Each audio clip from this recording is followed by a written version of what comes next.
Welcome back, folks, to Midwest Linux Gaming. I'm your host, as always, Stompin' Llama. I hope you're all doing well. We're finally back. This stream should have happened last week, but random, just probable sinus infection. It's probably what that was. Just out of nowhere, just out of God knows what reason. I was out in public. God knows that I could have contracted it from any number of the dozens and dozens of people I was in extremely close contact with. Gotta love social situations like that. Anywho, enough of that. Now, since last stream, last game testing stream we have, I've been able to. I talked about having a different way of displaying the game information, the frame rate and all that good stuff. I finally was able to get that up and running, and that is one that will run on any software, not just Steam, which was the big reason I haven't done any of my GOG library yet. Though that's now on the menu. It will also be in the center left of the screen rather than the top of the screen because I like strategy games. Strategy games store a lot of useful information at the top of the screen, a little bit less so in the middle left. Although I've got some Final Fantasy XIV information over there that I'm going to have to adjust that game's HUD. But that's neither here nor there. The other thing that it will do is it will actually display, and this is the nice thing about it, the particular Proton version I'm using. So if you're ever curious about the particular Proton I could be using, it will be available. It's at the bottom of the display. The other big thing is, and this is probably one of the things we'll see in Neo in particular. They had to, whoever is working on the GE Proton, they a few versions back had to completely rewrite, and this is probably why videos broke in general with Proton Hotfix and Proton Experimental a few weeks back. They had to completely rewrite the entire way it renders video. Like, Valve had to heed it as well, and there was a 4-month gap of release in his releases, which happened to be coinciding when things were just working right. Now, some older videos will start partially distorted and pixelated. It's entirely on the back end. I don't think there's anything he can do about it, and I've tried backporting, like using the compatibility tools available in Steam to keep the videos working. It doesn't. Which means since I forcibly updated the GE latest to be the actual latest version, slightly broken videos in Neo for the first few seconds, which is absolutely annoying, but I can't do anything about that. But that is neither here nor there. We are here to test 4 games: Descenders, Bug Fables, A Case of Distrust, and Go, Grow, and Grow Home. Good lord, that one's going to be the annoying one. I can already tell. As usual, a lot of these are verified. Some of these are verified to work already on the deck. Does that mean they actually work? Let's find out with Descenders.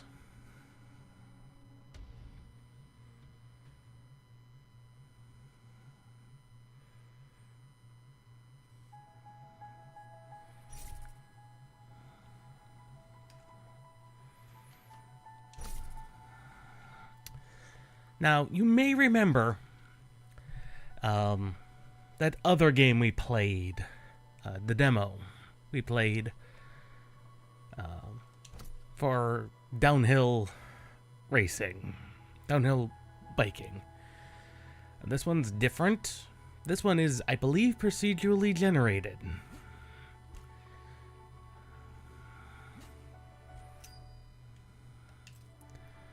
Oh, good God.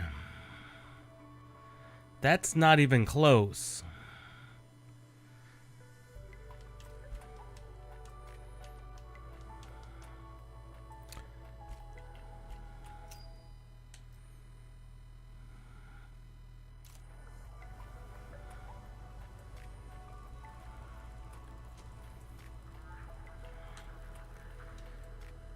Oh, God.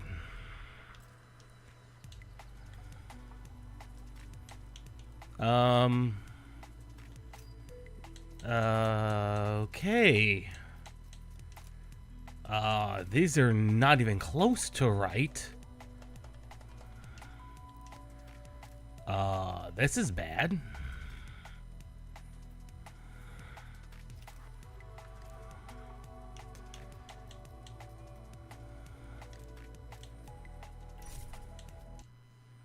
Like, that's not even close to the key settings. What the hey? Okay. Let us show our advanced settings.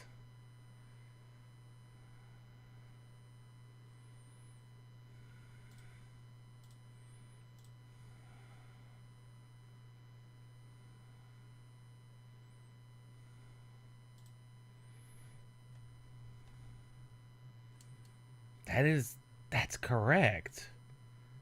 Like, that is correct.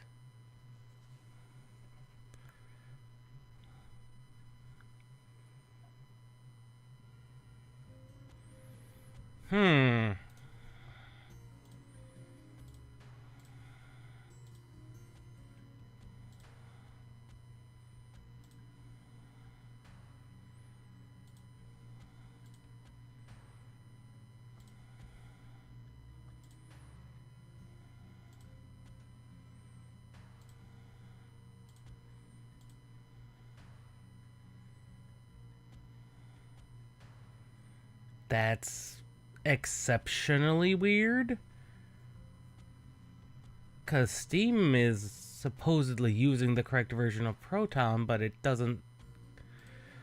I just had to go into my Steam settings, force the compatibility back into GE Proton latest, and now it's having me update, which is very weird. Which is basically re-downloading the entire game again. Huh.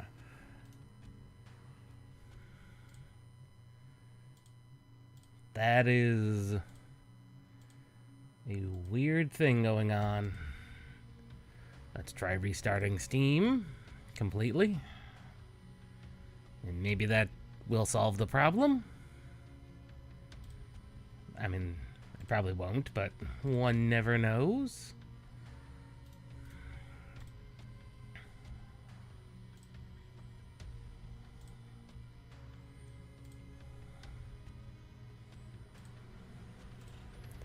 And now it's doing pre-caching.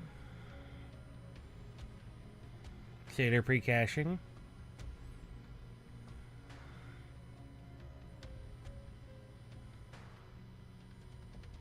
I've never seen a game decide that it desperately doesn't.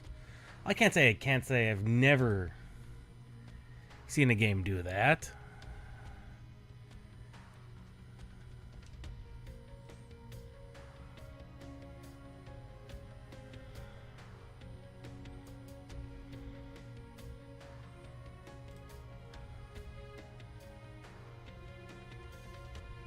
I've never bothered using Steam input.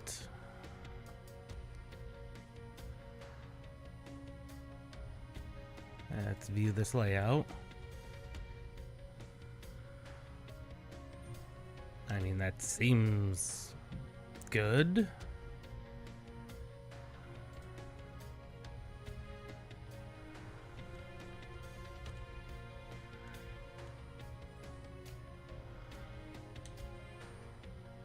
Okay. Again, weird things.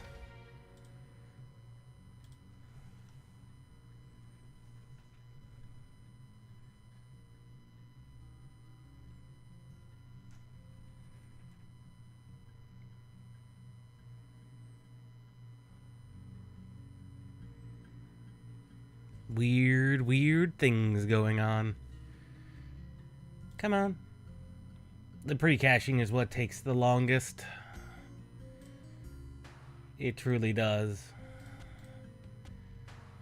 Also, if I disable the download throttling. Like if I do that, that'll make it take significantly less time.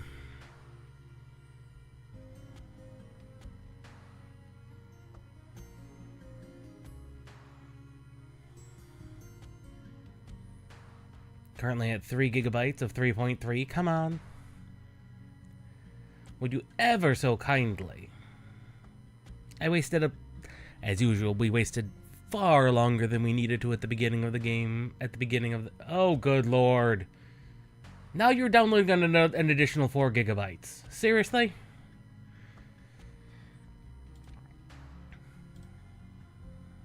And this is why I have them pre-installed, but it still decided it wanted to install it. Oh, good lord. Oh, good lord. On the bright side, it is almost 3/4 of a gigabyte through the new 4. And this game was like 16 gigabytes, so it shouldn't take it long to download. Theoretically, if it has to re-download the entire everything, which it shouldn't. It shouldn't. Just Linux things, I guess. I mean, the thing was rendering right, it's just the controls were all sorts of messed up. And again, still have no idea why. Because it was saying right trigger to run. I was using the left bumper, the left trigger for that, and it's like, that's supposed to be brake. Which is really weird that it would break the controller that badly. And I'm hoping that's not because the new version of Proton 11.3, GE Proton 11.3. I've not tried it, because most things were still running on 1032 at the time. Again, didn't know that until I forcibly upgraded GE Proton to its latest version. And I forget this music gets really loud out of nowhere. So 1032 was working. No longer does video playback, which is weird.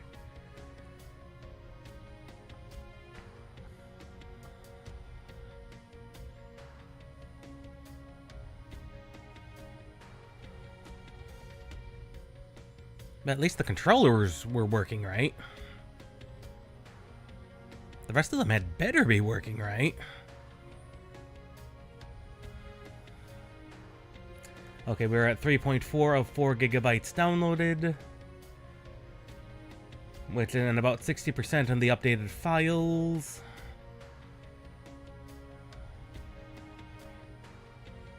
.7, so about 3.8. 3.9.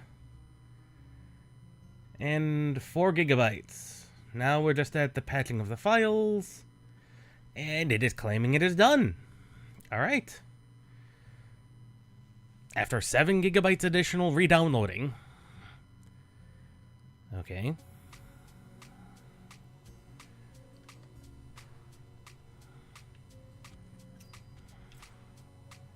Hey. That's perfect. That's good.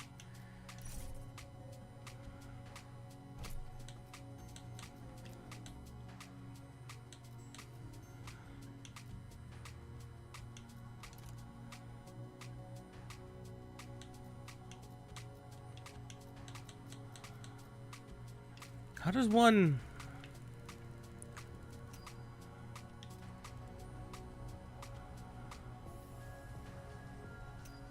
How does one get back to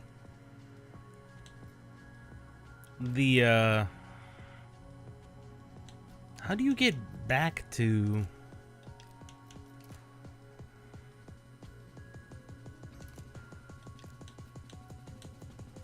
the tutorial? Like, okay, game. There we go, reset tutorial. Yes, thank you.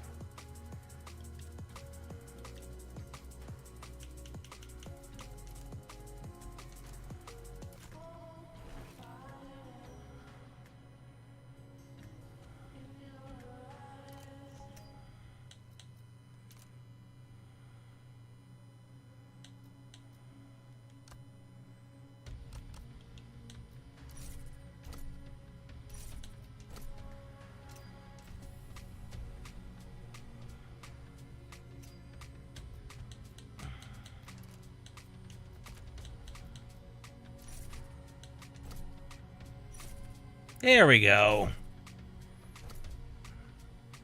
Right trigger to accelerate. Yes. Left to steer. That is correct. Left to brake.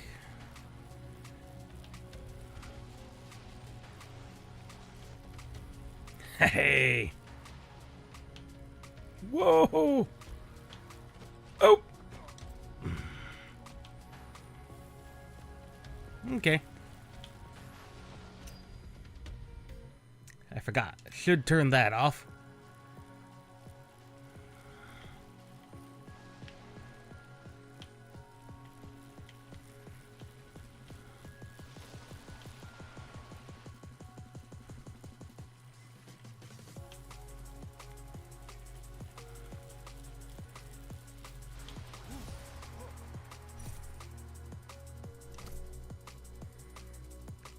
Right, to carve into a skid.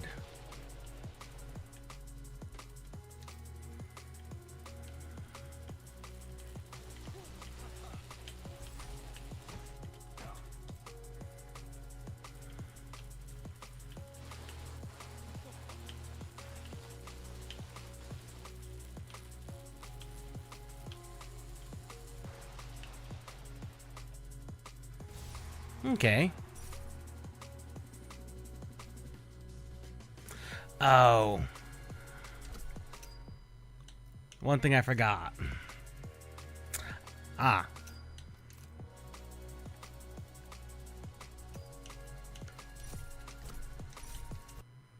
And one thing I forgot. When I do that, when I restart Steam like that, I have to restart Steam. In order to get the... I noticed that the stats weren't displaying. Come on. Boot yourself fully back up. Thank you, Steam.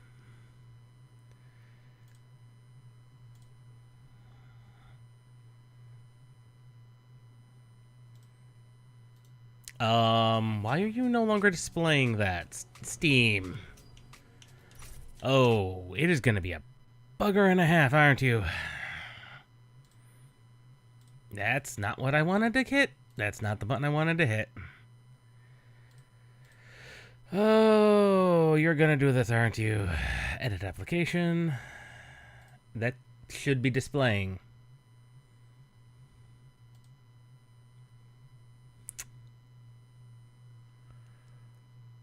Well,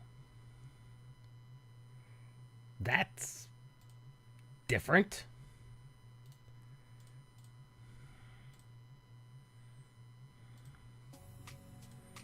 That it's not displaying that.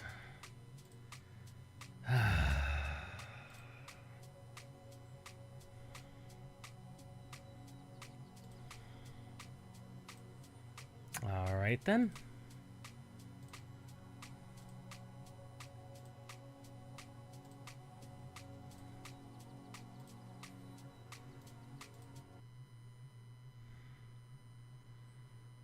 That is very weird, and I don't know why it's deciding to do this to me suddenly. I literally had this just working, like, earlier, like, literally before stream. With Neo. Like, if I boot up Neo 2... there it is. Why are you... why is that showing up there? But if I go to the senders, which is not... I'm not running a forced compatibility layer. It is not. Well, that is absolutely annoying.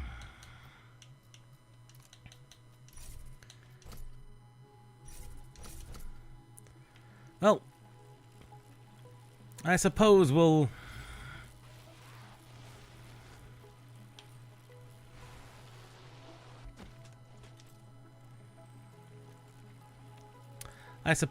get back to this tutorial.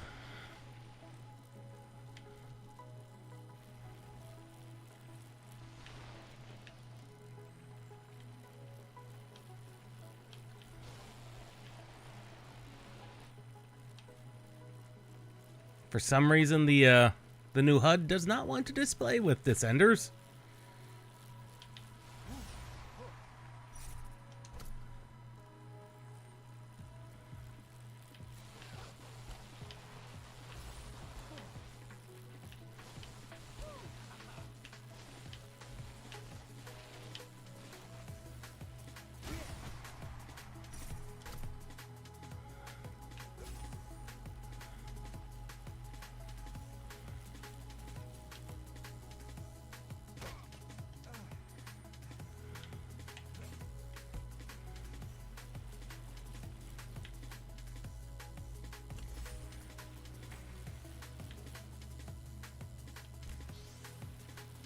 Yes. Yes, Bug Fable, no, it's not going to be a completely blind playthrough. Blind bit. Though one has... although I have no clue if the cloud saved my thing or not.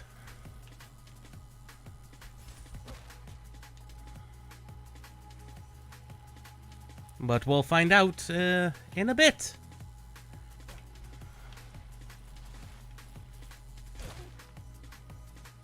We will find out in a bit.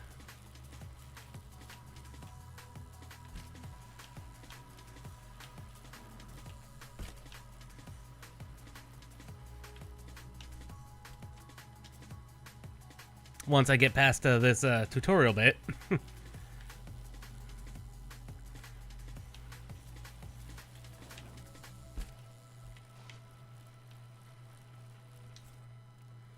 Assuming I can even get this, There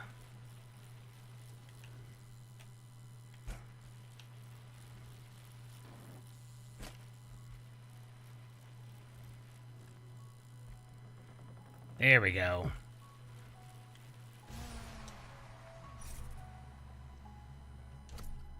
There we go. Now I got this one.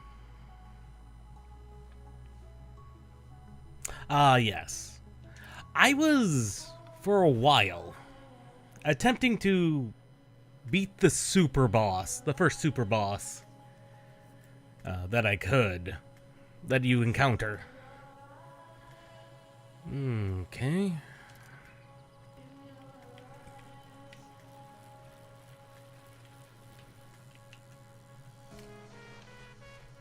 Yeah, saved it.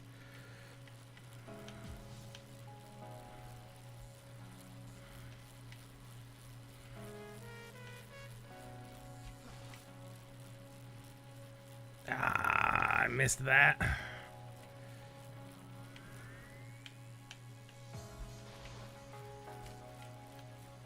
Oh, not even the post-game super bosses. The first one you come across. He's it's completely optional.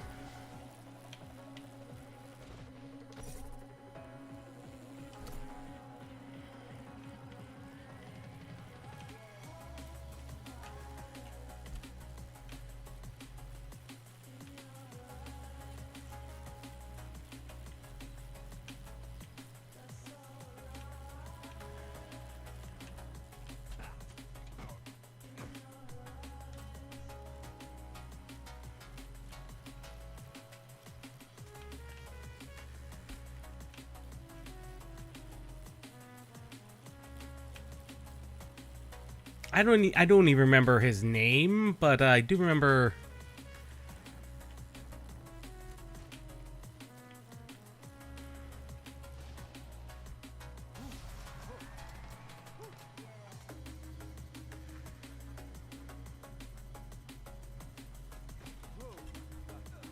It wasn't a team. It was it was just one very large enemy. I do not remember its name. This was so long ago. I don't remember its name. We'll see if I'm even close to there. Do backflips.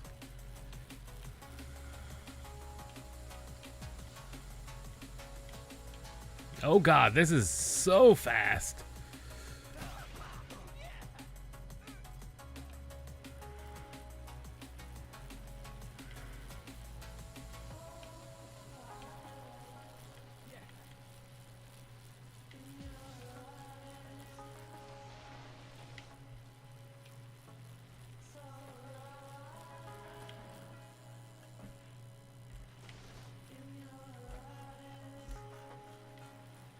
Mother Chomper does sound about right, though.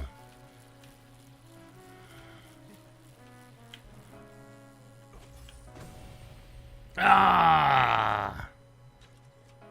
No more respawns.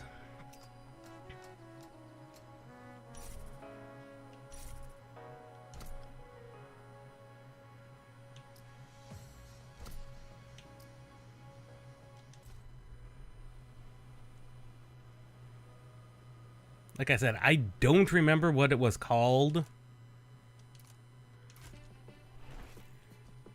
But we'll have to see whether, like I said, we'll have to see whether or not we, the Steam Cloud even saved my progress. It should have.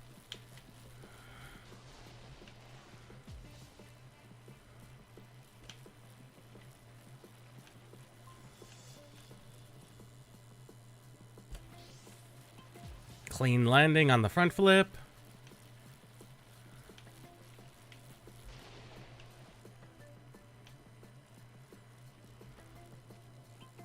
Yeah, we weren't going to be able to do that one. I don't think I was doing the hard mode, but I might have. Again, you're asking questions of things I don't remember. Because it has been years. Literal years.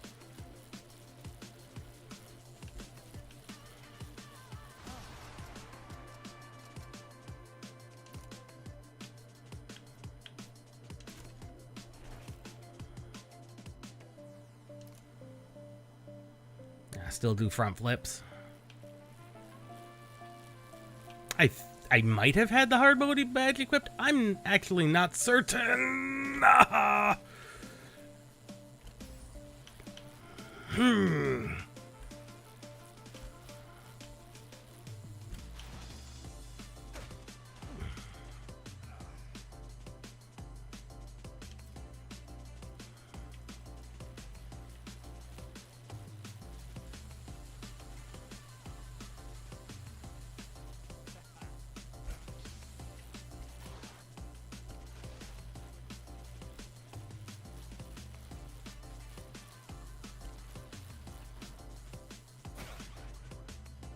Yeah, last stand.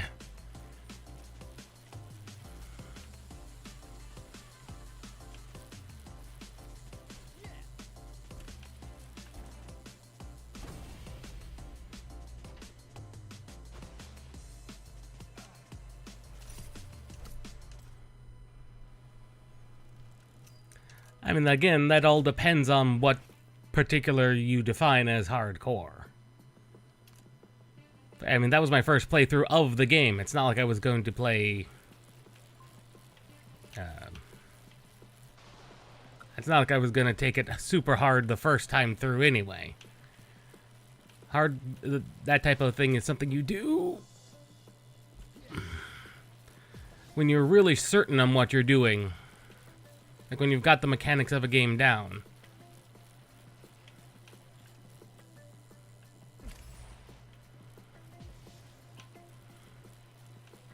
Now I just gotta get to the end.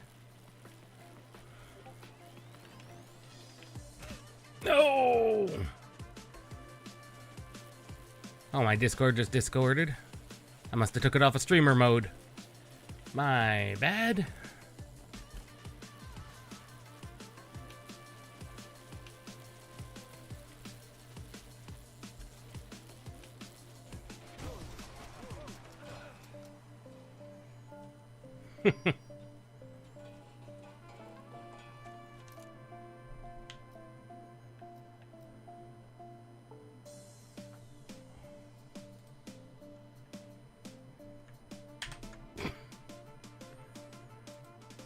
Anyway, moving along.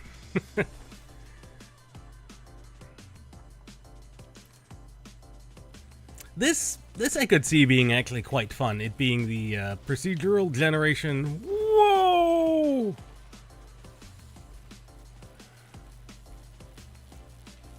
That was so steep, and it's like without letting go of acceleration. Are you mad?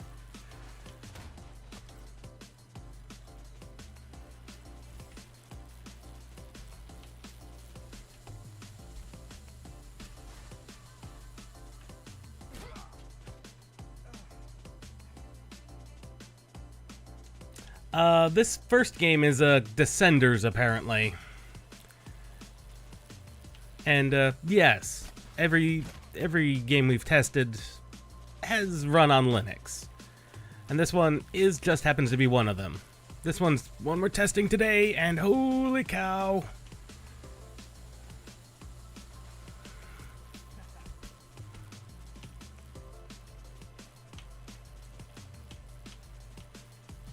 Okay, without letting go of the acceleration. Oh, we are so far doing it. Ow.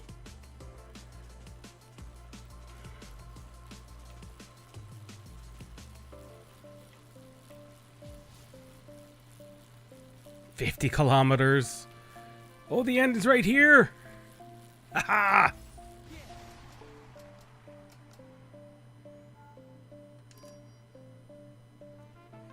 Oh, looks like you get more steepness to tracks.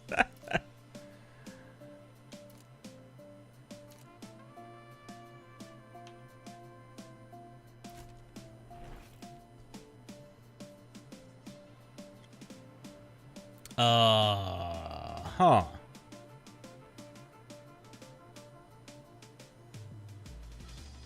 Okay. Apparently this is a pathless one.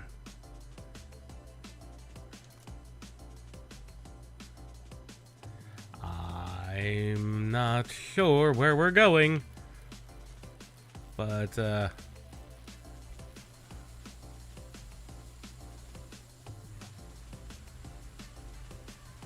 oh my god, oh my god.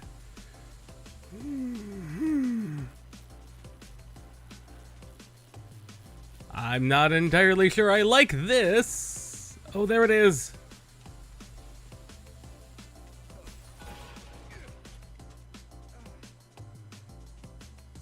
Are you kidding me? That didn't count. Of course that didn't count. We came at it from the wrong angle. At least now we know where it is. Kind of. Just gotta be careful of rocks.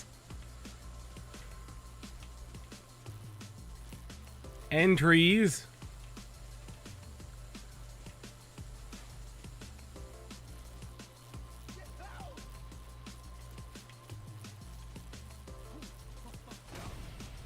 Well, that was an unusual thing. I do like the procedural generation of the individual maps. I can't... Oh. I think I actually liked V quite a bit.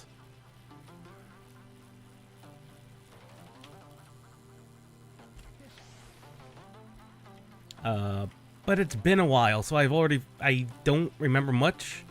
I do remember V being the one I liked more.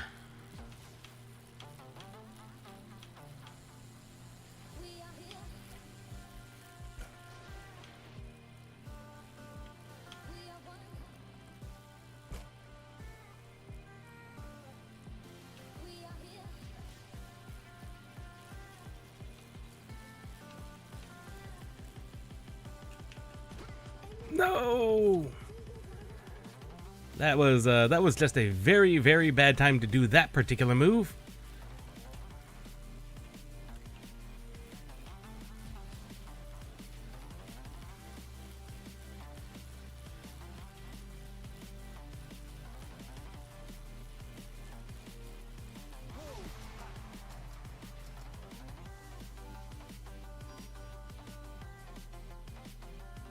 A little bit, yeah, that does kind of ring the bell.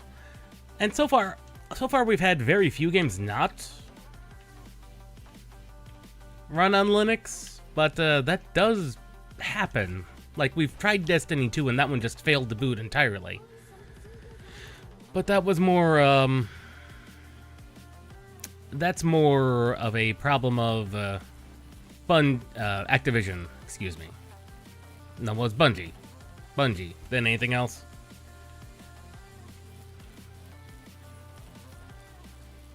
If you want to check out the game's list and tentative schedule, specifically for the demos, they're available at the the link that the pinned message has. I do remember that bit, yes.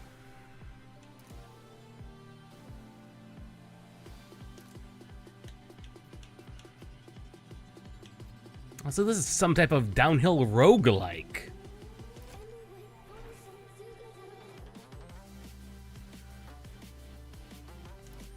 I do remember that little obsession, yes, of him. 2 near misses. I don't even know how to get near misses. Oh, goodness. So much speed.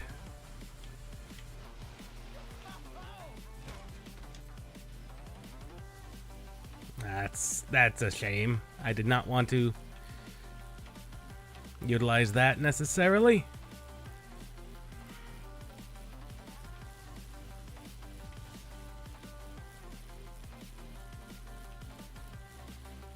Oh, he definitely would have.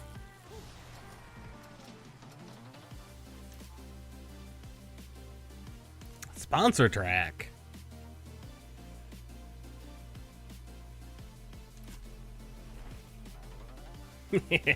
Oh, thank you for the subscribe. We do both game playthroughs and testing every week. Mondays are normally these hour-long testing session, 4-hour-long hour-long testing sessions for 4 games, and Wednesday is for the full game playthroughs, as well as Saturdays. And then we do testing. Demos on Friday. That's the term I was looking for. So that's generally how the schedule goes, barring interruptions, which there are sometimes interruptions, such as in October, we play horror games. Call that Spooktober. That's not necessarily... It was not my idea. I stole that name from someone else. I can't remember who. And then as listed here, September 8th, we have an interruption that's always Final Fantasy XIV. I'm a big Final Fantasy XIV fan. I play every major patch. And the next major patch is on September 8th. So that will interrupt the normal Wednesday and Saturday streams. The demos still happen and the testing still happens regardless of those interruptions. Survive the jump.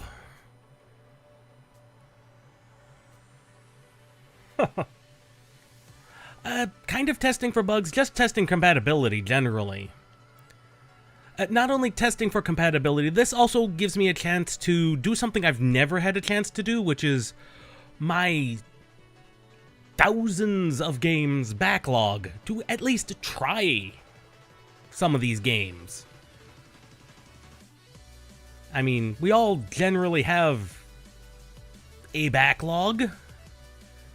And oh, that's the boss jump. I mean, and how often do we get a chance to, a reason to play games in our backlog? Most of us don't.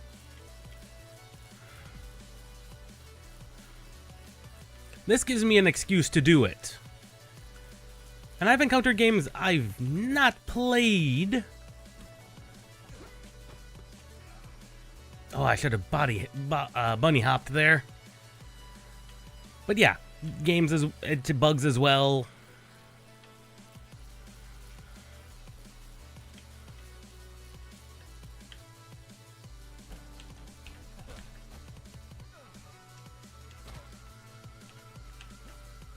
Okay, that's the bunny hop.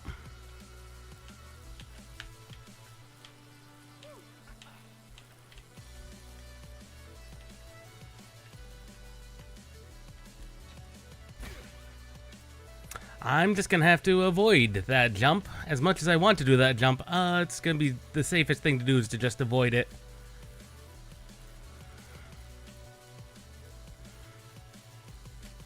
Am I annoyed that I had to do that? Yes.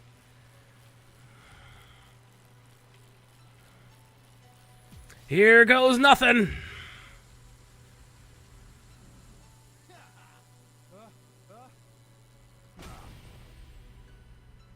I think I was going too fast.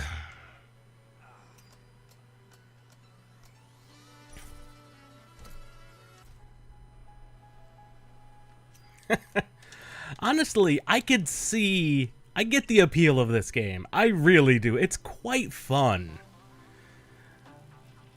It reminds me a lot of a game I used to, actually. It was a demo I used to play back on Windows 95.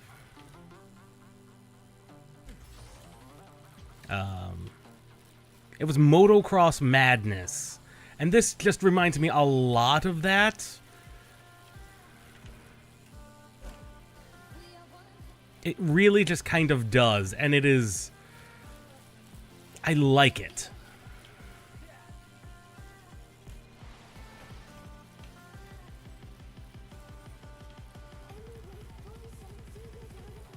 Like, it is reminding me a lot of that, but with just enough extra speed bits that's like, I like it.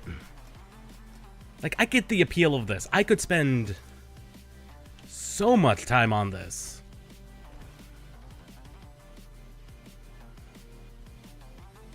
What's our bonus objective? Oh, no the acceleration one. No letting go.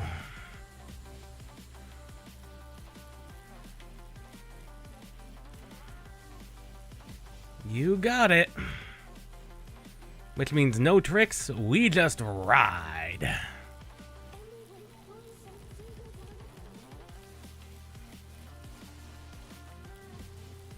Maybe some slides.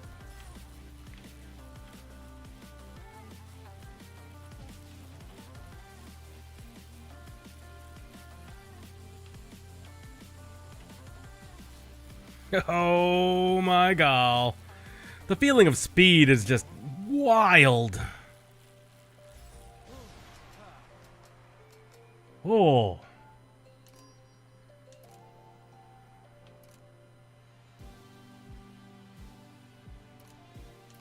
That's probably a good one. Fire node. Ooh, that sounds dangerous. I think those two near misses. It's not too extreme. It is Descenders. Oh, it's another no letting go of acceleration. Oh, these are fun. Oh! I saw that rock coming.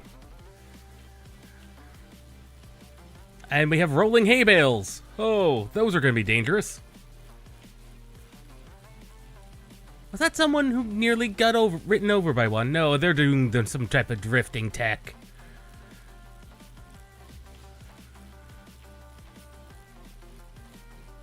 Oh, they are definitely doing some drifting tech. That's someone who knows their stuff. That's someone who knows their stuff.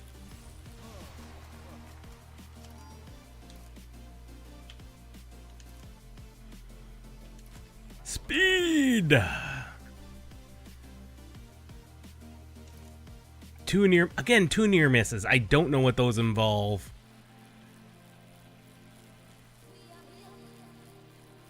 And the fact you get to customize your character with all sorts of accessories, including sponsorships, is just like, I like it. And the music's actually pretty good, too. It's got just enough of that... Yeah...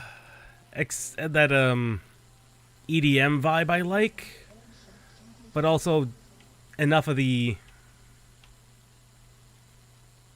other things going on that I really like. Like, it's got enough of that upbeat kind of EDM vibe.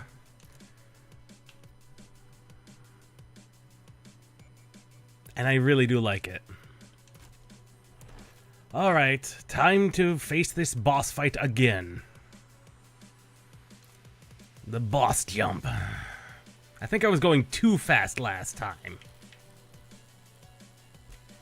Front flip. And we have 6 lives.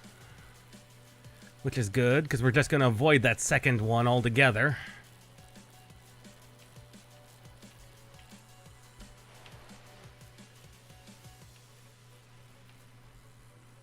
Just avoiding that one altogether.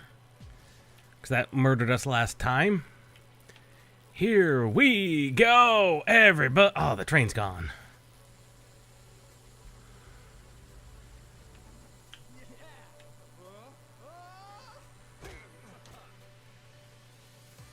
We were going too fast.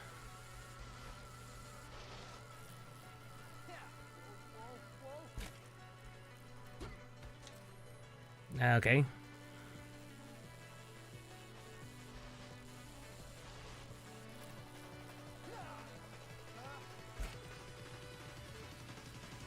I mean, technically we survived it. Does that count? It did not count. Oh well, we got a chicken mask. We technically chickened out.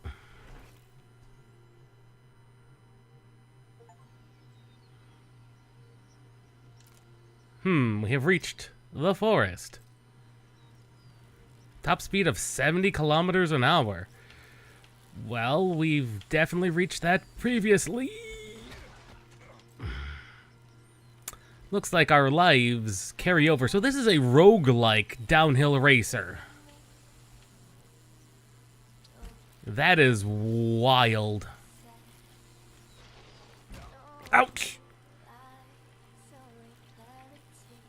So it's a rogue... Again, a roguelike downhill racer. That is... not something I was expecting, to be honest.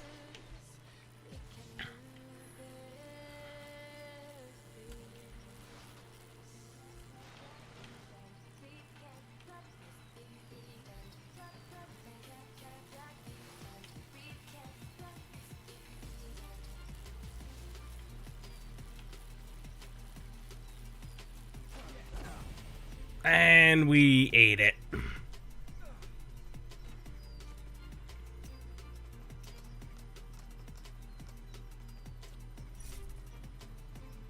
Ooh, some goggles.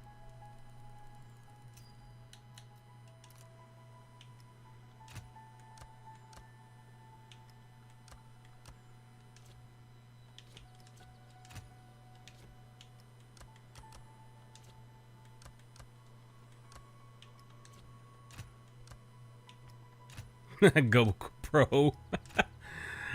Oh, chicken mask. That's funny.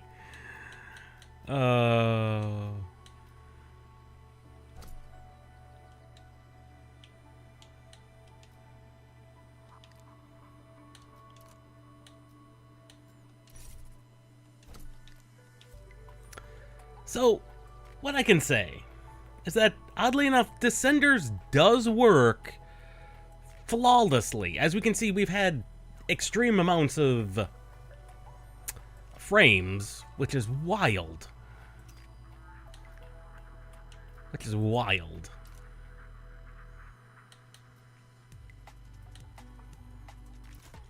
Let's do the daily challenge.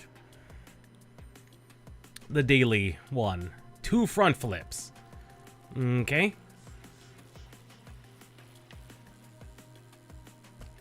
1. Where's our second jump?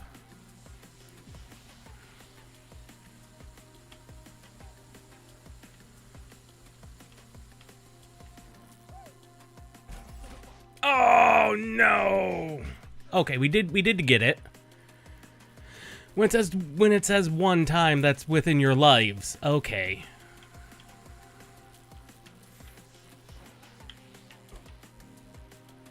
I got you. I see what you're laying down, game, with your daily challenges, with your daily races. This is also a low-level account, so I don't think it's gonna have all the complicated things. Oh, it's this one. Oh, that was a very dangerous front flip. Oh, it's an entire everything. Okay.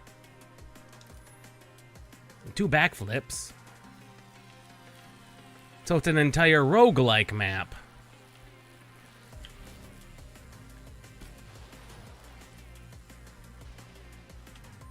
So it's an entire roguelike map. Not just...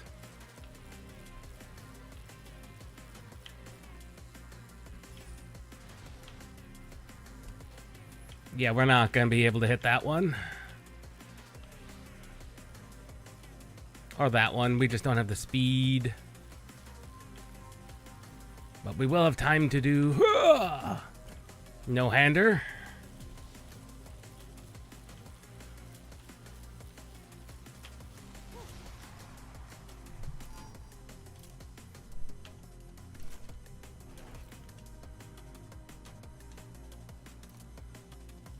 One clean landing. Okay, that was not a clean landing. That's fine. We got time. And... Nope.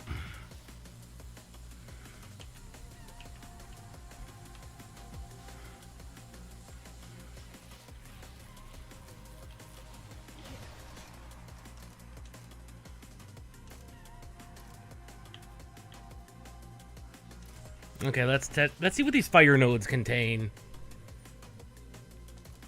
Do a 360 2 times. Okay. We had a chance.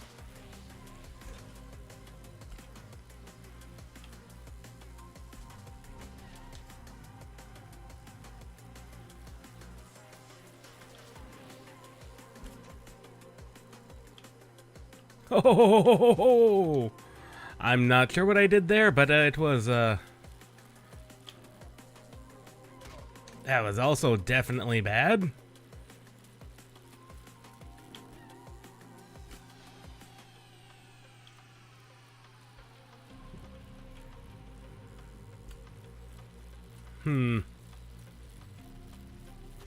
Oh, rocks.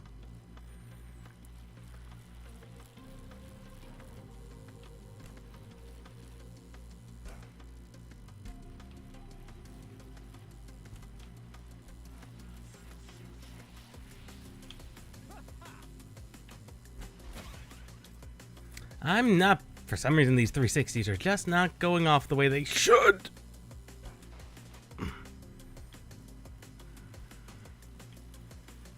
But that's mostly a me thing. Okay, yep. Okay, that's a near miss. Ooh. That was dangerous. Anyway, we'll be off to Bug Fables here shortly. Because chances are I'm going to die.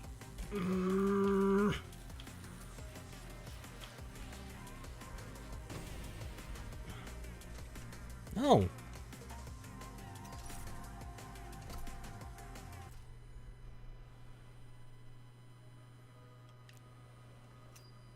Well, with that, Descenders exists. And I'm hoping, for whatever reason, that I'm assuming it was because it's online and there's some type of DRM in the way. That Steam Overlay decided not to show up. So, that was Descenders. Not a bad game, actually pretty fun. Let's see where if Bug Fables got saved in the cloud, or if we're starting from the beginning.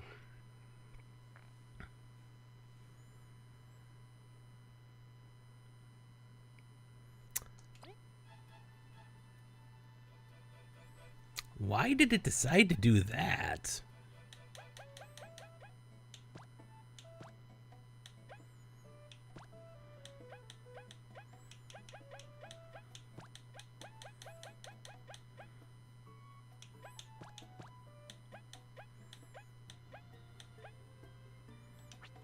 There we go. Ah, it did save us. Good, good, good, good, good.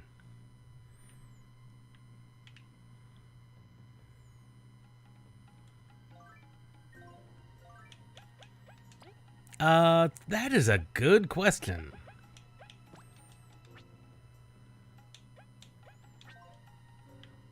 It was the bandit hideout. So the desert one.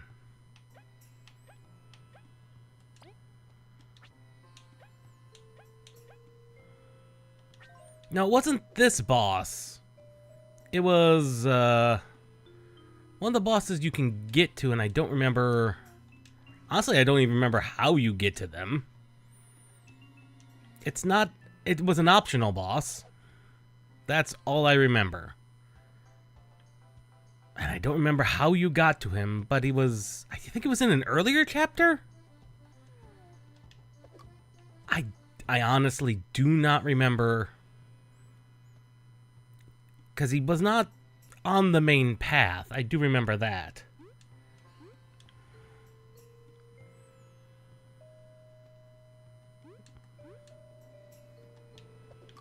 I do remember...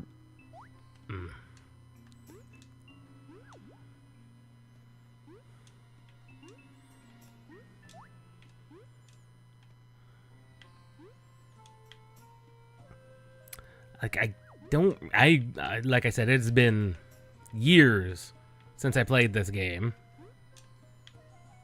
Nope.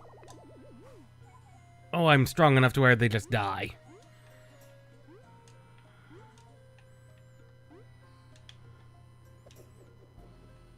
Oh wait, can the boomerang retrieve items? Yes. Yes, most definitely.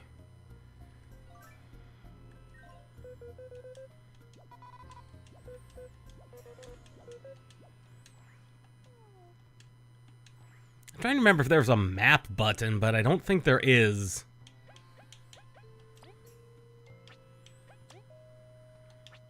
No, I did have hard mode enabled.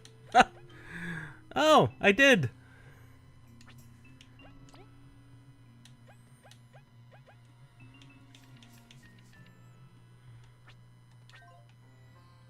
And so did I. I'm gonna see if I can't wander around and find the boss thing. I'm not sure if he's a super boss or what. I remember he was in a watery area, but I don't remember if that was in the desert. I don't think it was in the desert. I think it was in another location altogether.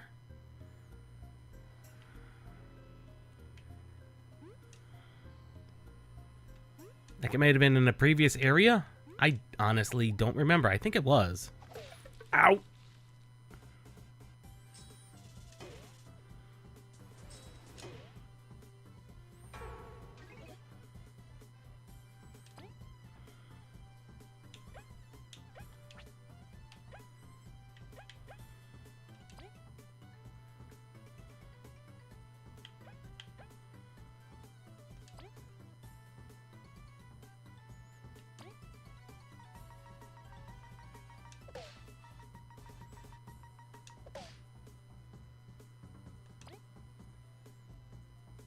I don't know. Honestly, it has been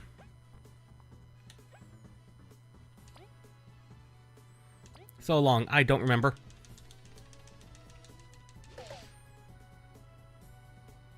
I don't remember if it was in a cave or not.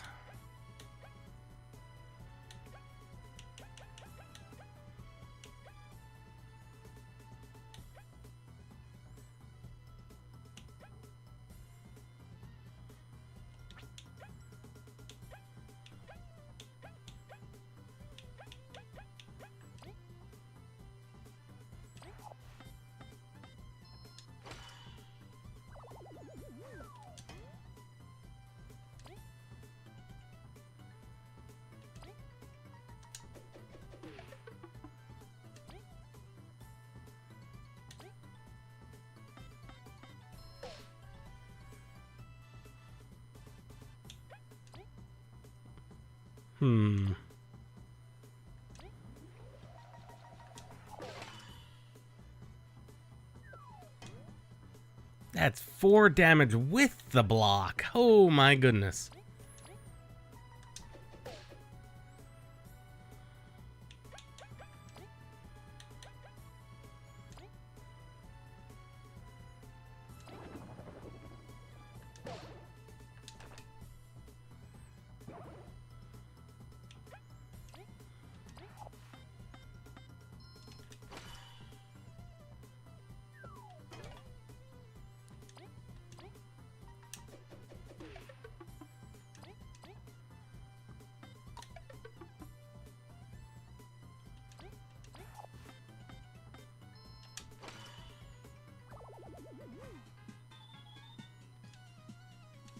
You know, that is a valid strategy, but I also didn't remember those things hitting that hard, but it might have been the giant centipede thing. I do remember it was near water of some kind. But again, it has been so long, I don't remember where that was.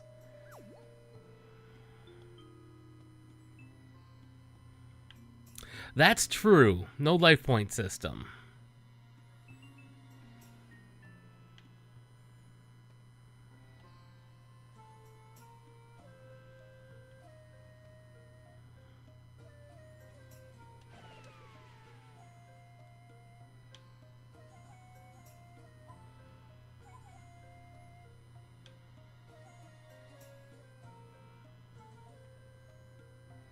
Well, I honestly have no idea.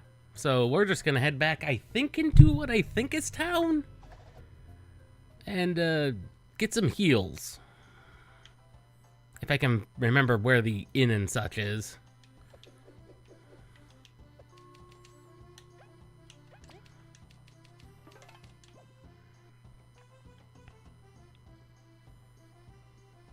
I'm not sure I have a shovel. No, it was in this area. This type of area.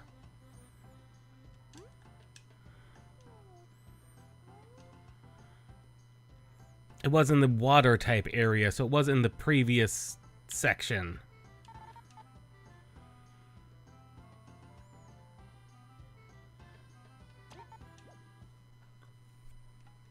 Okay, here we go. This would be town. There's the inn.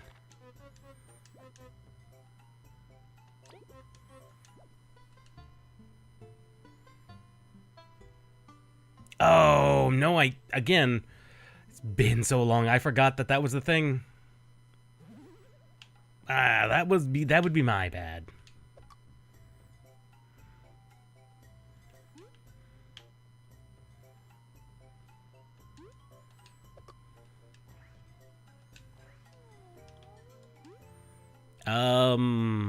Oh, there. I was like, I'm kind of stuck. No, not really.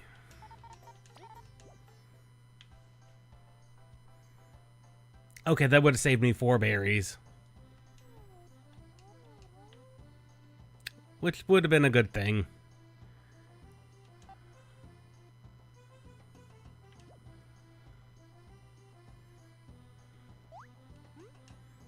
Yeah, they definitely did.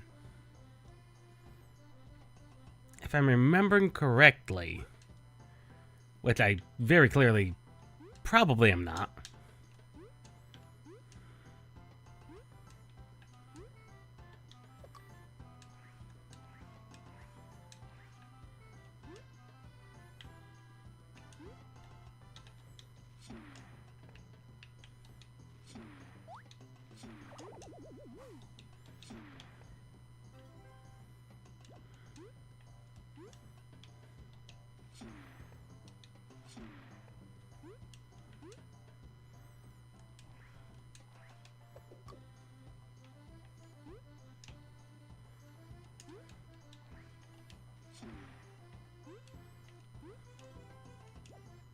There we go.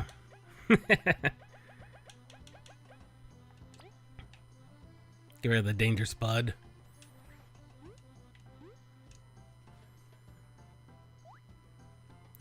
But I think you see what I mean with the other overlay. It's much better overlay.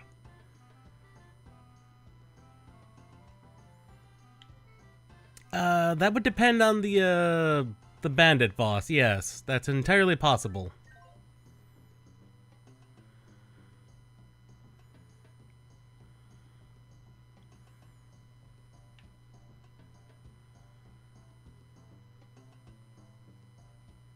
I forget why I stopped playing it. It could have been because that boss kind of threw me for a loop for no reason, which is a possibility. I swear it was like over here-ish. I know it was around here-ish. Or in something that was very similar. An area that was very similar at the very least.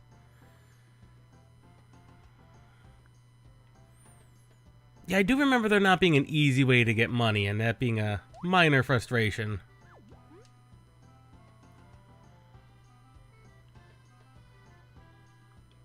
But I'm only minor frustration. It may have been at the Ant Plaza. Honestly, I do not remember.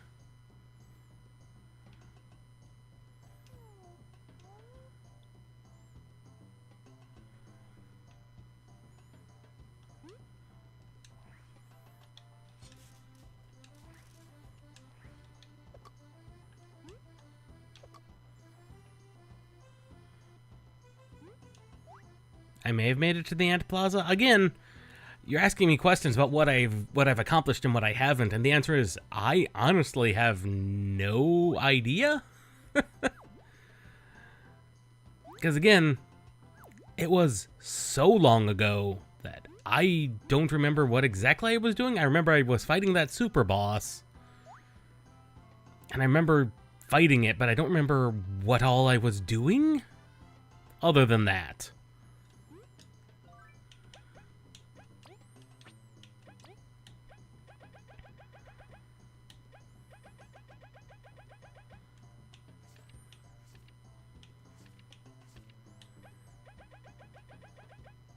Okay, I'm in chapter 4, yeah. It's in the town square. The Queen's Anthill, okay. We'll head towards the,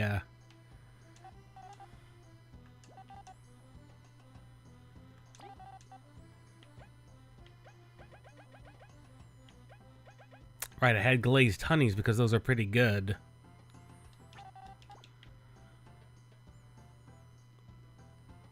If I can remember how to get to the anthill, that's the question. North is the Ant Kingdom. Okay. Berry Bank.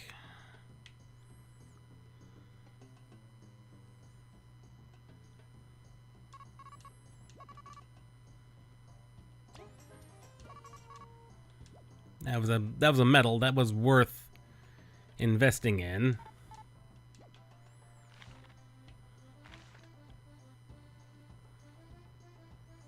Huge gumball machine.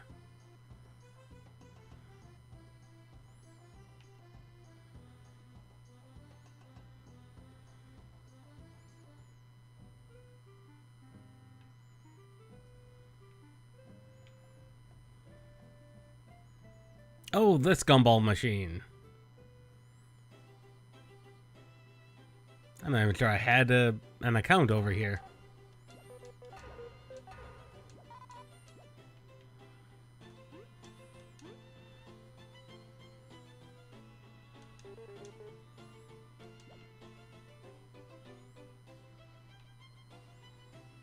This looks like a theater more than anything.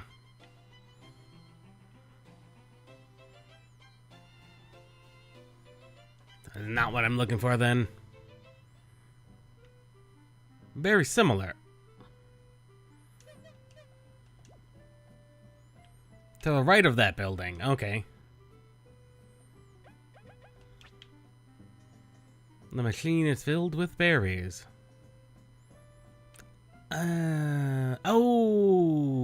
Oh, I see it now. I don't remember if I had anything in here or not. Oh, never mind. I have 262 berries apparently in my account. I have lots of berries. I wonder if there's a maximum.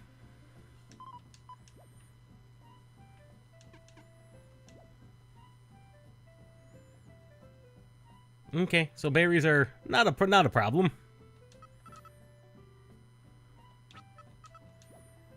So I am in chapter 4 somewhere.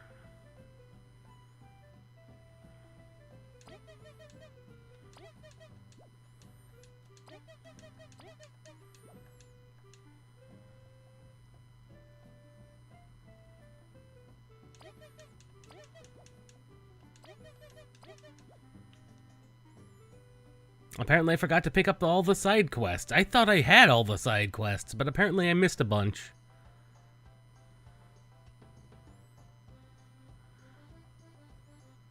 Well, I suppose let's head back out into the desert.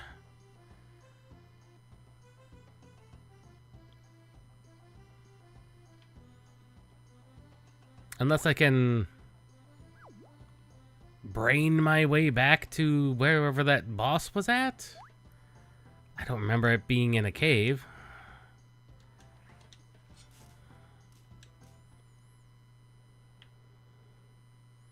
Yeah, that's not where we needed to go.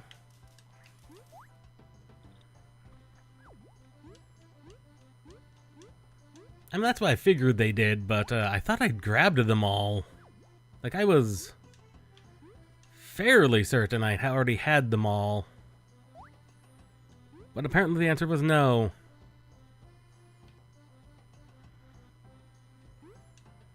A bit of 100 trials, but with 50 trials. Could be worse.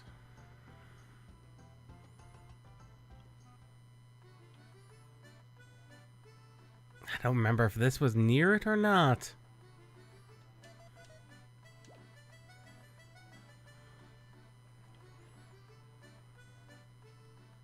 Well, it's definitely involving the bandits' hideout. That's what I know for certain.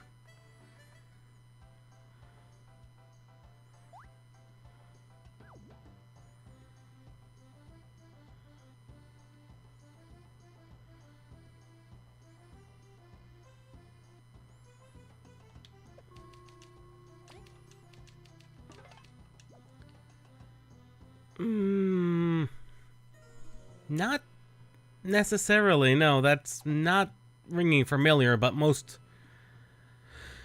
bosses don't. All I do know is that when we started, we were in the cave, down this side, or not.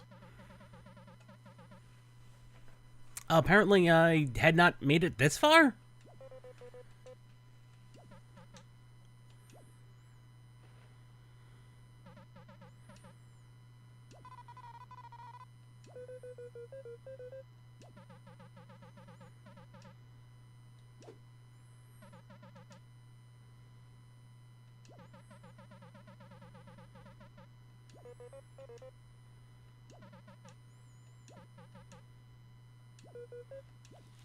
I mean, he is a thief. He's the head of the thieves, so yeah, that is to be expected. Alright, let's have a look, shall we?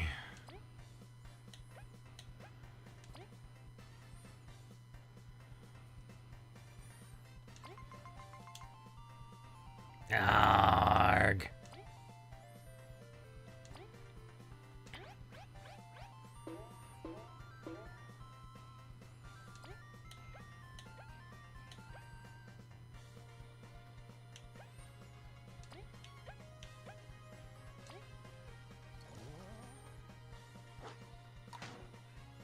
Clock.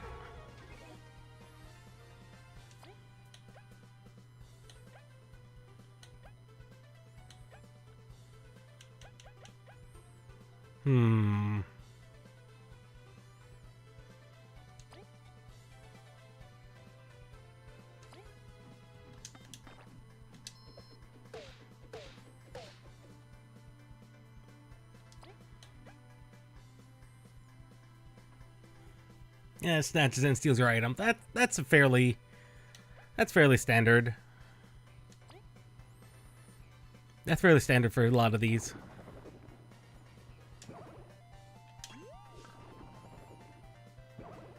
How did that even... I guess he just cannot?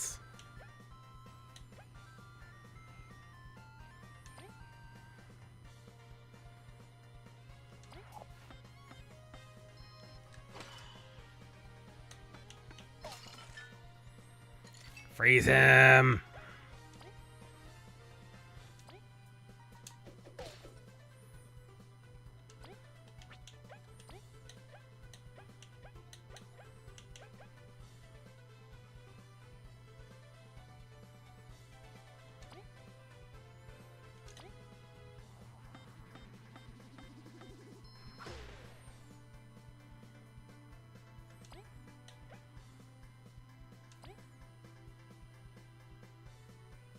Yeah, I do remember something like that, yes. Ah, missed that. Oh, multi-hits. And pretty strong hits at that.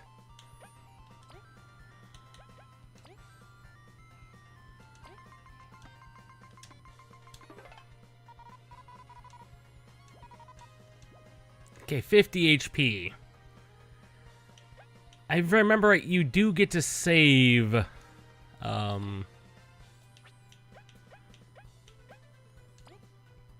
the knowledge. That's the term. Oh, right, he did just steal the item. I did try and use an item, and that was very bad.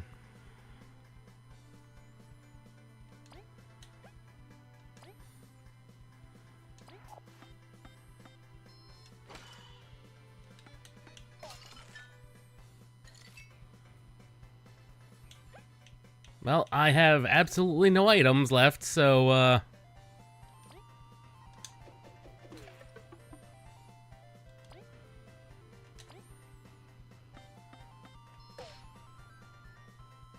this is now a battle of attrition.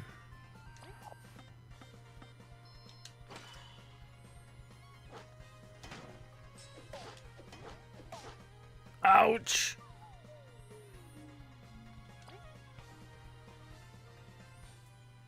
I don't know if I remember if I was stuck on him or if I just wanted to ignore him because of the super boss that I could now access.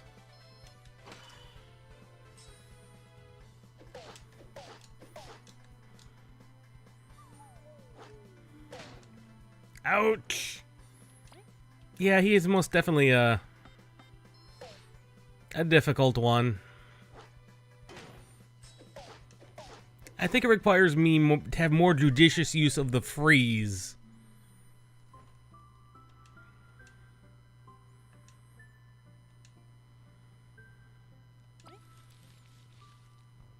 I need to use the freeze a bit more, and less of everything else.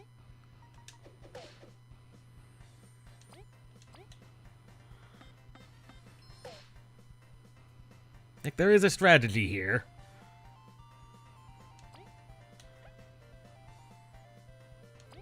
No, I had not noticed that.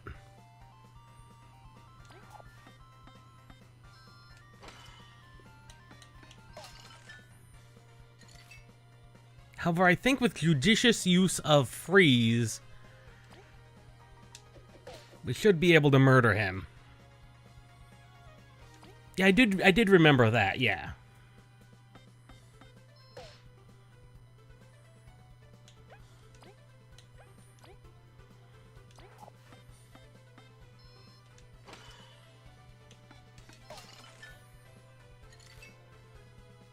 Like, we already have him at about half health.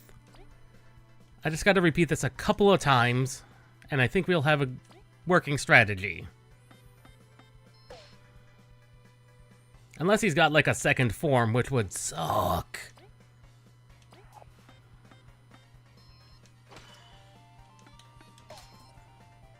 Oh, he no longer gets frozen.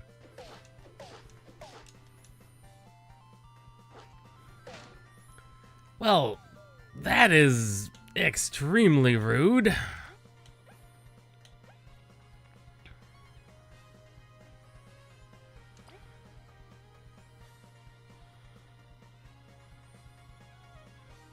Well, apparently he can only get frozen like 3 times. That is...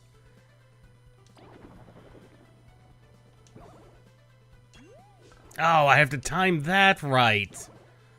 Okay, that's, Well, I don't think we're gonna survive this, so... Like, I don't think there's a survival of this.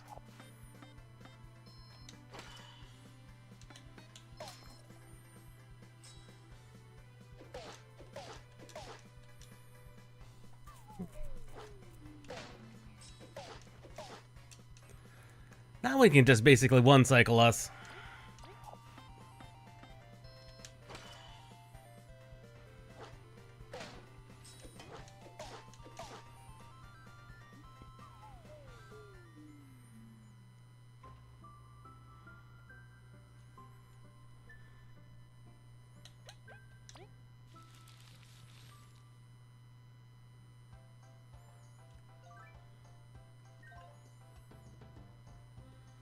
I mean, the hard mode badge is probably not helping. Neither is me not remembering the action commands. That's not helping either.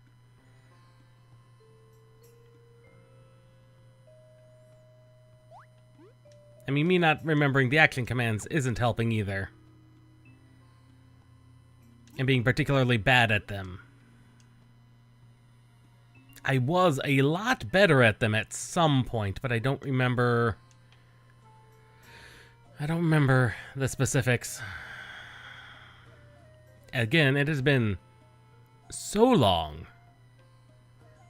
that I am clearly out of practice.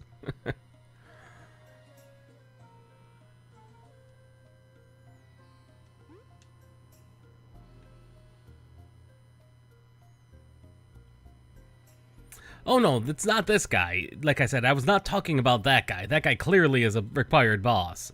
That much is very obvious.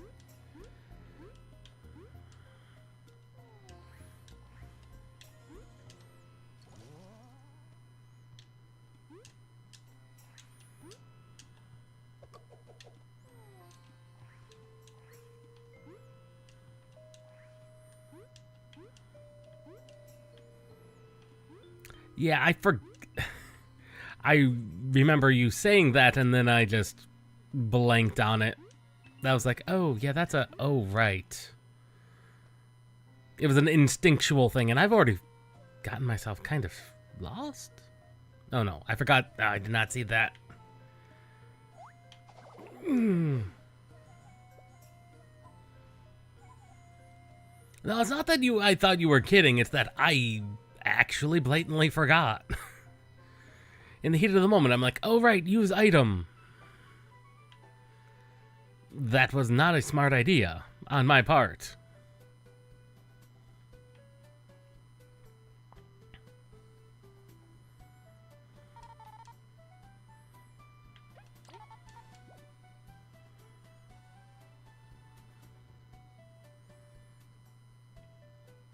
Was it maybe near here? My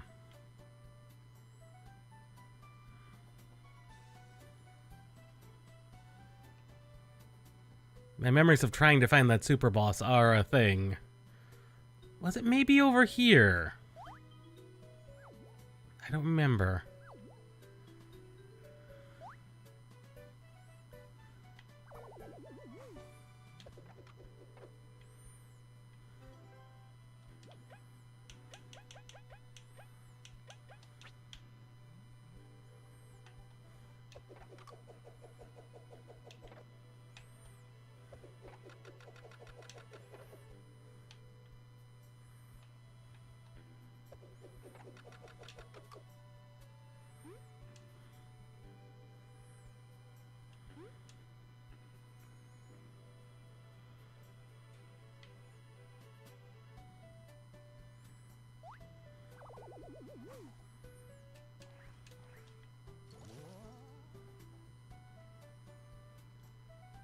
It might have been it.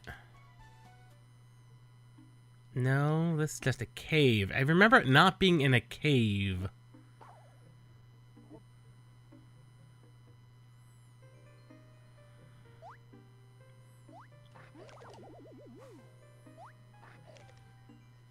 Yeah, I remember this looks vaguely familiar.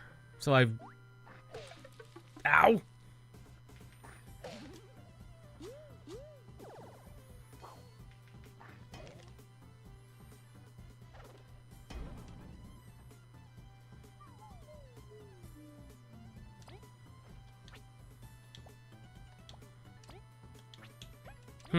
Clearly I'm a lot less skilled than what I was before.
I don't remember enemies being this tough. I mean, they are...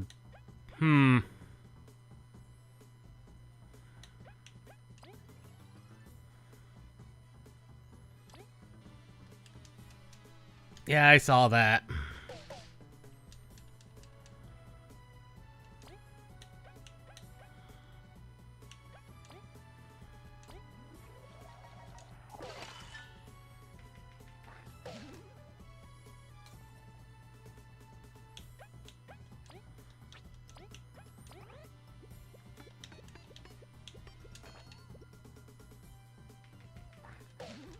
Well, we're dead. Nothing I could do about that.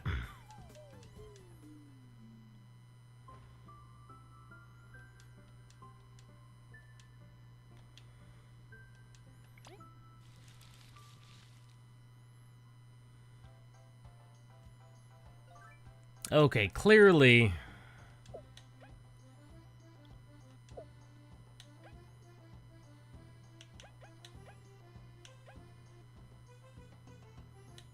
those two were definitely causing me problems.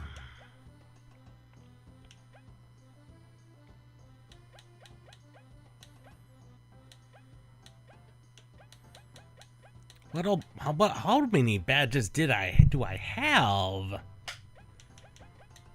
Good lord.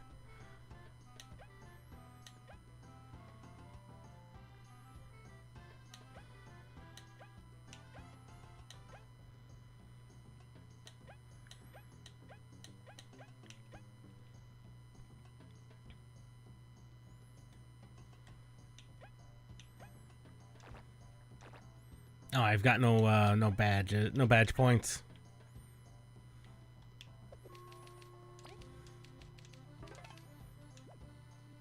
Like I said, I don't remember where that super boss was. I'm not even sure it was an actual super boss or not, but I do remember it was near some type of waterfall, but that's all I'm remembering. That's literally all I'm remembering.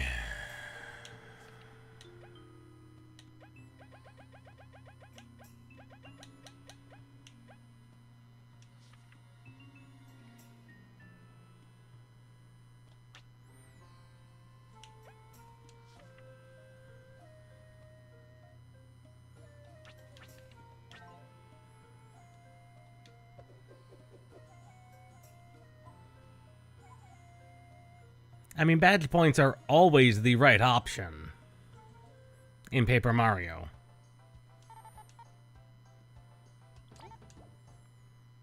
And they always are.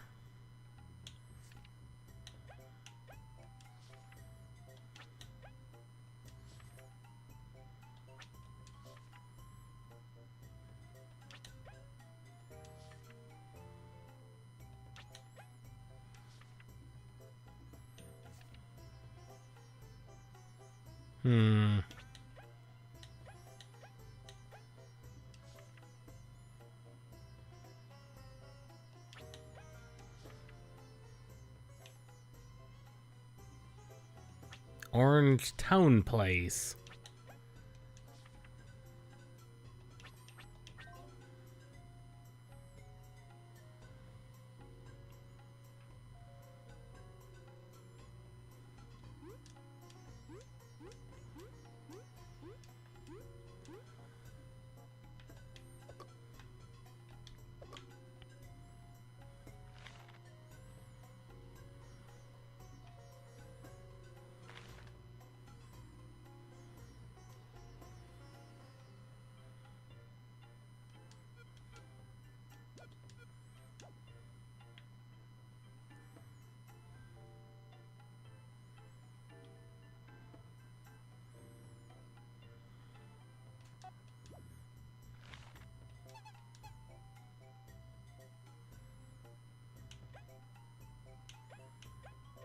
Something for the heat. I don't think I did. I don't remember at all many of these people or anything.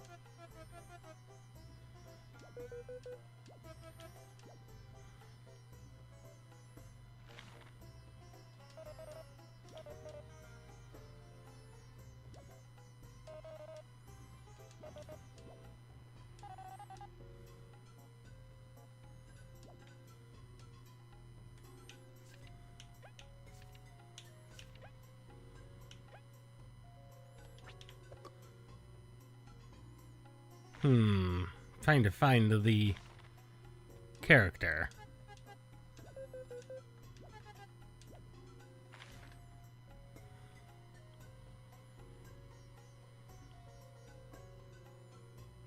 I mean, it's not years in their universe, it's just years IRL.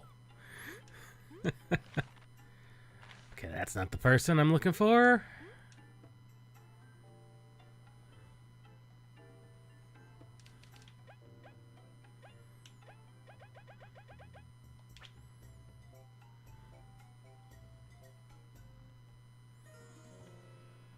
Okay, that's desert.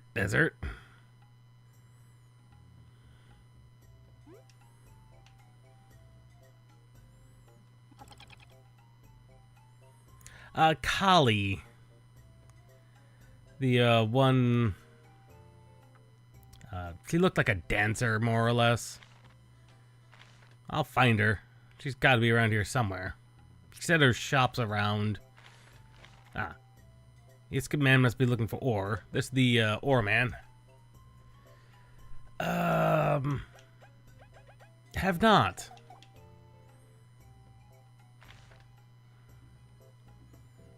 There she is. Let's to initiate her quest.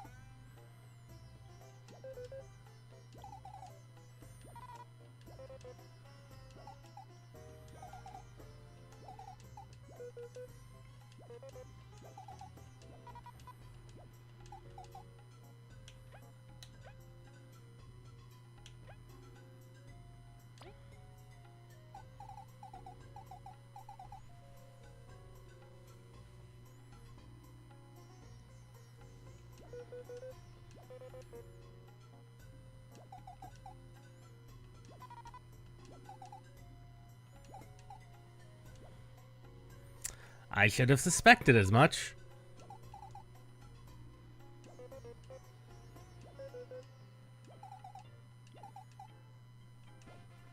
Oh, a lore book.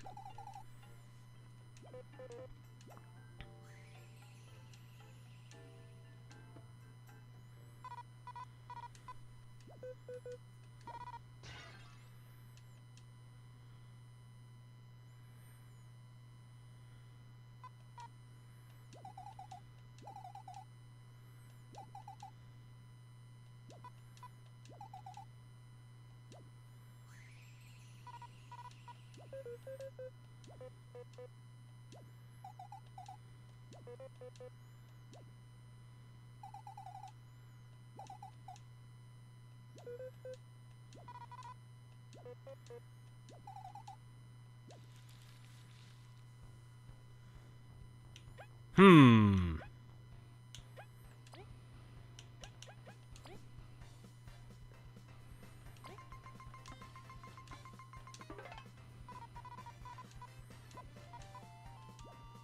Oh, he's got 30 HP too.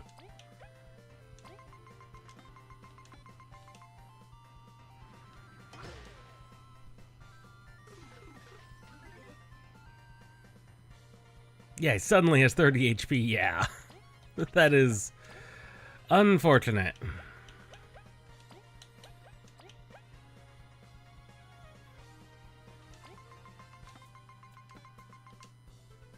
Oh, come on, game.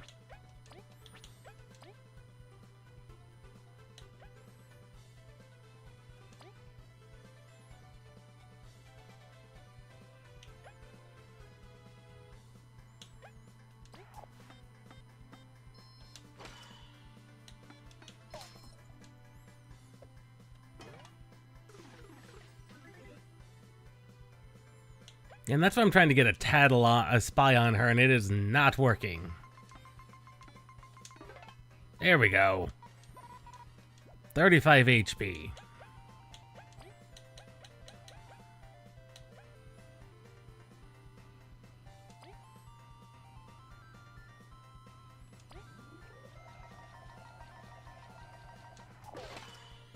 No, not really.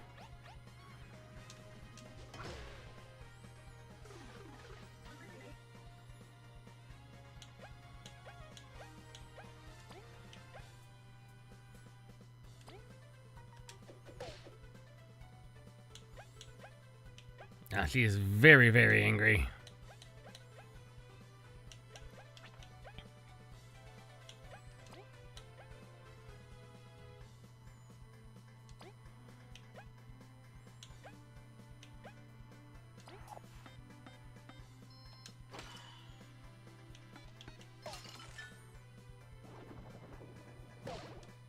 Ouch!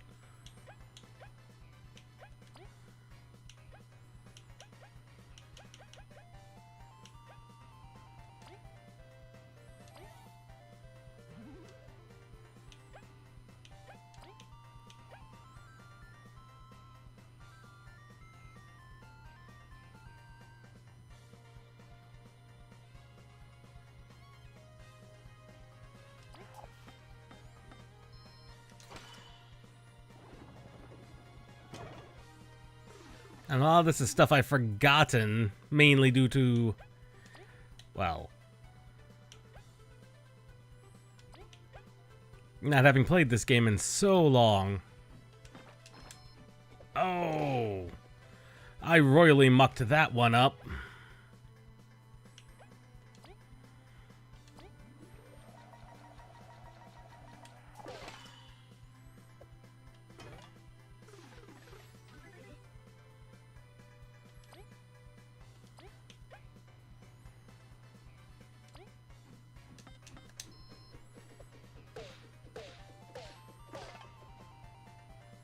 Okay, so now she's got 16.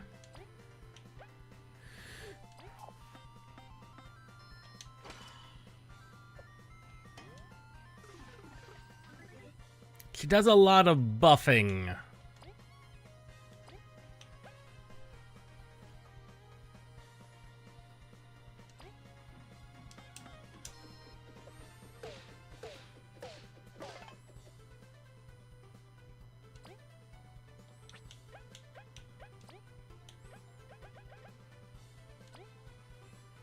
Let's throw down a TP booster. Ouch! You know, and she's dead this turn. Assuming I hit this properly.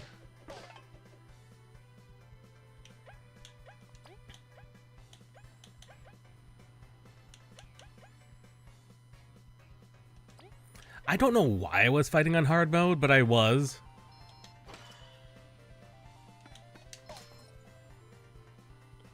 And down.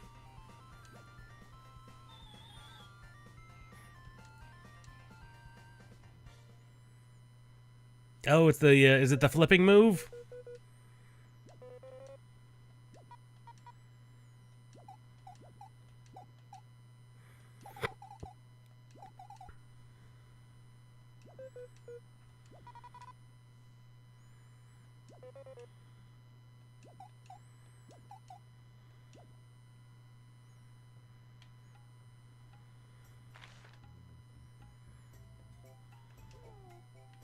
Okay, we're back at full health.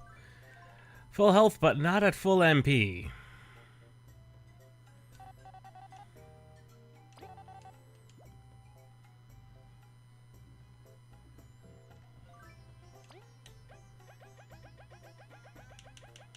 Okay, did buy the clear water.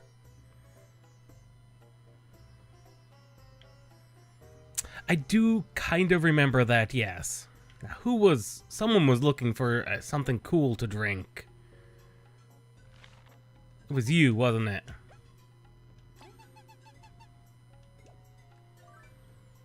Okay, that's not what we wanted. She wanted, apparently. I do remember that.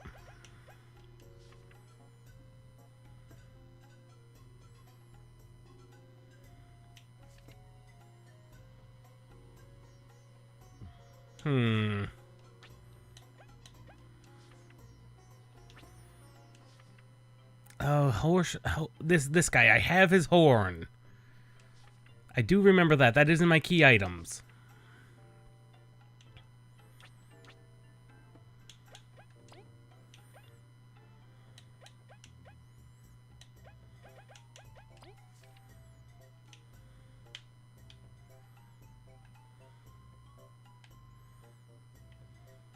Orange Town.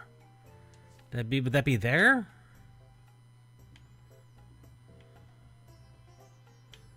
In the Golden Settlement?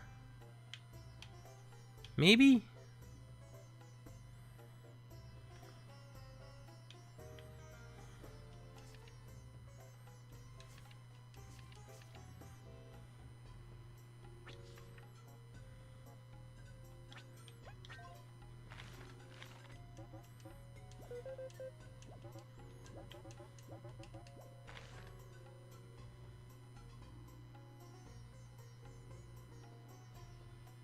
The old man.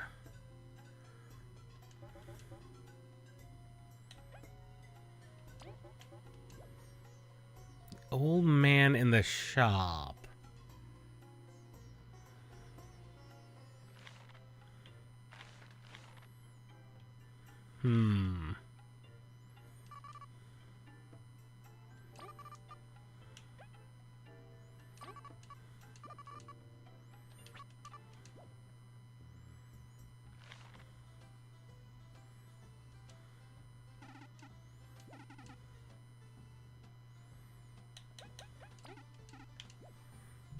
Old man in the shop. I'm not seeing an old man in a shop.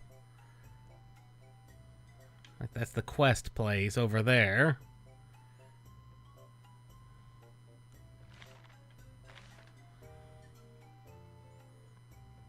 That's what I was thinking, is that he didn't get it till later.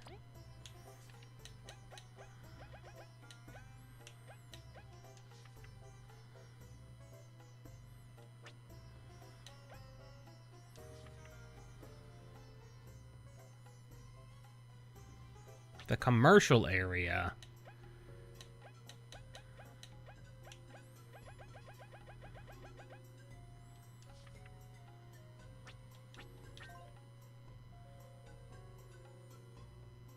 Yeah, that's what I thought.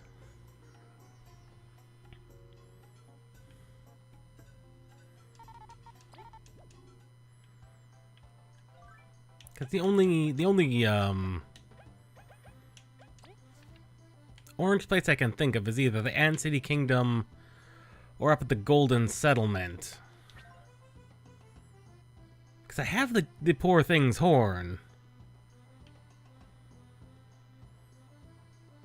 Oh, absolutely.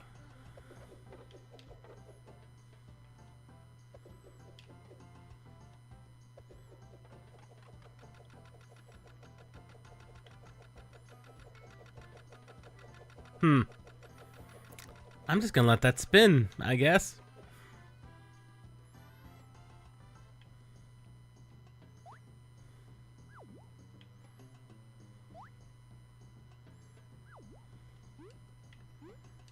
That's where I thought it would be at.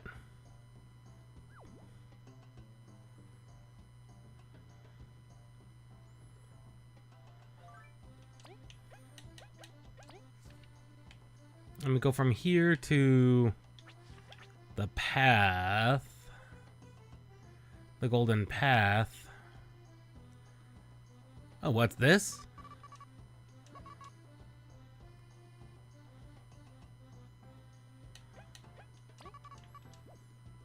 That's a heavy throw ability. That could be good.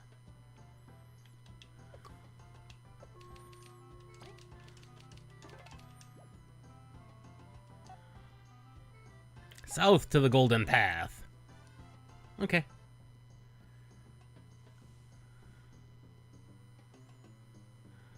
It should be this exit over here-ish? Yes.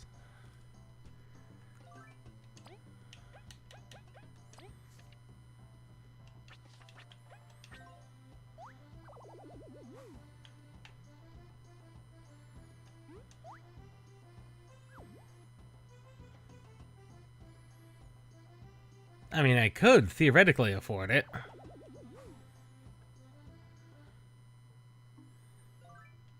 Now this looks like a place I've been.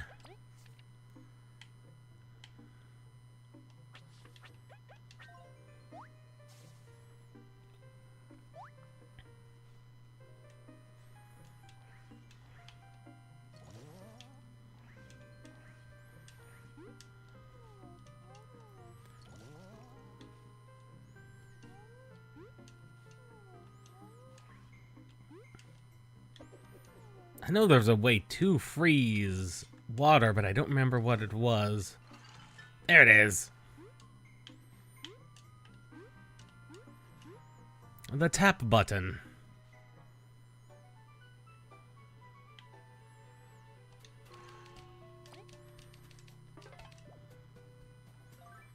Am I in the right area? Yes. Whee!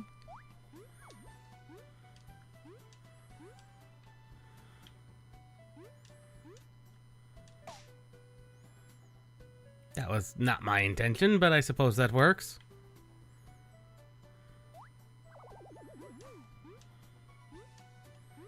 Oh yes, this entire game is extremely lovely. There's no other way around it. It is extremely lovely.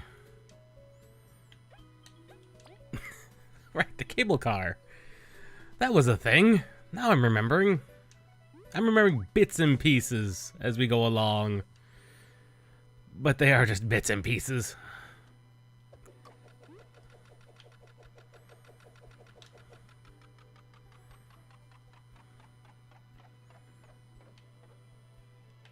Right.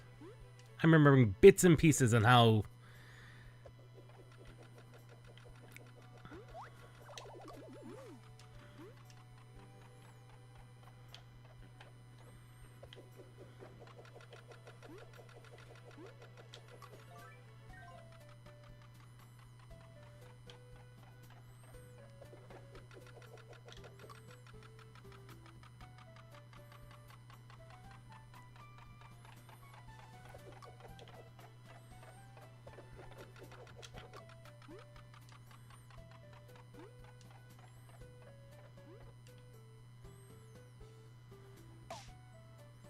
I think I remember this. I remember that puzzle, but I'm not sure I have to go to that puzzle. Because I'm only looking to go to the city.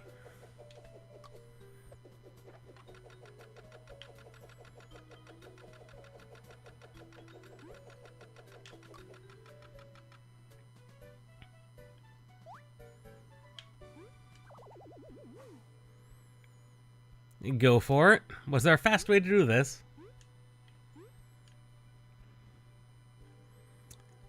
No, not surprised. Clearly there's a lot I've forgotten, like fast navigation. Wouldn't be surprised if there is. Like, I don't remember.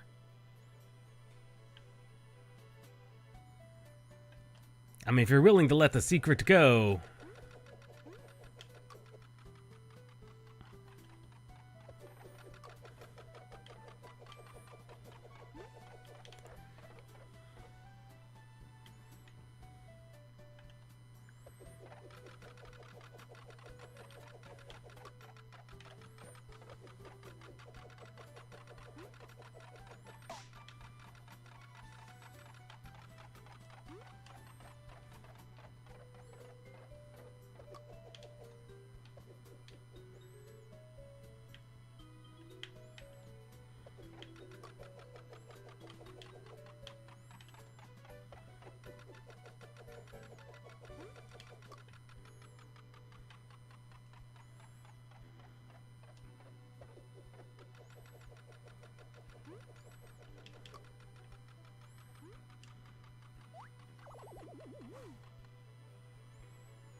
Of course there would be. I knew there had to be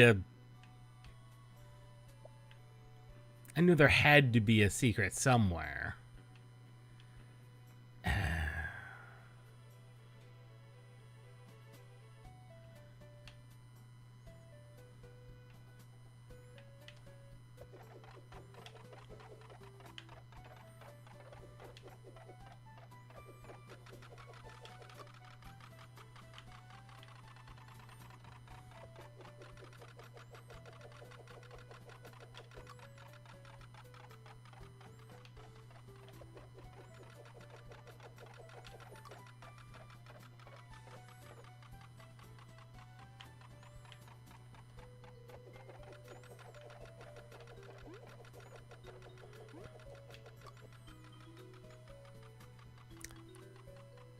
And clearly I've forgotten a lot about how to navigate this world, because I am already at kind of a loss as to how to get where I need to be.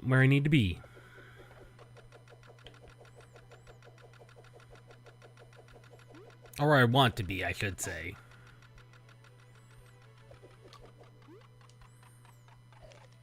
Ouch!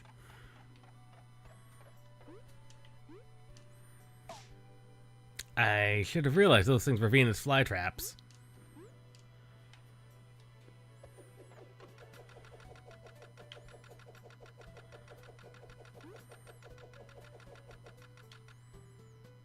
I may or may not have paid the ant worker. I don't remember.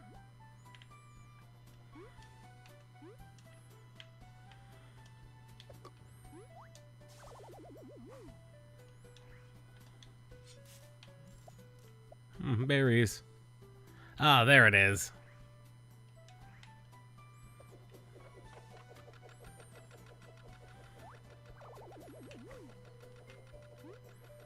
Ah, that's how we got over there. How I remember.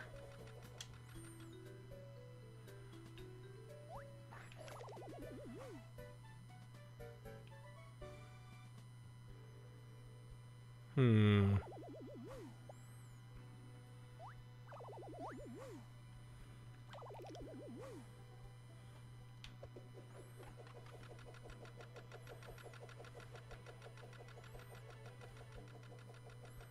Hmm.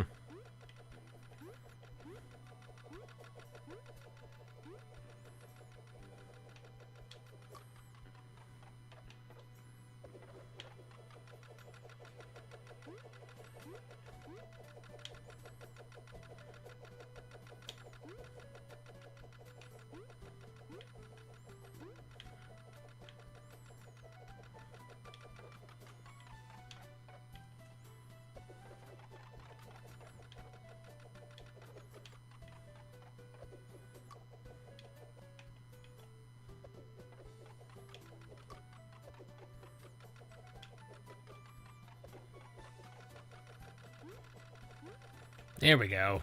I've got them both spinning.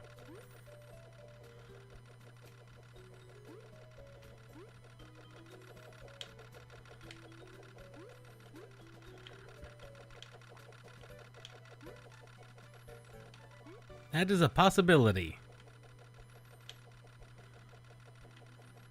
Why even is that a thing?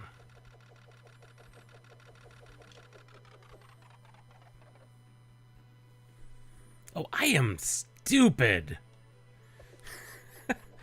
I didn't even see the fly traps at the fly platforms coming forward. Good lord, I am dumb sometimes. I am so very stupid sometimes. Well, with the 200 berries, I should be able to afford whatever that worker actually wants. Oh, I missed. Although I am starting to remember deep in my heart, deep within my brain.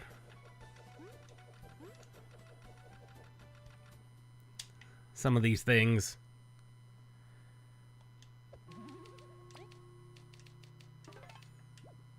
Is this it?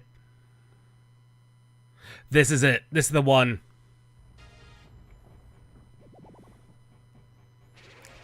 This was the son of a gun.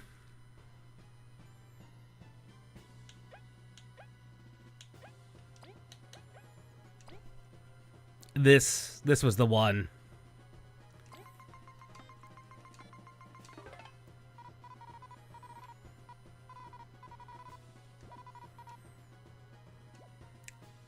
I did not remember where it was or what it was, but I knew as soon as I stumbled across it, I would remember, and this is him.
Is this an optional bounty boss? Oh, that's even worse, because he absolutely murdered me.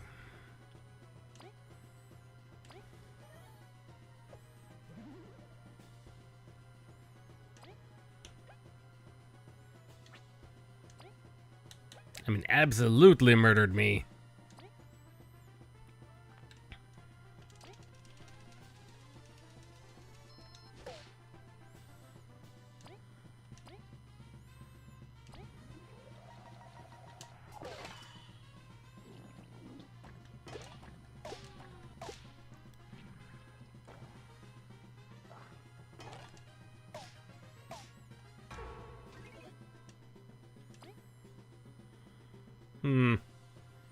Yeah, I'm clearly not ready for this boss.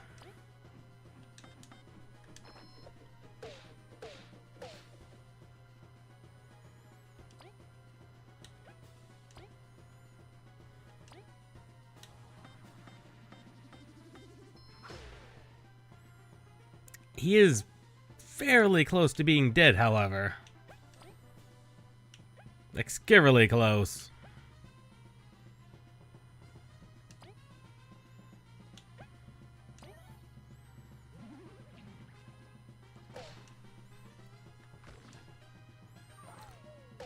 Well, there goes everybody. Well, that's why I had to put the save point there. Let us reload the last save. Now I remember him.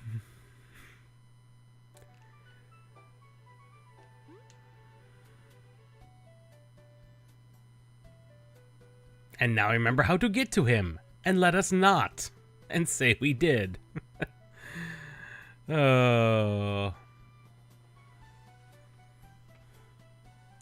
Anyway, moving on from there.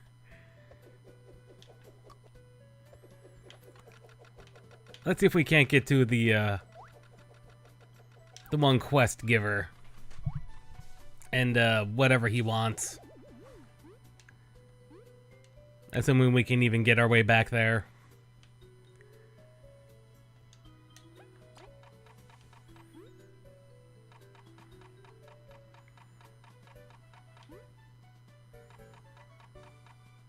Now, I don't remember those animations being quite so jerky. So that might be age of the game, or the Linux compatibility layer being a bit jank.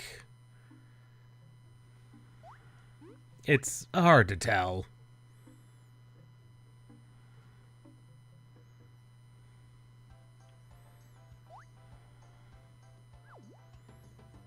Pretty much. It's either that, or you have to imagine that you've now switched timelines into a slightly different timeline where something else has gone different.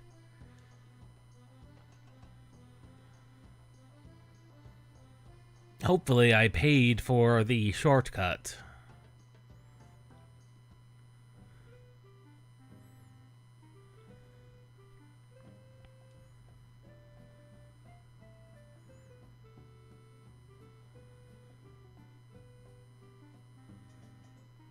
Otherwise, this is going to be a very, very short thing.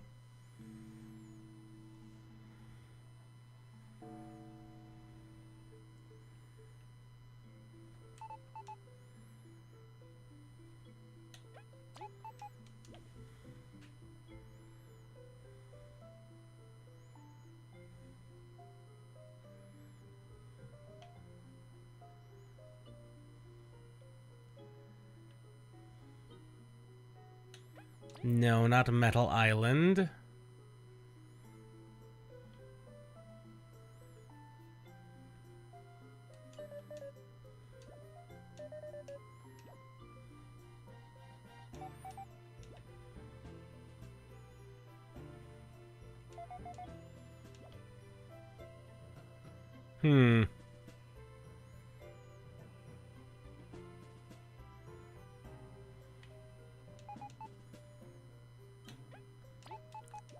We don't want to go to the Ant City Plaza. We want to go to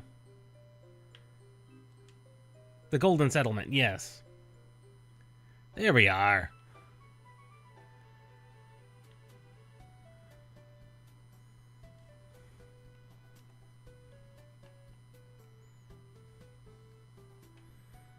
He's around here somewhere, little man. Question is where?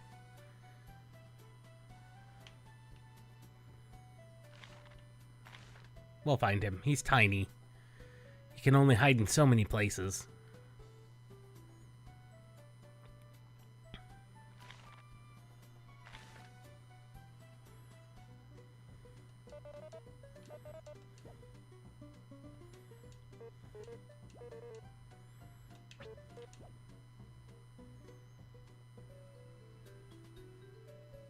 Oh.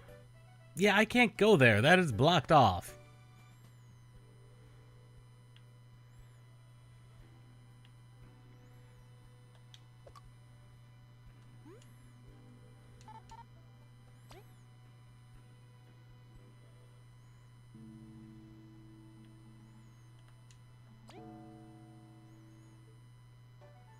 I honestly don't remember what I have and haven't done, so the question is, have I done this thing? Maybe.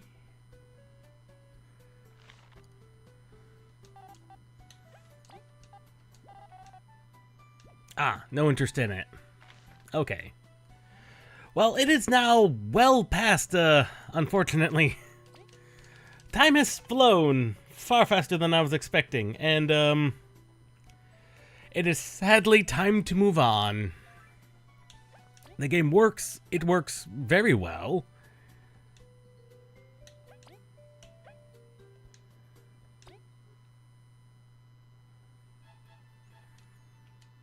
And I now have a slight inkling of what I forgot I was trying to do. Unfortunately, it is now time to move on.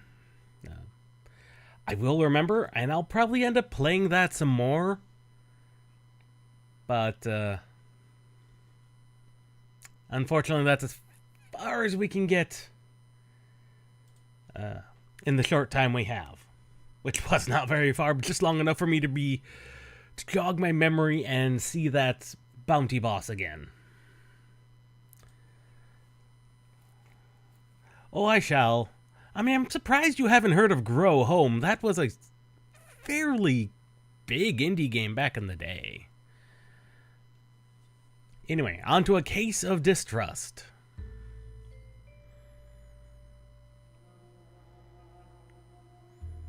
Ooh, this looks like some type of detective game.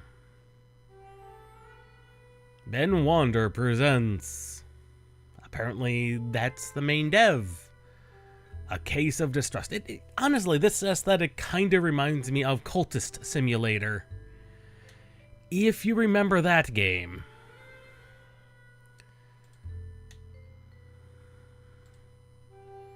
Windowed. Okay, gotta be full screen.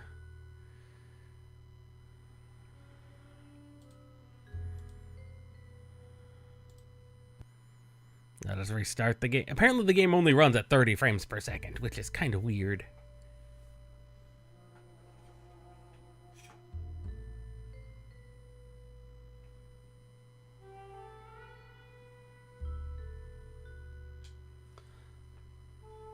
So we'll turn off the controller.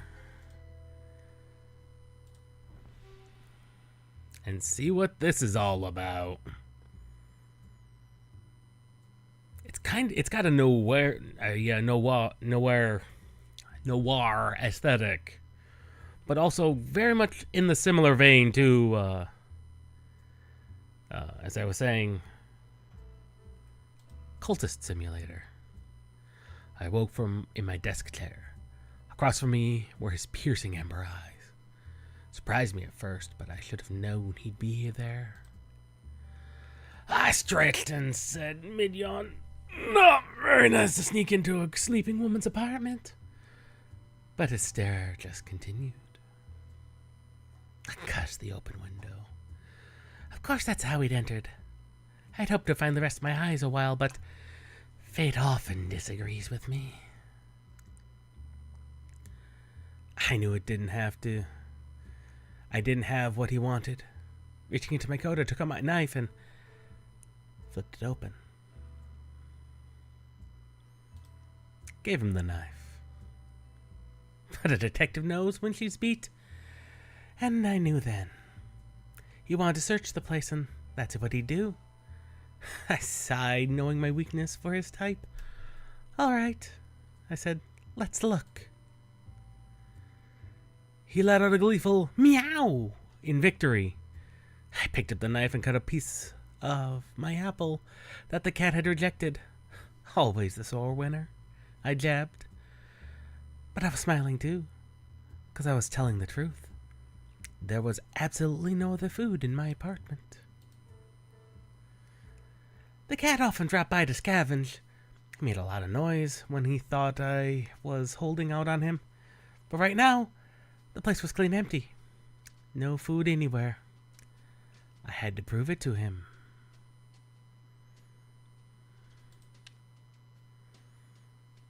I'd taken copies of the old murder cases from the SFPD records when I'd left. I loved reading through them, even though my own contributions were minimal. At that time, I longed for those types of jobs. The truth was, any work was hard to find for a female detective. Packaged cigarettes were the latest trend, but I still preferred to roll my own. The ashtray was evidence of it when I was that it was a practiced skill. I suppose I had a lot of free time back then. That lamp had belonged to my Uncle Lewis. He'd been an SFPD officer, one who'd argue policewomen could be good detectives, even while others jeered at me. I knew he'd been right, but my current workload didn't help that claim. I thought about Lewis more often than I'd wanted. I was lousy at handling the emotions behind those thoughts.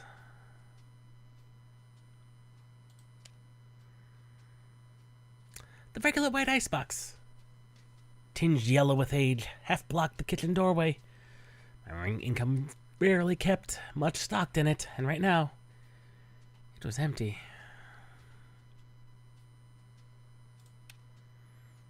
Kept a small statue underneath the side table.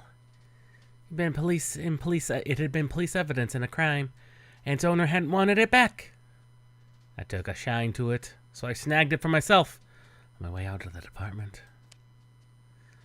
A newspaper was flopped onto the floor. Its headline was about the death of Lenin, leader of the Red Menace sweeping Russia. It seemed the Bolsheviks had lost their head. The cat waltzed into my apartment a few years earlier. Kept coming back, though there was rarely a morsel to eat. He continued his loud meowing until I proved him the place was empty of food. It doesn't matter how doe-eyed you are, cutie pie. We've got no food around, I told him. He licked his chops and looked at me. Apparently he still didn't believe that. I needed to contradict him somehow. Show him there was something in this apartment that would prove it was empty of food.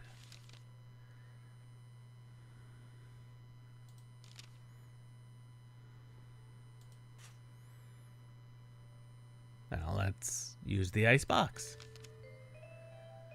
I opened the icebox so the cat could see in. Empty, I told him.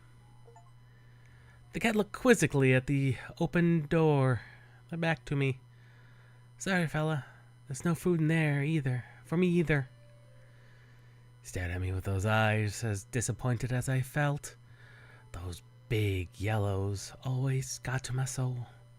Thoughts of my family filled my head. My parents. My parents were still in Chicago, where they'd moved our family in my final year of schooling. I'd returned to California, but they maintained that there was more better job prospects for my father in Chicago. His new gigs were never permanent. Odd jobs from his brother's contacts. He'd been a painter, a mover, a door, a dockhand, and whatever other professions required to cheap labor with a few questions. But then, the trunk rarely kept work for so long. My mother stuck by him, whether for her God, there's a word there, or her stubbornness, I never knew. I always thought her berating only chased him to the speakeasies, but it was the only way she'd known to love him. Most of their money came from my late grandmother's trust, but those funds were barely a trickle. I often dreamed of saving enough to help them. My mind spiraled into the usual series of questions. Had I even impacted the women's movement? Had I made any change on society at all? Was my plodding career worth losing traditional happiness? What was the point of the life I had chosen? A loud meow from the cat snapped my thoughts back into the moment. I took a deep breath and grinned back at him. Guess you can scram now, I said. Nobody's gonna come knocking with food for you, fella. There immediately came a banging on the front door. Beyond a nuisance, this cat was psychic too. You order out? I asked him. In the doorway was the regrettably familiar face of Connor Green. His company turned my stomach. It might have been his bergamot perfume which hung around my nostrils like a lingering unwanted guest, or that sordid smile which was forever plastered on his face. He stared at me through the doorway with that coy smile. Well, ain't you gonna invite me inside? I started closing the door, but he stuck out a foot to stop me. Hey now, he chided. Foul way to treat a customer, Malone. So that was his angle, hiring me as a detective. I wondered what a bootlegger would need with a private eye, but he answered without my prompt. I'll make this quick. I can't take this, the hog house, or the pigs that laugh me out. And the other detectives, and the other... Is that the word dicks? And the other dicks aren't as tempting. Thought this was going to be quick, I said, and I started rolling. So his grin widened. I thought this was going to be quick, I said, and started rolling another cigarette.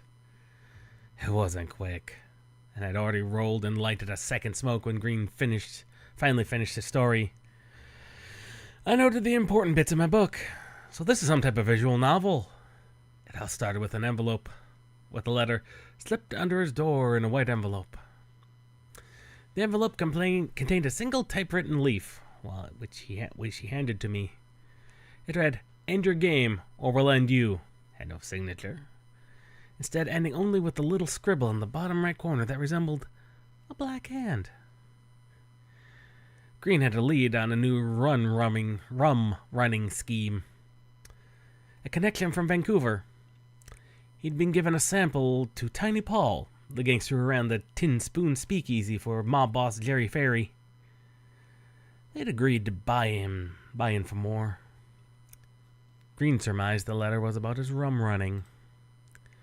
He suspected Redstone Stable, another bootlegger, of sending the letter.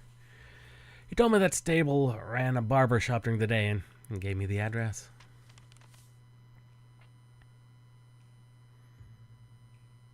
Green needed to know who the threat was from.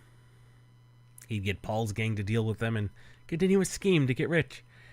If I go snooping myself, he concluded, folks see I'm not trusting people. No trust leads to no customers. I need to play low-key, which is where you come in. I raised an eyebrow and stared at him through the cigarette smoke. Something in his yarn was twisted. He must have noticed that my reticence, because he said, I work closely with Lewis.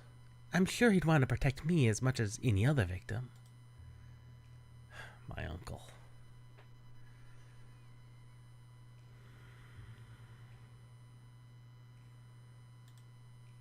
I'm still searching for the answers after his death. He'd been a man obsessed with helping victims and bringing justice to those beyond salvation. With that ethos, I never understood how he could have taken his own life. Those thoughts haunted me. I quit the SFPD and started my own practice, taking his philosophy. Is Green worth my time? Would he be worth Lewis's? Green had tipped off my uncle in a few cases. I wondered if that was enough to warrant my protection. Before I could think past my headache, he threw a bill on my lap. Keep the C-note as a retainer. And don't worry about getting in touch. I'll find you later for a chat. He turned on the hallway and I let him go. If he was willing to give me $100 with no commitment, I couldn't stop him. I turned back to my apartment, still confused about the whole story. My headache wasn't helping either. Whenever I lacked clarity, a trip to Southern Coffee was usually the cure.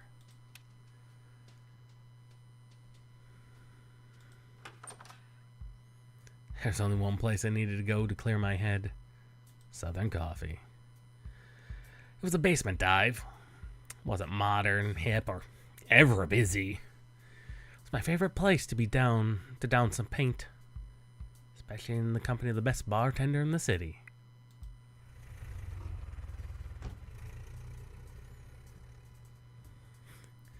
I grabbed a taxi cab and told the driver where I wanted to go. I thought about talking with him on our way. Just before starting to talk with the driver, I noticed a newspaper beside me with the headline about the recent International Winter Sports Week. I didn't read it. I didn't bother with the newspaper. And instead, talked with the driver until we reached my destination. Southern Coffee was an automat diner. Ethel Burgess, the lone waitress, was friendly to help with any inquiry.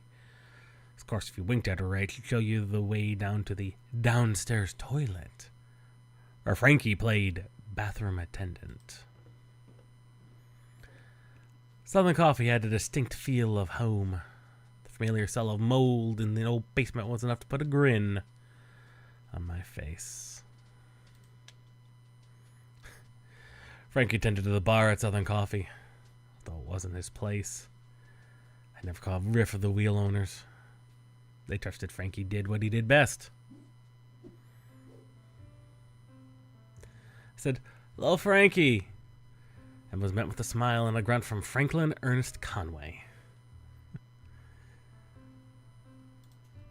He'd been a decent pitcher for the Seals a few decades earlier. Sometimes he'd speak wistfully of those days, but his arms were much more used to slinging bottles now. I sat at the bar. "You got the spooks, PC?" he asked. "You're worn as a catcher's mitt." I suppose my exhaustion showed. "I want $100 for nothing, and I can't let it go." I told Frankie about the case. The threatening letter sent to Connor Green. How he assumed it was related to his bootlegging and his suspicion of Redstone Stable. The story took longer than I wanted.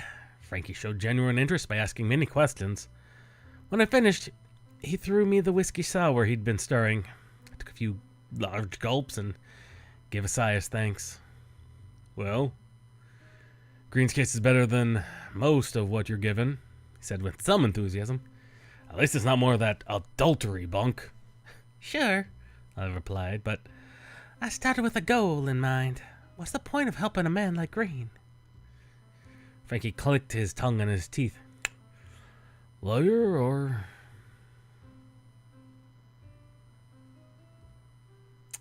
I don't know what that word is.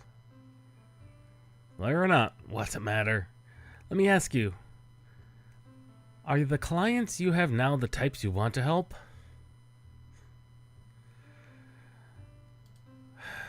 I admitted they weren't. I told them that I'd wanted more from the detective life. It could be that Green's case shoots your career forward, Malone. I sighed and stared at my drink.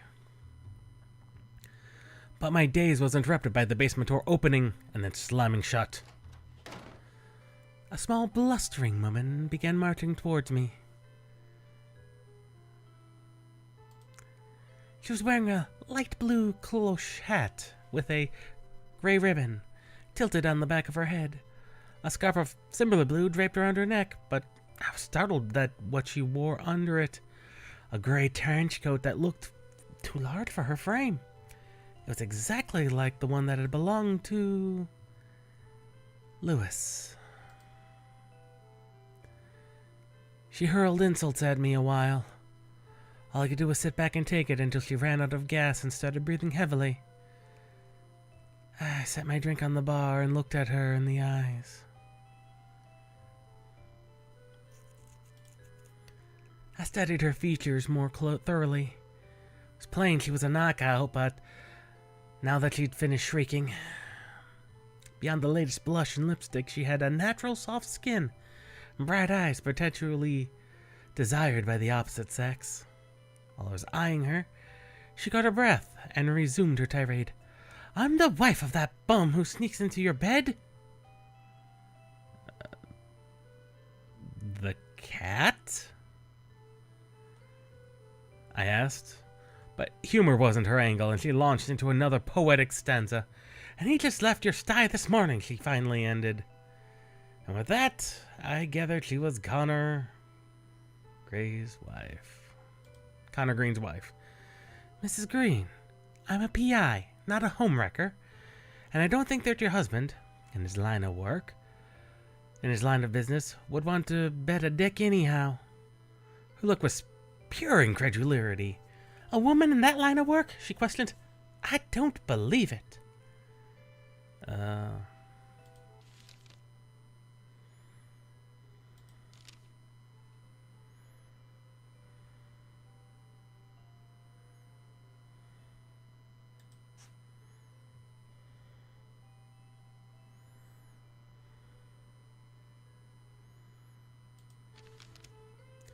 I told her about why Connor had come to me, the bootlegging, and the threats. You see, Mrs. Green, that's all that I do. There's not much more I can show you to prove it. It still took more coaxing for her to believe me, but eventually she came round. She seemed grateful when I explained it to her. Apparently she'd seen her husband leave my apartment and, distraught, followed me all the way to Frankie's basement and decided to confront me. Suppose I lost my head after what I thought I'd seen, she said, and began to cry. Frankie, ever chivalrous to a dimpled girl, came around the bar and held her up. Now, it's all right, Mrs. Green. Why don't I hail you a cab and send you on the way back home? She agreed, and they walked up together up the stairs. When Frankie returned, I said to him, You turned night real quick. He snorted a laugh. Oh, hell. Can't have that stirring in here. With a torture yelling like that, every strict booger would come here to her rescue. Mrs. Green is a torch singer? Well, I learned she was Mrs. Connor Green just now. When she came in here, I'd only seen her as a little fancy, singing lead for the jazz band and the Tin Spoon. Tin Spoon, I said. Tiny Paul's joint? That's where Green's selling his liquor. Say, think that's where she met her husband? I laughed. You're a real sleuth, Frankie. He made a sarcastic bow. I appreciate the sticking to the lingo of the time. And it's seeming this is very well written at that. Shook my head. You tell me you escorted our little torture out to avoid a little bit of hot water? Frankie flushed and said, What are you talking about, Malone? I was never good with emotions, but I was plain that Frankie had instantly fallen for the girl. So what if I had more to squeeze out of her? I asked. What more could you have possibly wanted from little Fanny? She can't have had anything to do with Green's mess.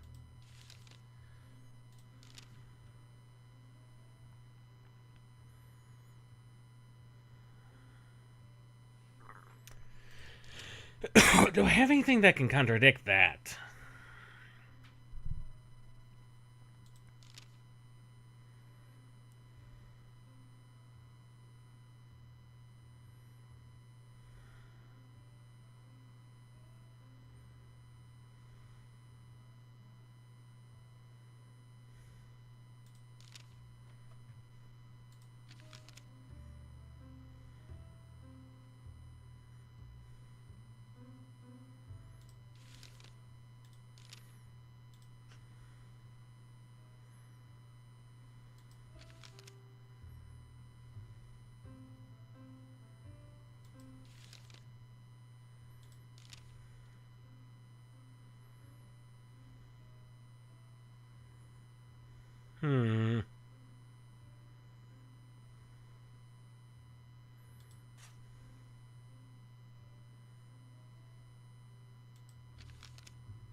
Miss Green followed her husband to my place, I said.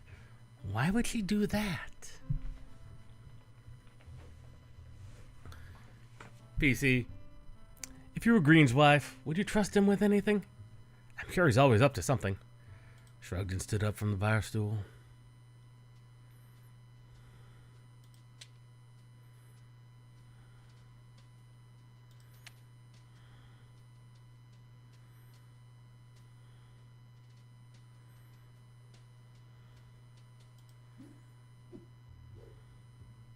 Grabbed the half-empty glass that had been next to the bottle and swirled some of its contents between my gums.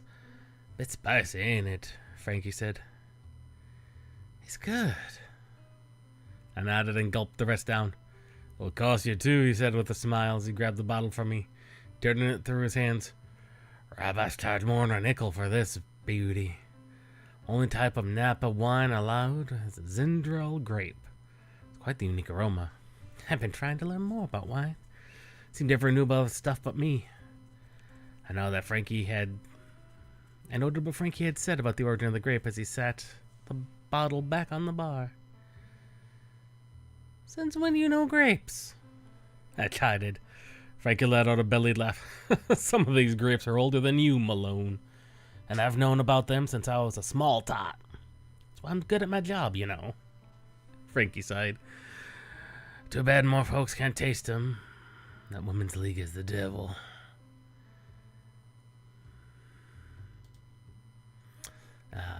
The Women's Christian Temperance Union was now under the feminist Frances Willard, a positive force for the suffrative women, but her staunch support of prohibition, along with the union's massive political clout, irked the very wet San Franciscan public.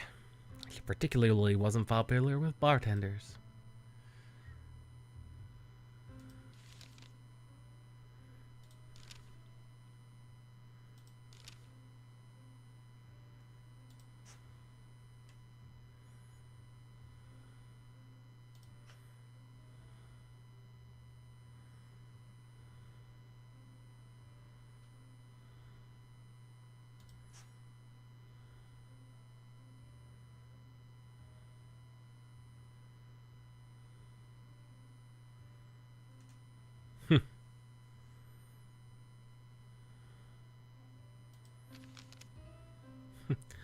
Those bottles behind the counter make this place come together, I told Frankie.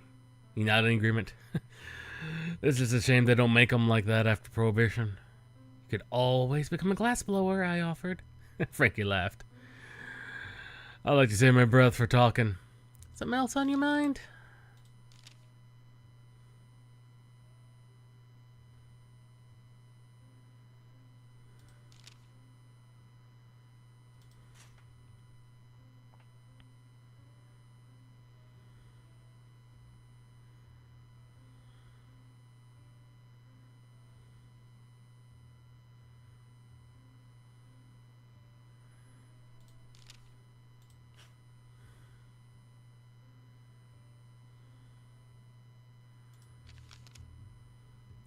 I wondered aloud how I could get more dirt on Green's bootleg.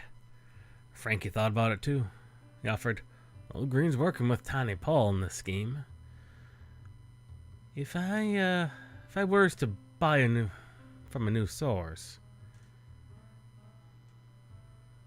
I'd have to try it. Get a taster. I continued thought. So that's likely a sample of Green's stuff lying around the tin spoon. That makes sense. I could ask Paul about whatever booze I could find in there. Frankie nodded. I thanked him for the advice.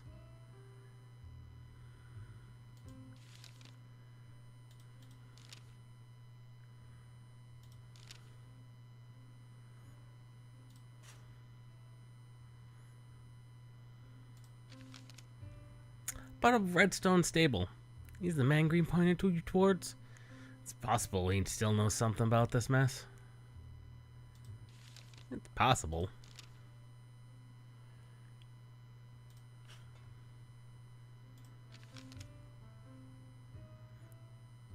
pulled Green's letter from my pocket and showed it to Frankie.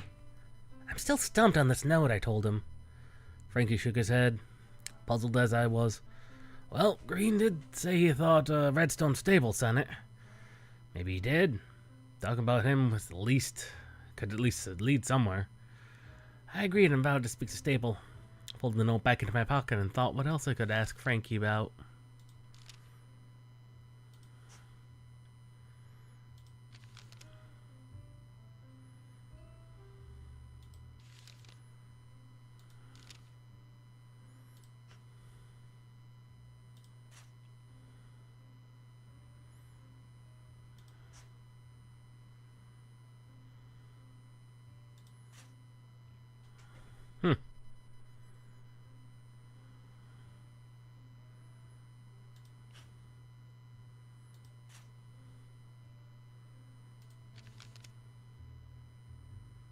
That wine we shared earlier.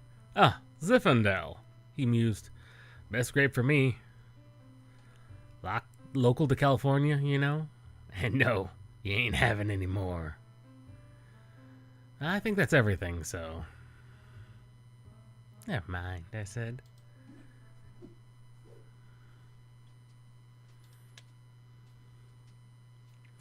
Once I'd asked Frankie to lend me some cash from that register. He growled so fierce that I decided not to ask again.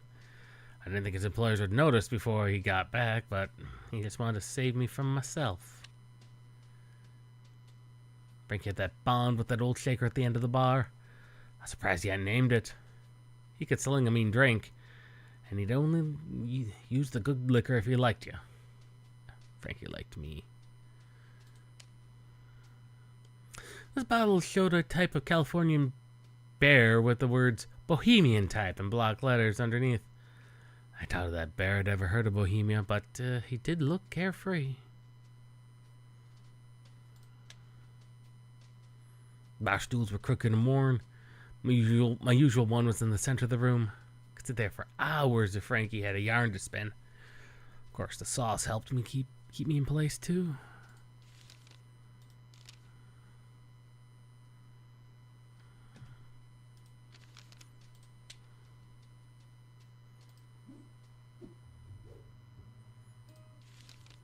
Got some more things to talk about. Let's talk about that cocktail shaker. Mind mixing me a drink? Well, you have. I asked for a... Let's go with a Ward 8. Frankie cracked some ice with a pick and tossed it into the shaker. Then he poured me a healthy dose of rye. Squeezed a small amount of lemon and orange and threw in a tablespoon of grenadine and gave it all a vigorous shake. Strained the mixture into a chilled martini glass. I drank slowly and we had a serious conversation, but I forget what about.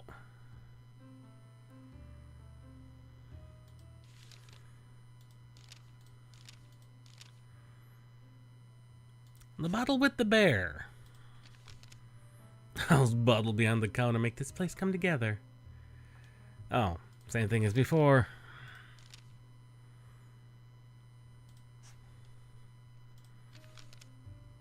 Frankie, some of these stools are more crooked than the mayor. You want someone falling off? That's when I know to kick him to the curb. Frankie laughed to himself. Is there anything else you wanted to talk about?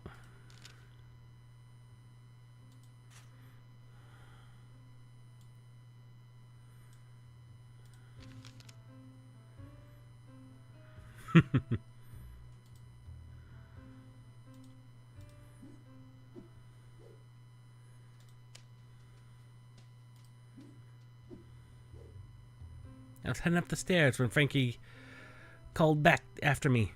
So what are you gonna do? I've been thinking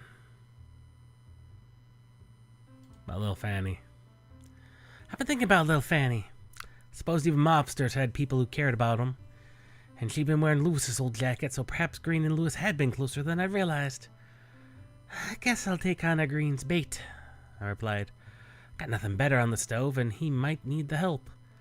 Something still stinks, though. Well, what's your plan? I see it, I have 3 goals now. Green hired me for a job. Find the guy who wrote the letter. That's the basic part. But you want more? Green's a shady character. I have to learn about him. Who's this guy? Dig into his past. I can't go back at him blind. And then there's something about his bootlegging. How's Green get a connection like that? What's his source exactly? Squeezing that lemon might give more juice. That sounds alright. So where you off to? Well, I got 3 leads. The bootlegger stable, who Green claims sent him the letter. The Tin Spoon Lounge, where I might learn about Green's rum running schemes. Mrs. Green could give me more dirt on her husband. Frankie nodded with his approval. Well, if you're ever stuck, come back and see me. You can never solve anything without talking it over. Smiled, went back up the stairs.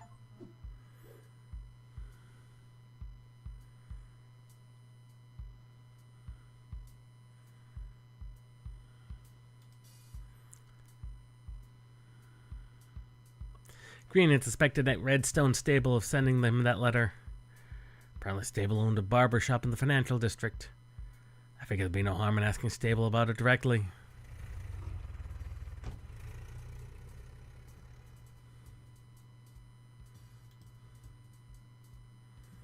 I love this job, he told me when he turned the corner of Polk and Bush Streets. Used to work in a plant across from the bay with my 2 brothers. You know how boring that gets? Bang this, push that. What a life. Aren't made for factories. Sure, they paid more and they're part of the union. They have good pensions. But just can't beat this, he said, revving his engine. Such freedom. We spoke about his love of the open road until we reached my destination. The barbershop was down the alley in the financial district, opposite of the red-bricked National Bank.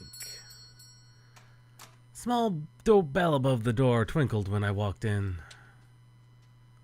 The hat rack was a deep mahogany, engraved with the gold lettering that read, Fraser and Company Furnishings. The maroon leather chair looked comfortable. It seemed elaborate for a barbershop rating chair. 2 sides of the mirror's frame were cylindrical, painted blue, red, and white to look like barber's poles. They clashed with the rather-wise elegant furnishings. Frame on the wall contained a yellow photograph of an old man. He had an authentic smile and held scissors in his left hand. The modern hydraulic barber chair had always seemed ostentatious to me, but this one, with its soft brown cushions, gold embroidery, was the most ornate thing I'd ever seen. I think that's everything we can... Oh no, what's this? Stable's cabinet was similar to my own, but where mine was a dull gray metal, his was a deep red wood. That thing looked heavy. There was a tall man in the center of the room. He was wearing a flamboyant pink suit, tailored to accentuate his stature, with a maroon bow tie and a pocket square. I gathered this was Redstone Stable. The man turned to me. He grinned, and his squinting blue eyes made the smile feel genuine. I must apologize. We're not taking walk-ins. I studied his face. The wrinkles around his eyes indicated he was at least 40, but the rest of his skin was clean and smooth. He wore no hat and shaved his head completely bald. But combined with his smooth skin, it hinted at the look of a small turtle. His pink suit and maroon accessories only added to his eccentricity. He smiled and said, How foolish of me, of course. You're here for information, Miss Malone. I noted his smooth voice. He paced his words deliberately with a consistent whiff of satire. Although his accent was American, he didn't use the modern slang, which gave him a classical candor. Well, what do you want to know? He asked with a genuine curiosity in his voice.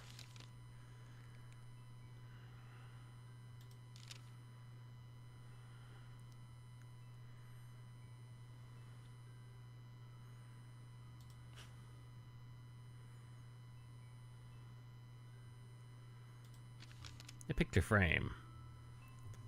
That the old man? I asked. Stable looked at the photograph. No, it's my grandfather, taken near the end of his life. And why'd you hang it in here? This store was formerly owned by my grandfather. He started from humble beginnings. My Zaid taught me the meaning of hard work and dedication. I'm humbled by reminders of him.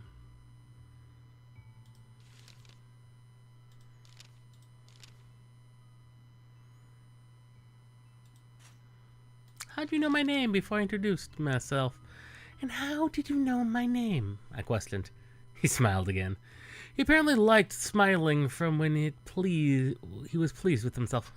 Barbers hear gossip around town, Miss Malone. Sometimes that gossip is worth remembering. And what gossip have you heard about me? I asked. Just that the niece of the late San Francisco detective Louis Malone had resigned from her policewoman duties and started a private detection agency. But that was months ago, was it not? I confess I'd not heard much since. Asked him if he knew Louis. Not well enough, he said. I'd hear he did his job by the letter of the law. And I lost that alphabet years ago.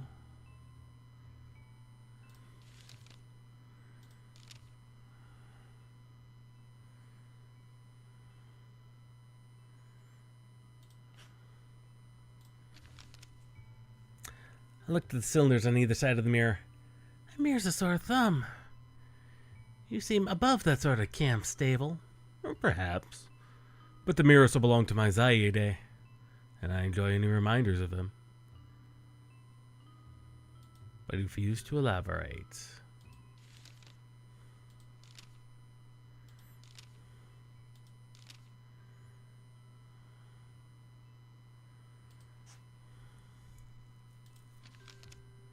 I nodded to his furniture. Elegant trappings for a barber. Math was never my strong subject, but I can't see a barber making enough for all of this. He smiled. Well, I do have other methods of procuring wealth, but I do not engage in illicit activities, if that's your implication.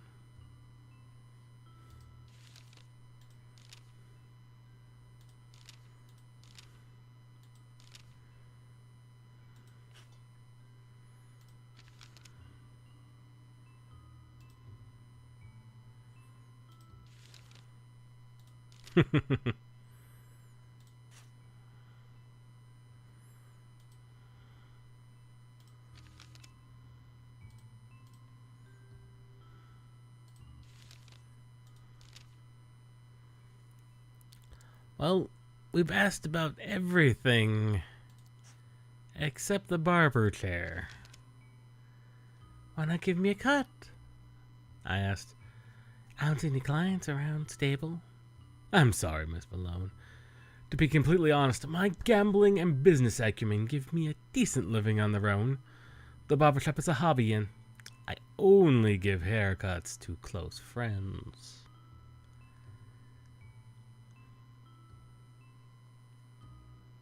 And I can't be a close friend? And you don't want detective friends? Poking around? I never claimed not having detective friends. Just not the private variety.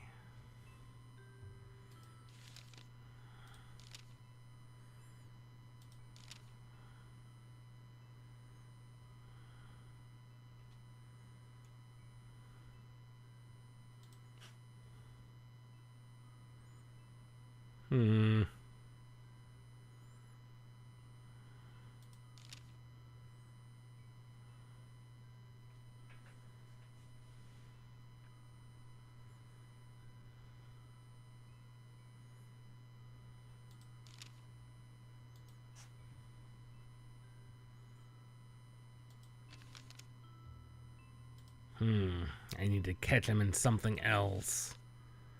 I need some type of evidence.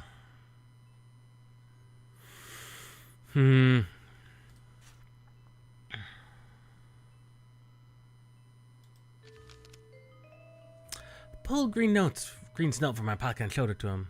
But then let him hold it. Green tells me this letter's from you. Doesn't like the threats. Stable lowered his head to study the note, then chuckled. His knowing grin returned to my face. Oh, but this is a Black Hand letter, he said, flourishing my hand towards the paper. Have you ever seen a Black Hand letter, Miss Malone? I confessed I hadn't. Exactly. You should ring your friend Shipman at the station and ask what it means. Sam Shipman had been one of my uncle's regular partners in the vice rackets. I wondered what Shipman could have done with Green's case. Stable seemed to think that he had a lot to do with it. I pocketed the letter and continued with my questions, but I made a note to stop by the police headquarters and see Shipman. No.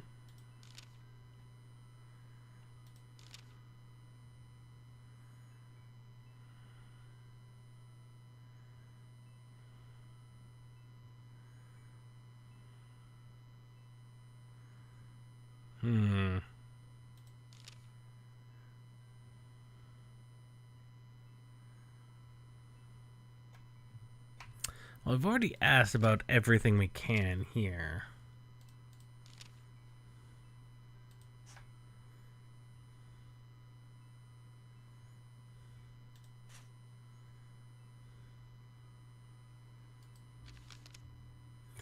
Green claimed to bootleg, I stated bluntly.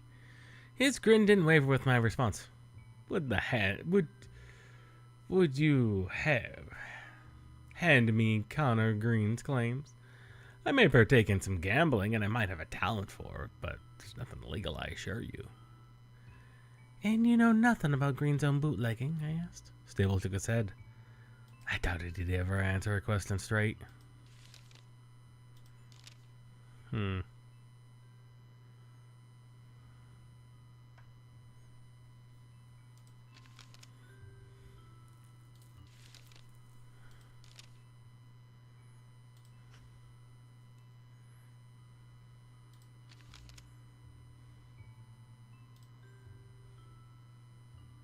Nothing now, I said and turned back to the barber shop. Well, I think that's all we're going to get out of here.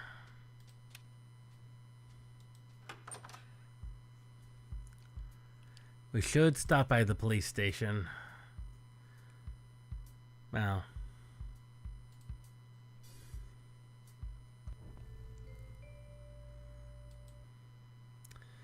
honestly, though, with as well as that runs, and that's a nice noir era, Prohibition era in particular, visual novel. That's actually quite nice. I can imagine that being pretty good. Pretty good, all things considered. Am I going to play it more? No. Did it play well? Absolutely. No problems at all. So the last game on our list, one of the games from before SteamDB started storing and finding all the data. This one. If it would launch, it apparently does not launch. Oh. Well, we finally found one that didn't work right off the bat. It's a question of what one would work. Let's try experimental. Experimental fixes a lot of problems, but there's no guarantee of it.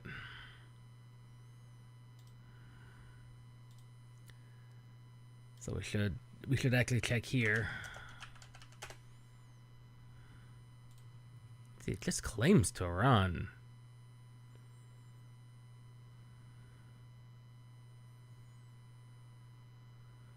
Just Proton 11, huh?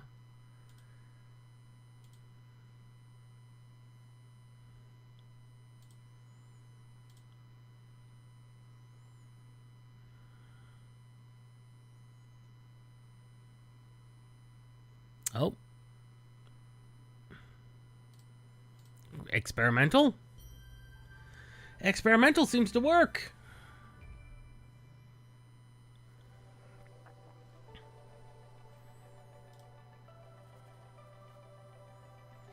Best played with a gamepad, eh? Well, far be it from me.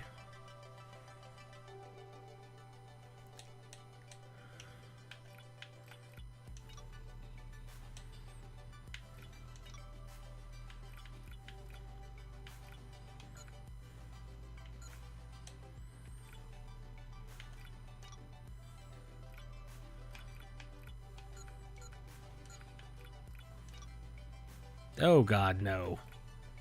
Turn that back, yes.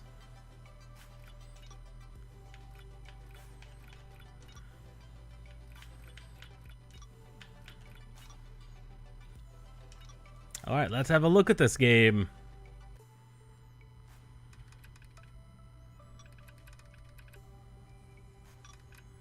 Day 937.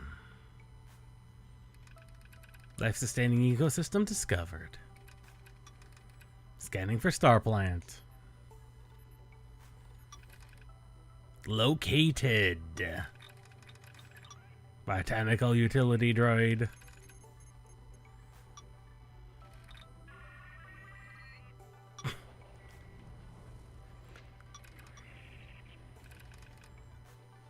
Explore the ecosystem. Grow it to 2,000 meters. Harvest seeds for return to Earth. And have fun.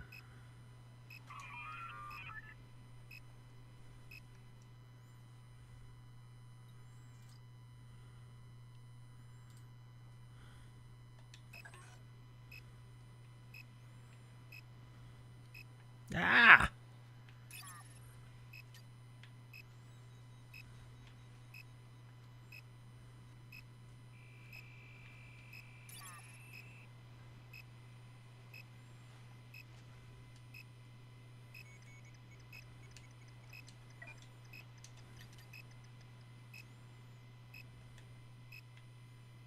Hmm.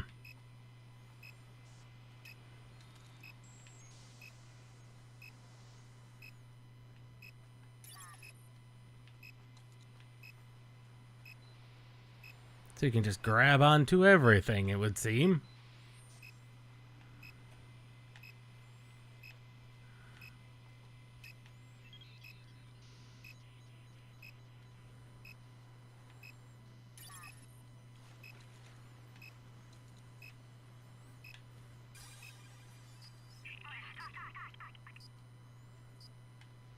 More crystals to increase power. Hey, we can jump now!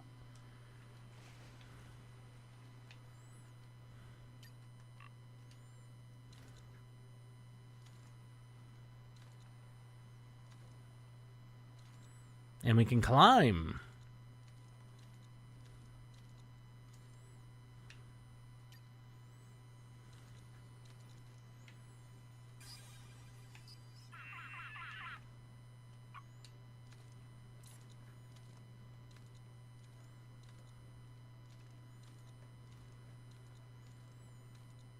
Yeah, it's got a pretty interesting physics-based momentum.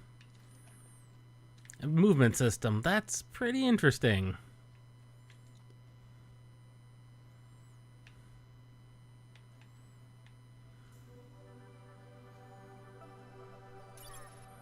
Crumbs.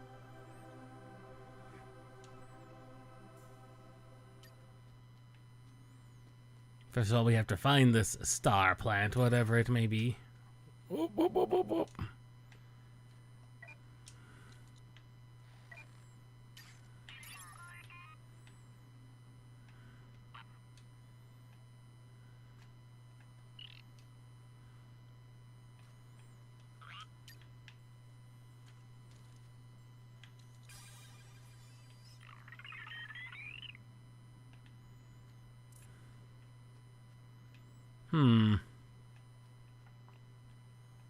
I see another crystal over there.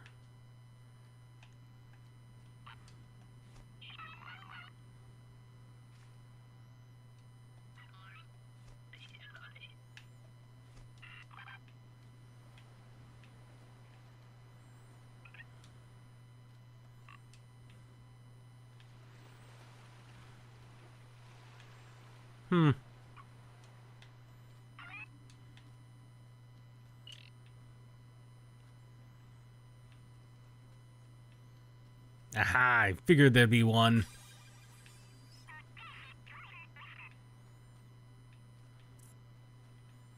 I figured there'd be a hidden one. What's this thing?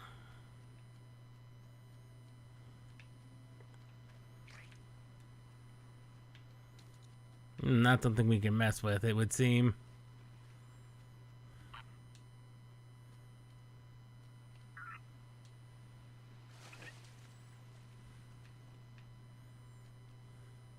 Sheep? Those look like sheep. And those are in fact sheep.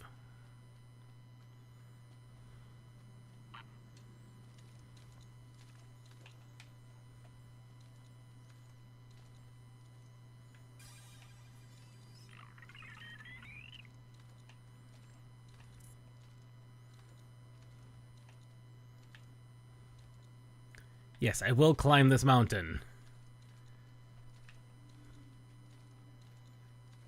Give me the chance to climb this mountain. I will climb this mountain.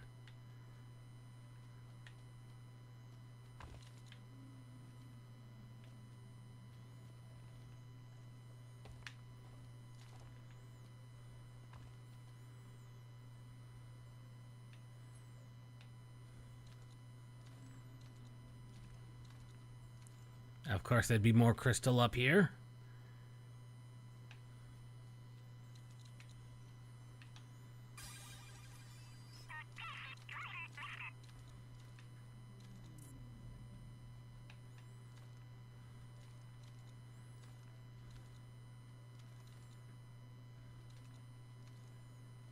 I love this. I do like this physics-based climbing and movement system. It's actually kind of neat.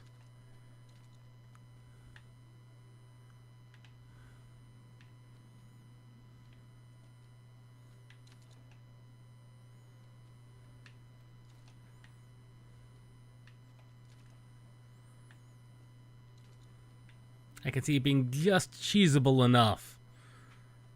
Sheep. Whoa, sheep.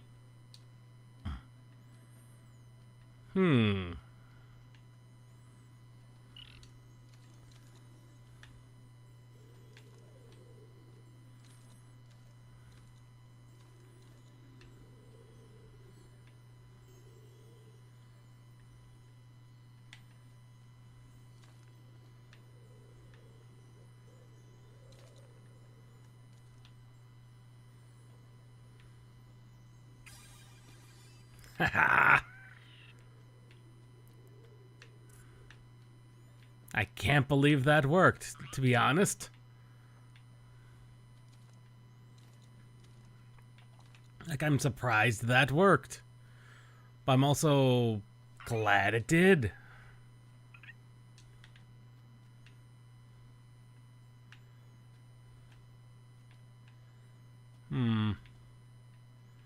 Not seeing any other crystals. Well, none that are immediately obvious as crystals. I mean, there's the one over there, but...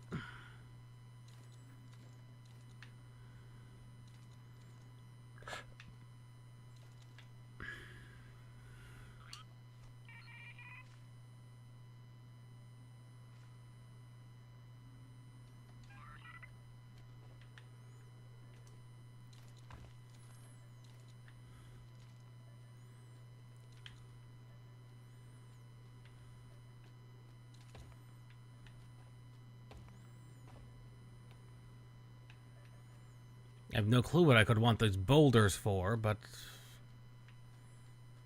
maybe that's because I need to move these boulders.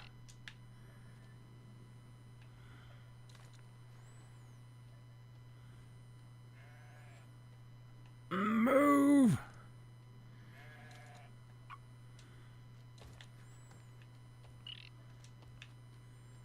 Yes, it's because there's a sheep.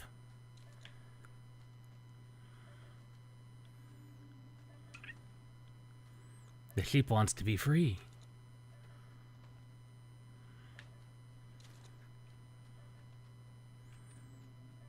The sheep will be free. The sheep is nearly free. Come on, sheep. You can do it. Stop being a wuss.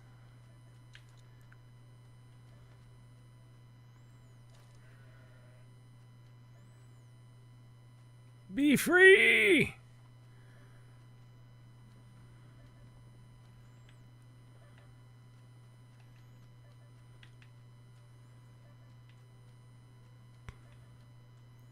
Come here, sheep.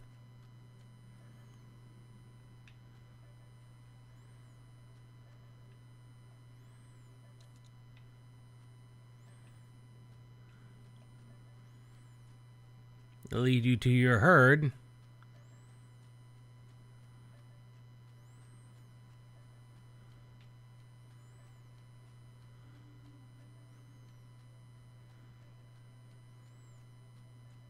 Come on. It'll be faster if I... What? Do I have to drag sheep?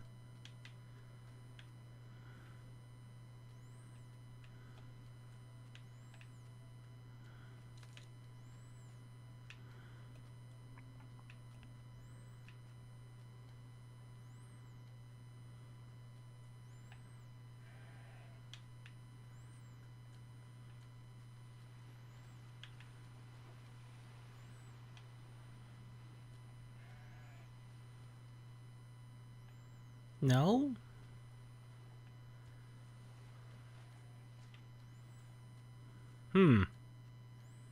Maybe I broke sheep. I may have broken sheep by starting to drag him.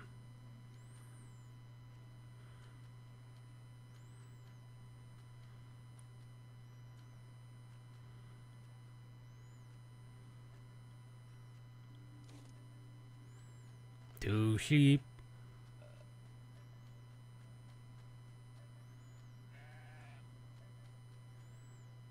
Maybe friend sheep?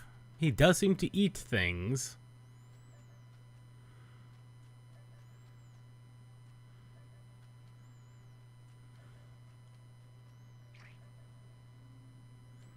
Okay, sheep does not eat those, though. Sheep eat these?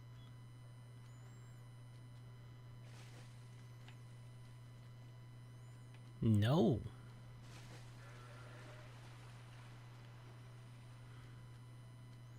Sheep does not. Honestly, I'm not sure why I freed sheep then.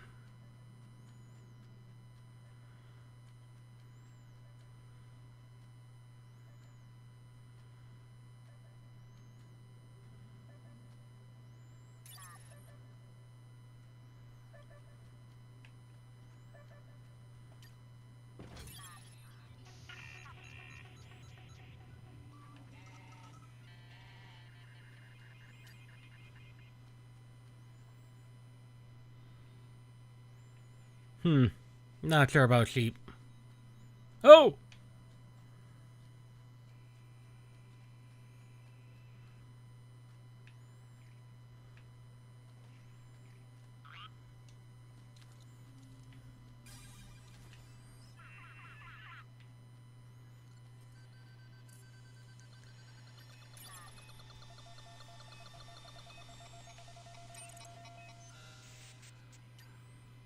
Oh. Sheep has been stored in database. Unexpected.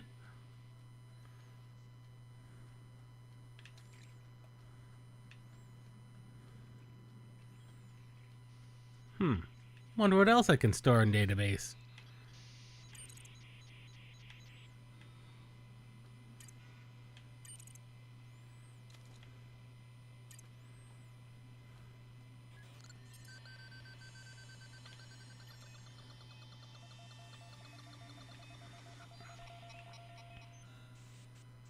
New items in database.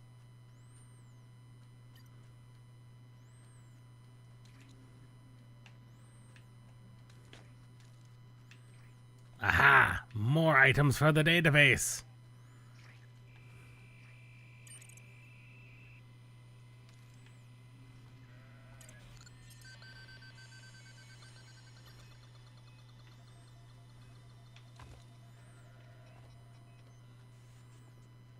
Sorry, sheep. We've so many items to grab.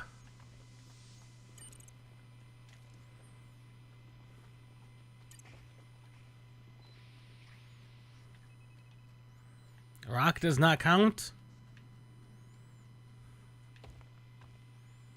Rock apparently does not count.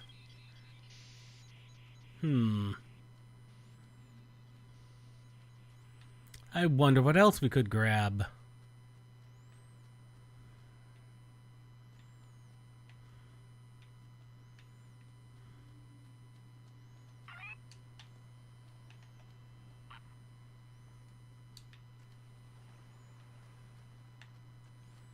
Well, we did see to the top of that, and there's nothing up there.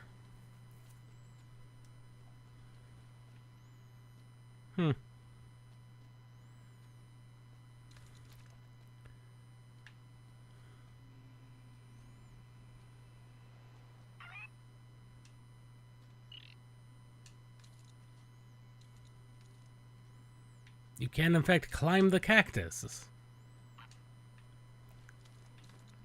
How interesting.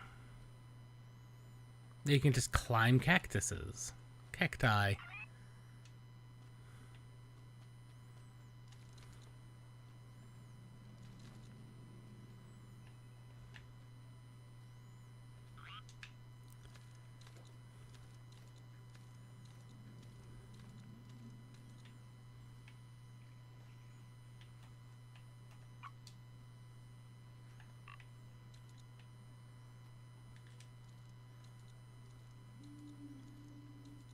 Unknown crystal thing.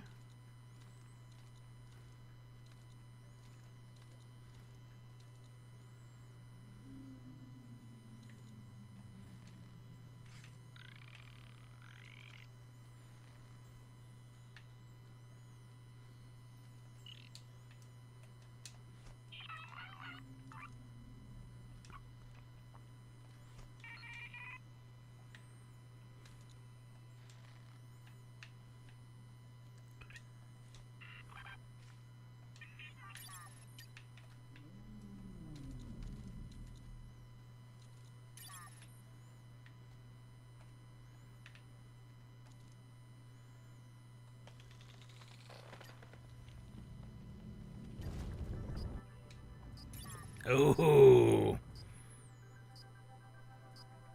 Energy rocks, eh?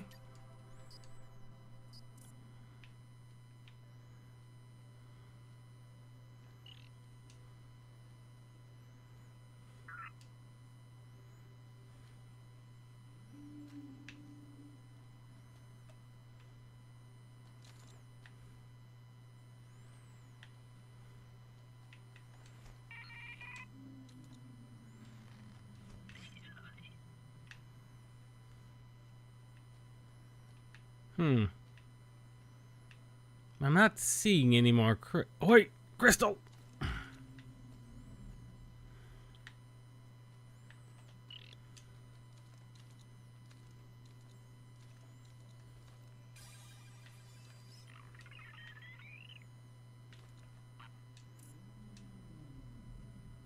Tumble. I'm not looking forward to this rock pile. Aha. Increased camera control. Zoom in and out, huh? I see another one in there.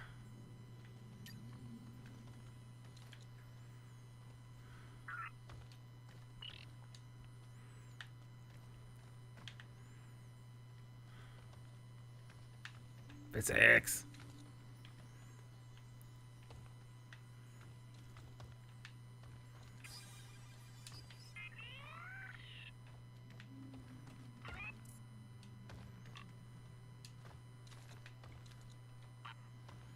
Here we go.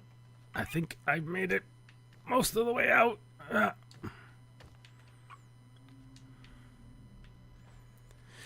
And that is why I thought those pile of boulders was going to be a problem.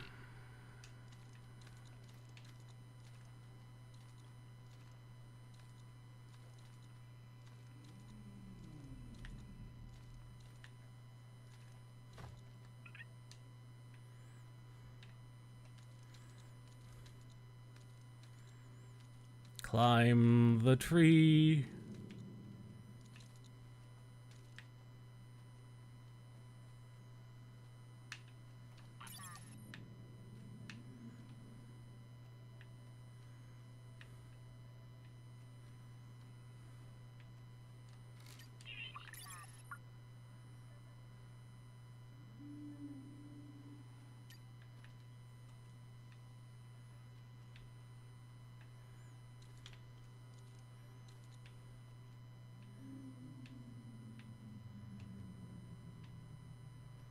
I was hearing the sparkling of a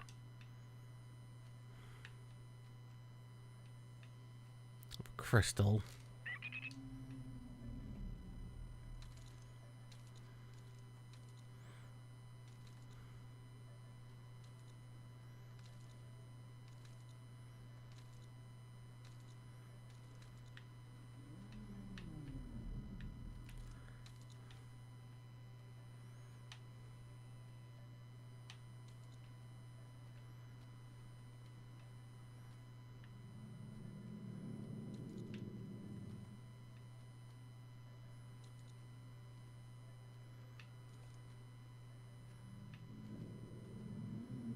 Stabilize. Stabilize.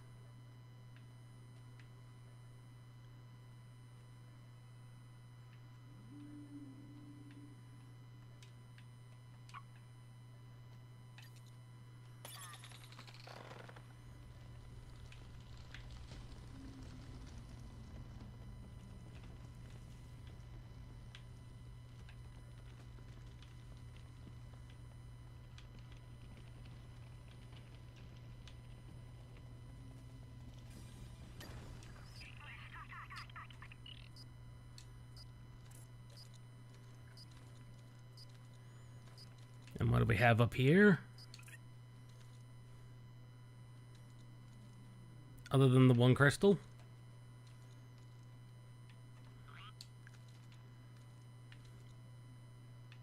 Just the crystal? Just the one crystal.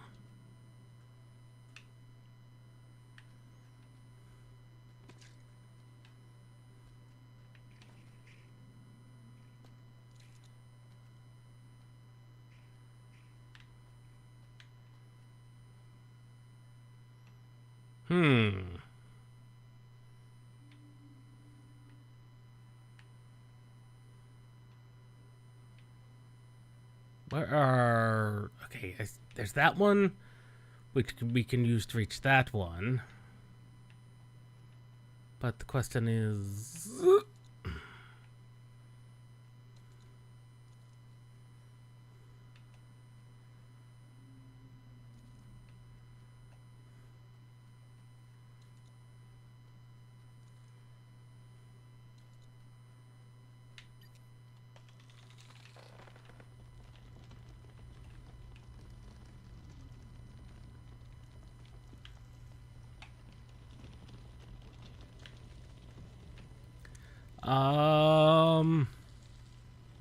This is not going...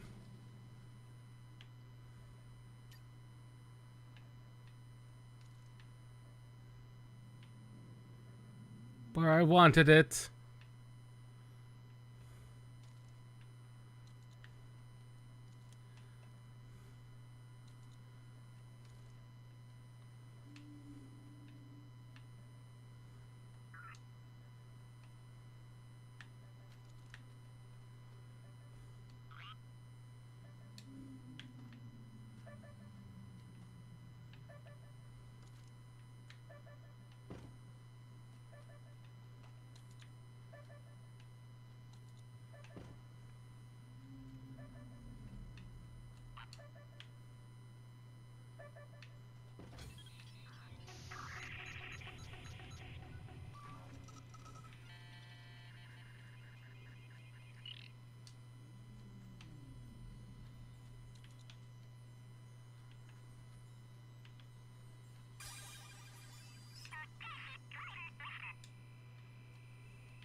Ah, I see another chute.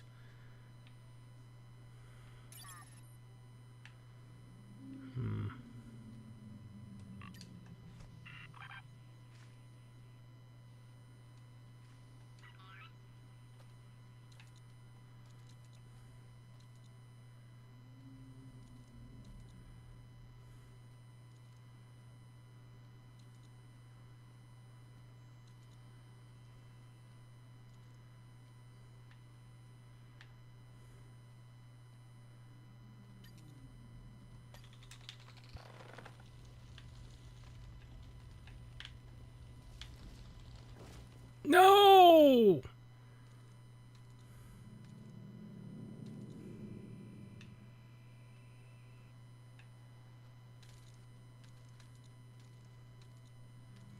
That was not the direction I wanted it to grow. That's fine, though.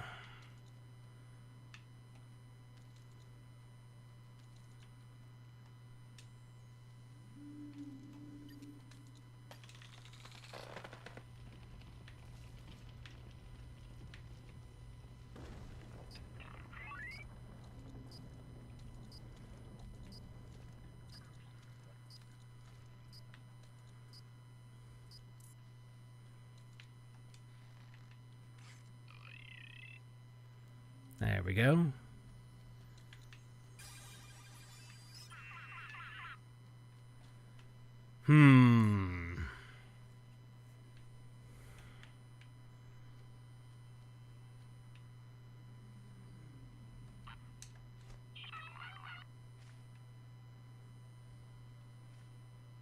Fastest way would actually be this one up here. So up we climb.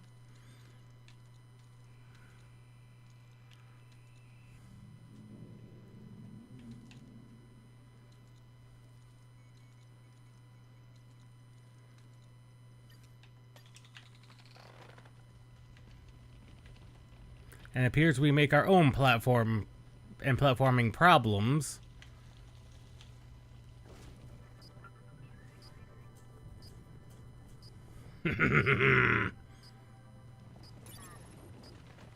What fierce growth. Marvelous.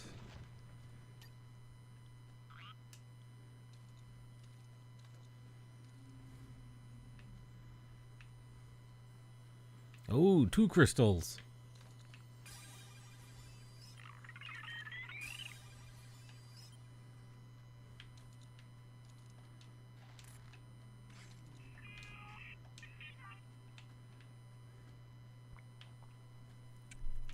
Okay.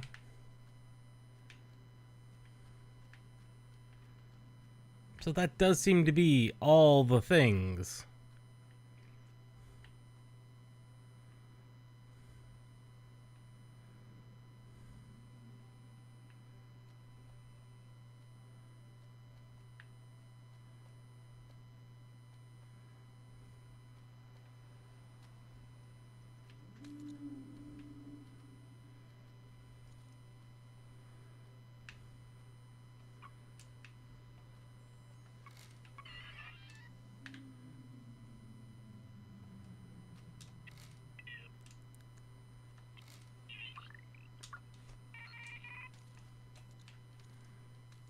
I guess up we climb. The good old-fashioned way.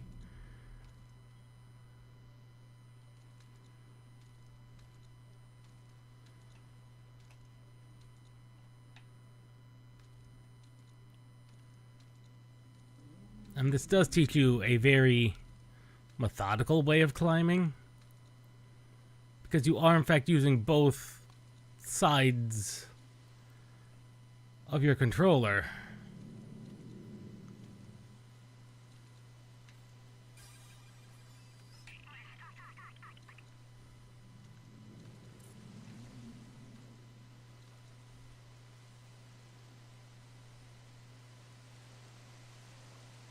Come on, grab.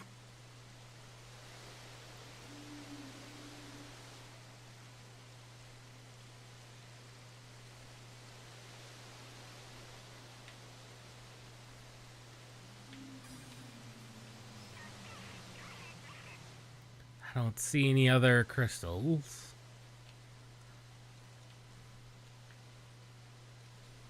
I do want to see what this mushroom entails.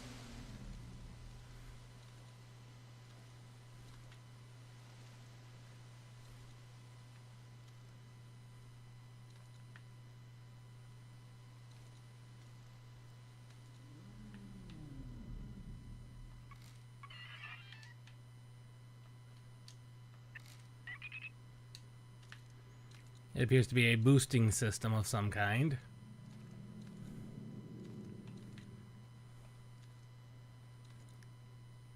No, no, no, no, no, no! Holy cow. I nearly lost it. Oh, that was so dangerous.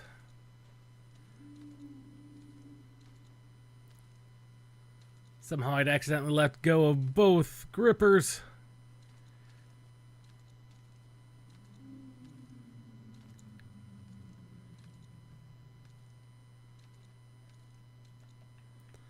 Accidentally, somehow.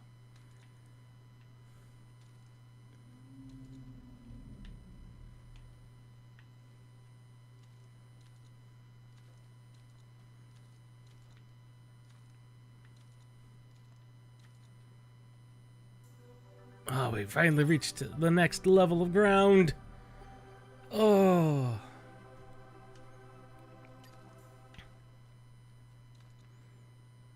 Oh, we've reached the next level of ground. Thank goodness. Oh. Now, if I can find a teleporter, that would be even better. I hear one.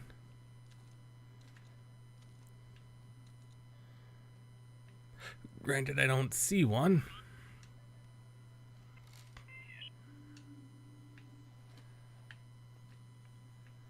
I do see crystal, however.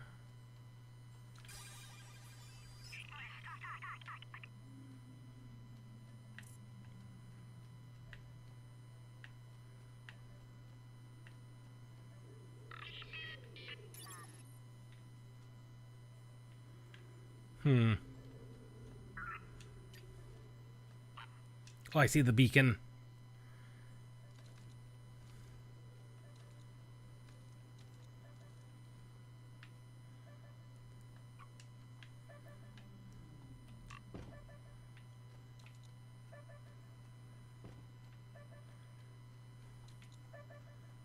Now we've got an easy way back up here.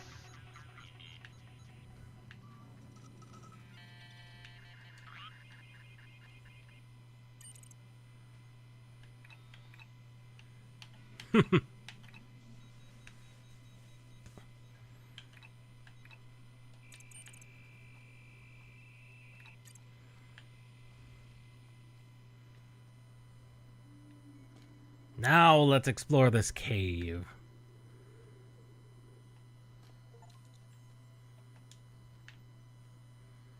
Find a warble creature.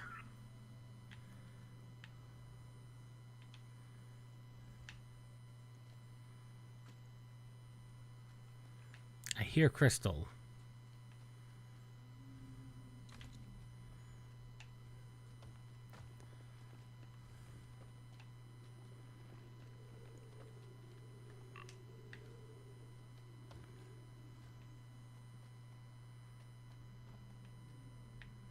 I hear a crystal shine, but where is it? Oh, I see it. Of course it would have to be there.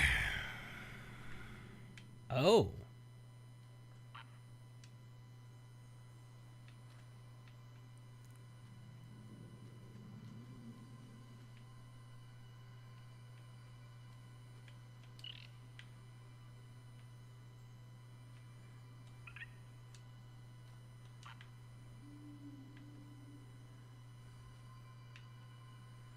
Oh. And we'd have to find a way to climb with the dodo.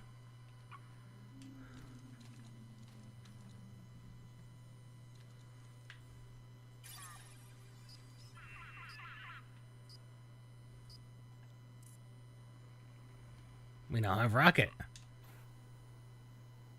Not much rocket, mind you.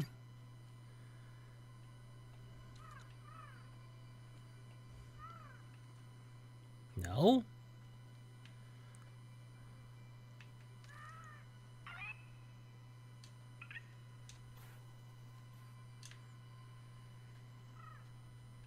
No. Dodo says no.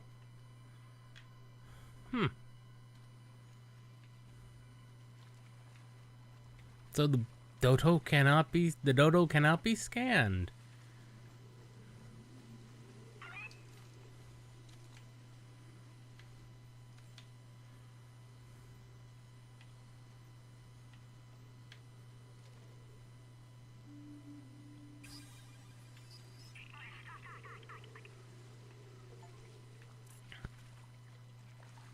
Made it through my first night, apparently.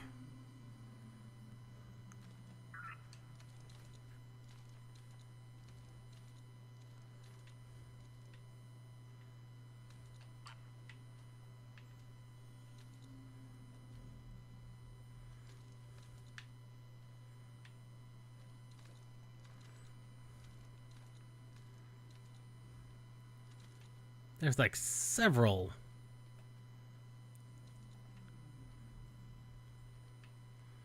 There are so many.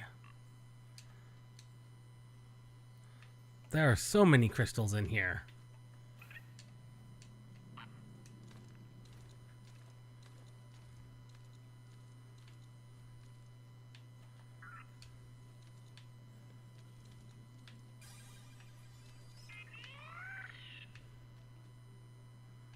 So many crystals.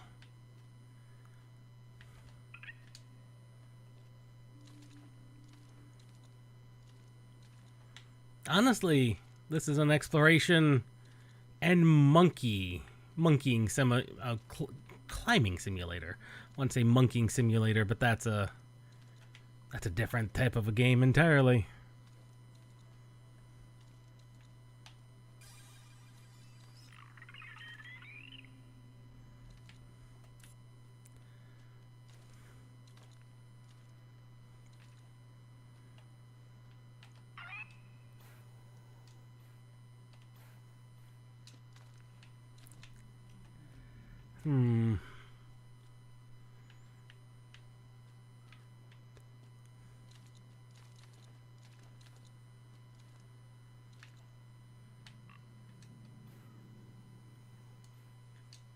Ah.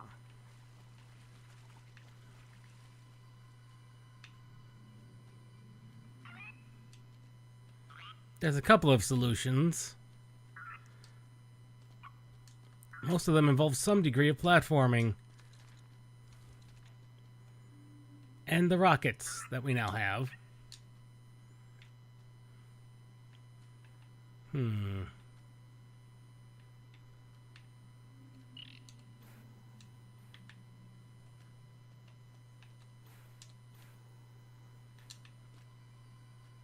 Oh? They begin to fall. Of course they do.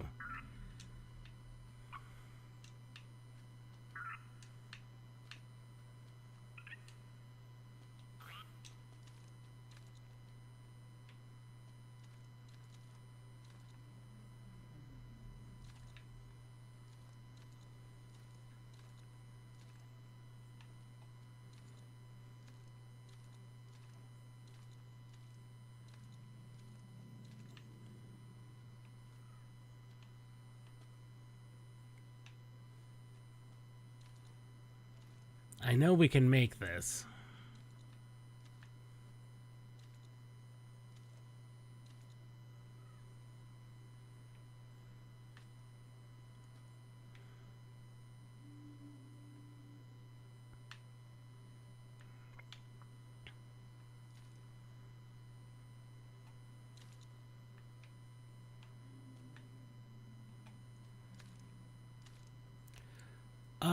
Actually pretty good. We're basically playing a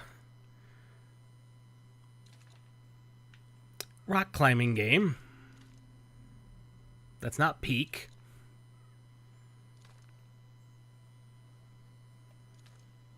It's an old Ubisoft game from, I think, 2015 called Grow Home. It's about growing this plant. And where is that? Oh, there it is. There's the crystal. Ugh. Oh, that was close. Oh, that was dangerous.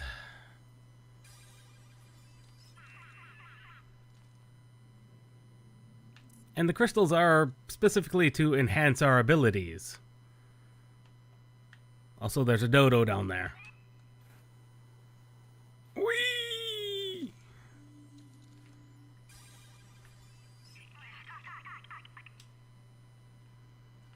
There's also no fall damage, but this is an entirely physics-based movement system. Of course there's one way up there.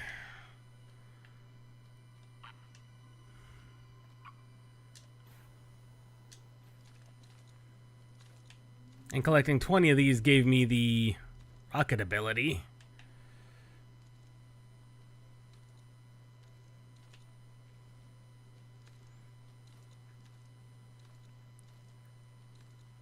Also, yes, you can actually seemingly just climb everywhere.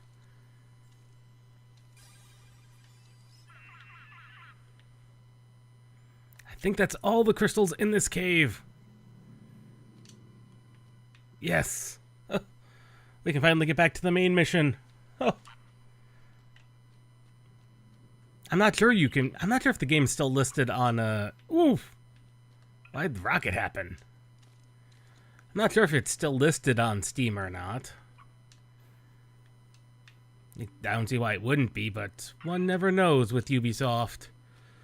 Especially their older titles. I remember this being a very big deal back in the day. Like, it received glowing reviews.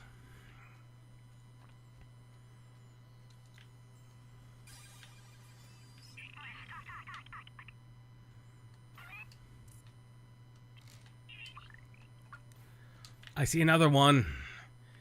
It's all the way down there.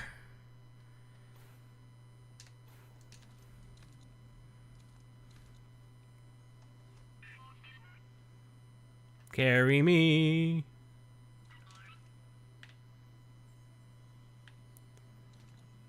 It might be in their own launcher. But like I said, I have this on Steam, so there's no guarantee of that. Well, fastest way down. Whee!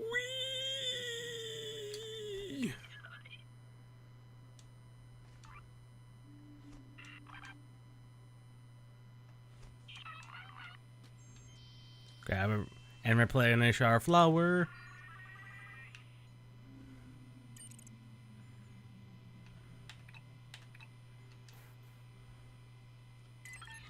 Teleport.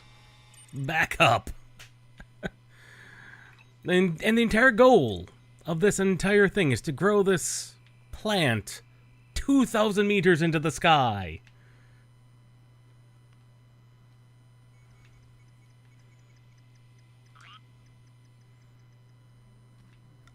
And I should also probably show you the best part. It's not just the robot that has procedural animation. Sheep, sheep, sheep, sheep, sheep, sheep, sheep, sheep, sheep. Look at that sheep. It is both fluffy and terrifying. Oh no! Goodbye!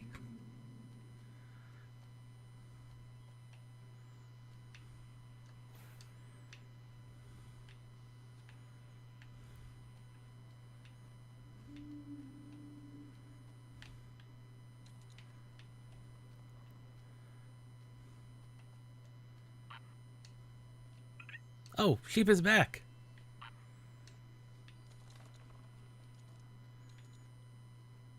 Also, anything I can put into the teleporter, item-wise, will be scanned. So I've scanned a sheep and several other unusual items. Okay, there's a cluster.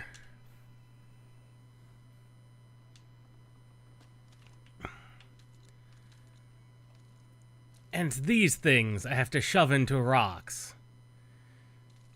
Yes, I realize what they look like.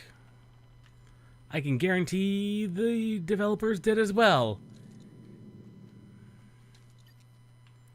Okay, where are we aiming this thing? We have to aim for the glowing rocks with some very particularly weird steering. Okay, we will shoot for... Let's shoot for the first glowing rock. No, no, no, no, no, no, no. No. No, no, no, no, no. Where are you going?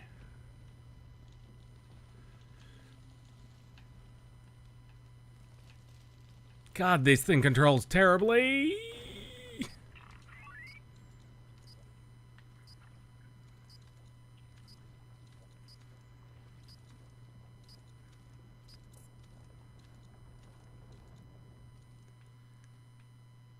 Also, the plant continues to grow every time.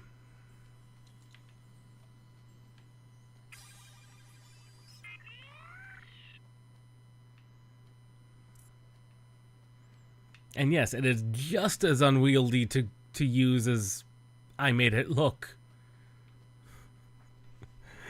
That was not me trying to make it look bad. That just is terrible to control. It is just that bad to control. I'm not gonna lie. Also, that is now a permanent platform.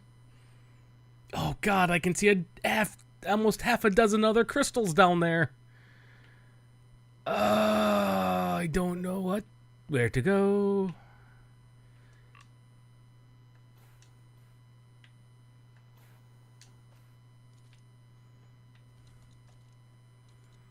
This one I might be able to make to the next platform. It's just over the corner. No, no, no, no, no, no, no, no! You stupid... No. Yes. No. This is weird. I don't get you. Okay. And it's dead.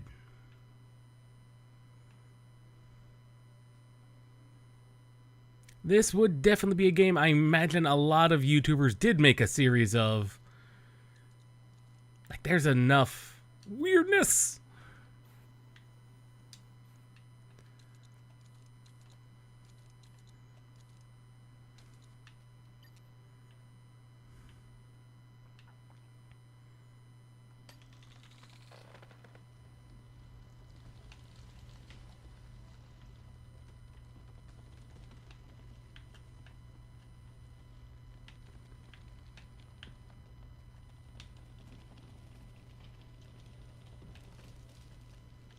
Come on. You can do it.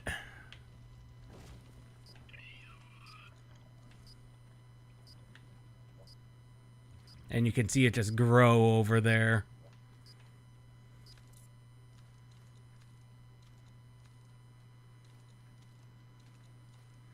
Like, I could do a series. I imagine many people did make a series of this. Like, it is just a weird enough game to where I'm fairly certain people did. Okay, so that's these two islands grabbed. There's 1, 2, 3, 4 more over there. I'm not sure which one's the best one. Grab! Ugh.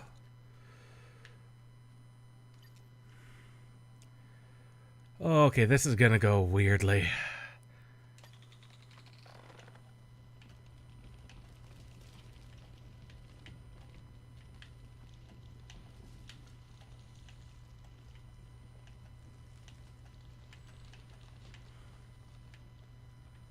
You can do it. I believe in you. No! You're so close!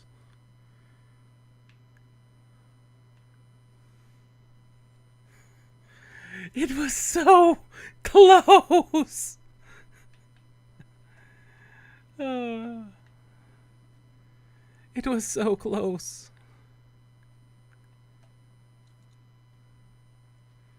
And I imagine it's not terribly expensive. Granted, the entire walk, considering the entire, not only animation cycle, and everything is procedurally animated, it takes a bit of... No!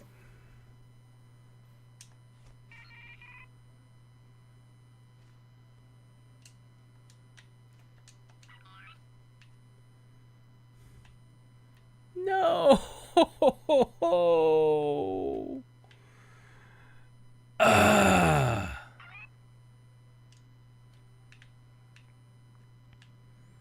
All right then.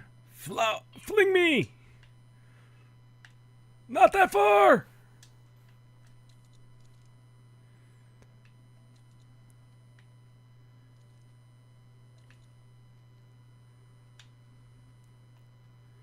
Oh.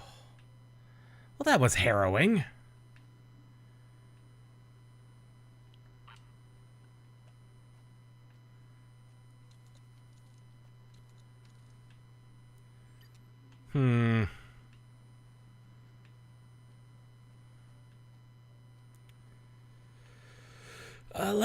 Let's try and shoot for...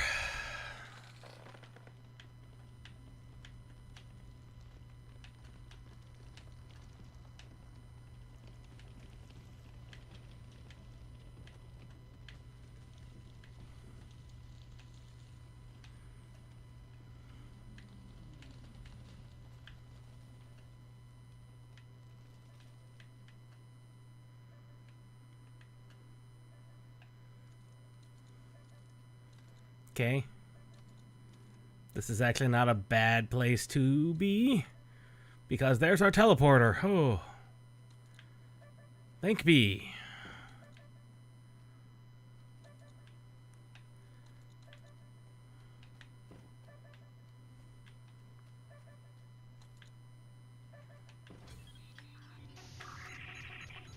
Okay.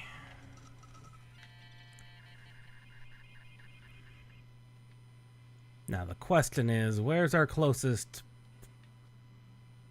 bud port?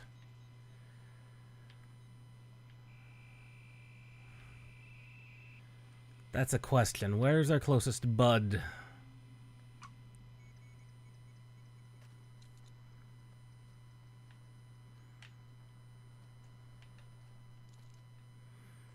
There's our closest bud.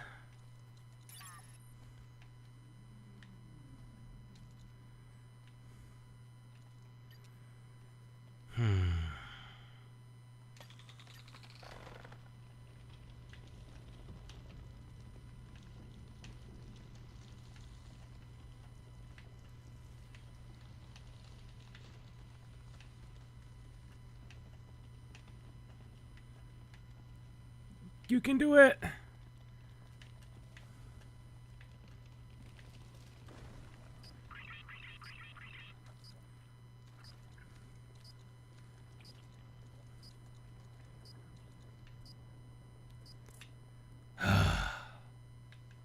It continues to grow.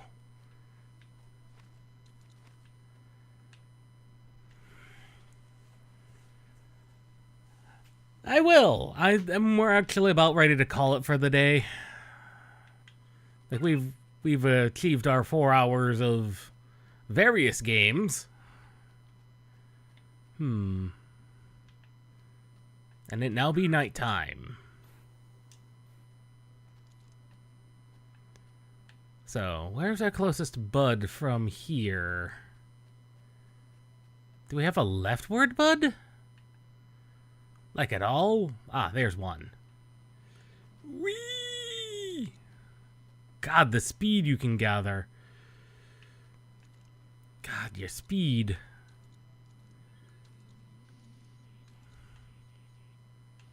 I have no clue how this is gonna work, but we will try it. No! Well, that was not exactly what I wanted.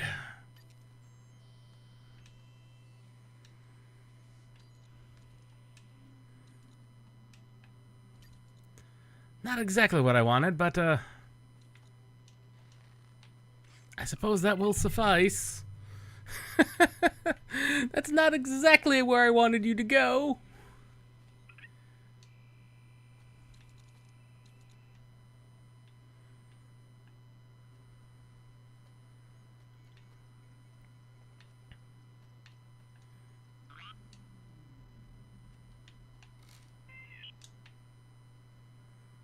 Wee click. All right, we'll use you. No.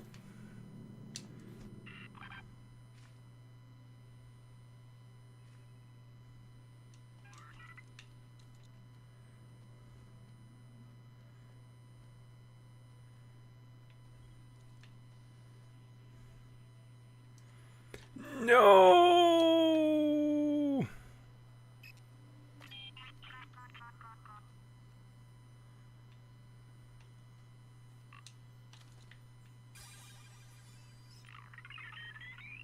And that was not at all what I wanted to do.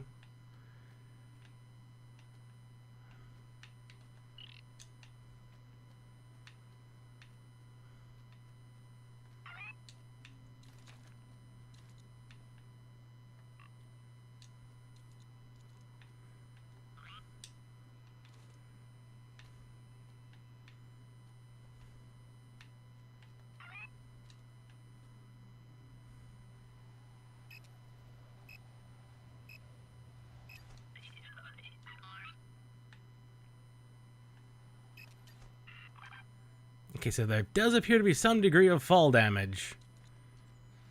What that entails, I don't know. But, it can't be good.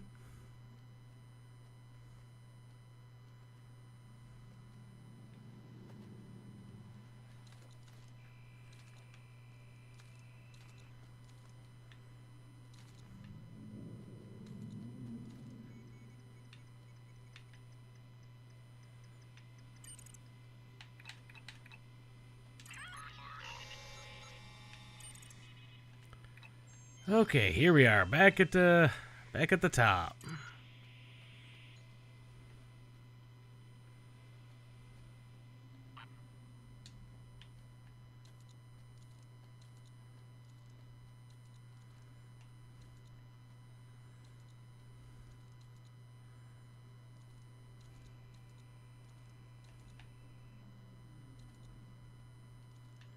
I'm gonna try and get one more island.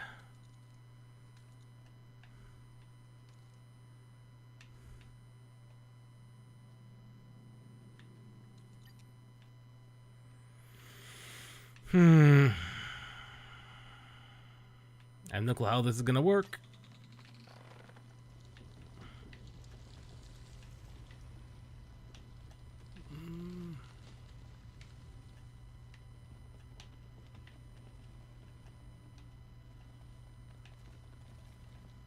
Yes. Right into you.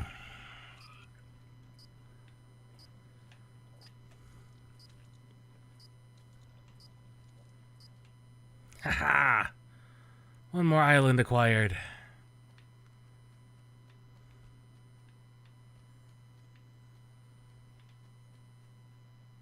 I heard a sparkle.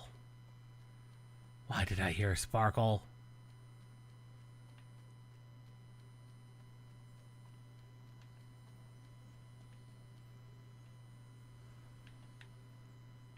Don't tell me.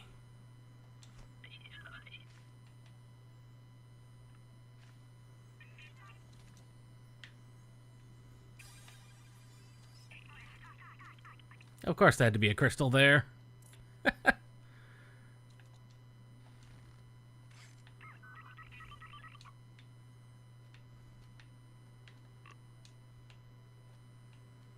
God, this thing grows in the weirdest of ways. God, I was so close on that one, too.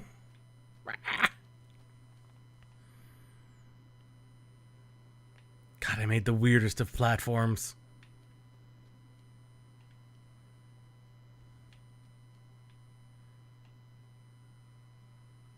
Yeah, because there's a 2 over there.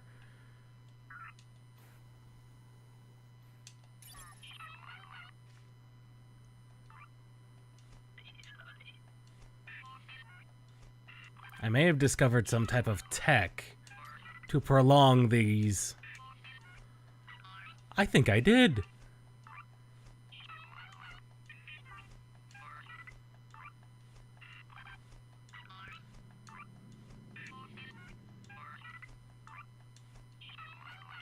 That should not have worked by all measures. That should not have worked.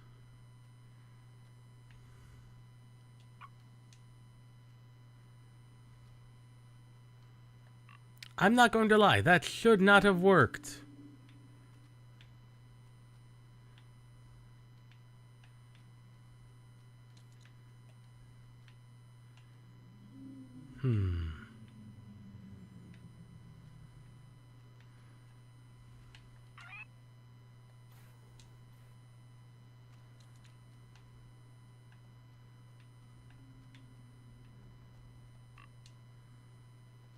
Okay, we will shoot for one more.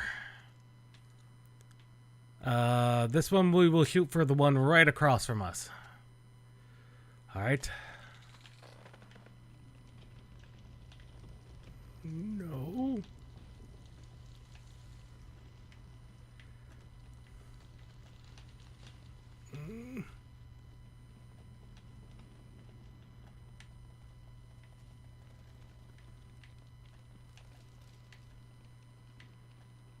It is so close.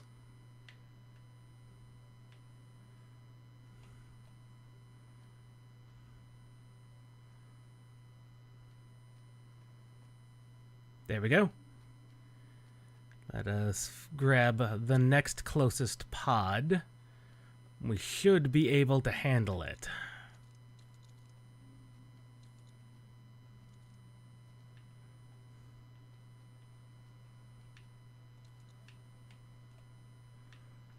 God, this is so harrowing.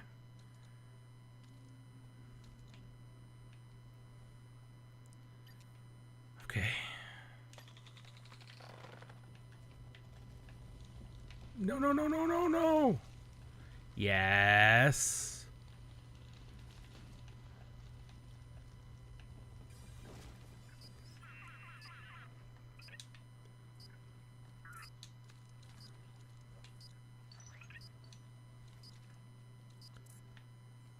There we go.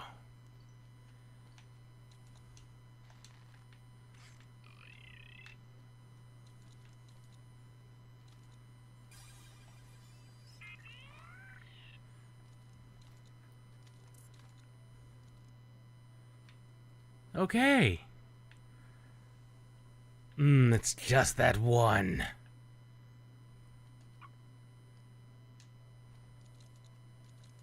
Now I want to get this, and there's really no point.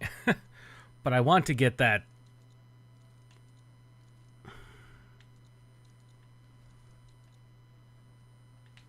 And this is going to be in the most convoluted way possible.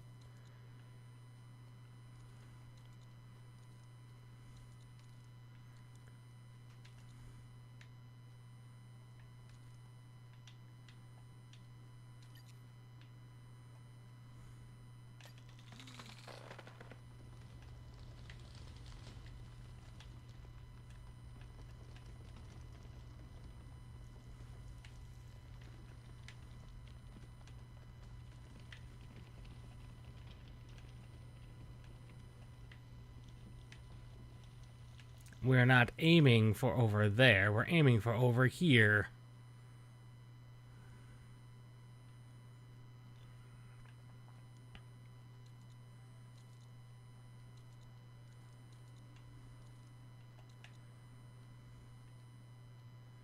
I'm not sure where the closest platform is.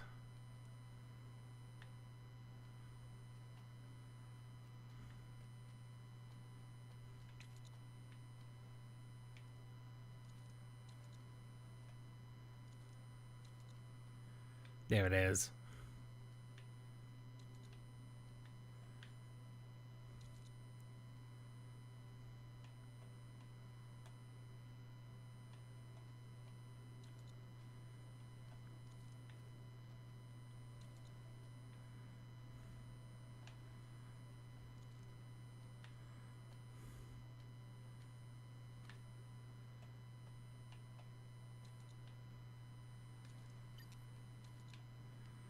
Okay.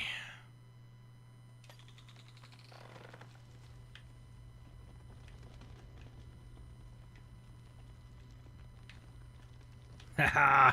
The most convoluted way to go! There we go!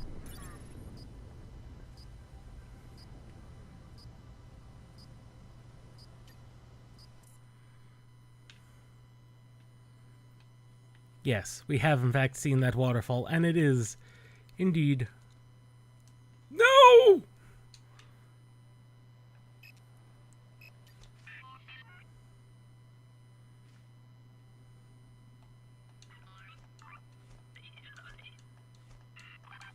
On the other hand, very much no, but also kind of yes.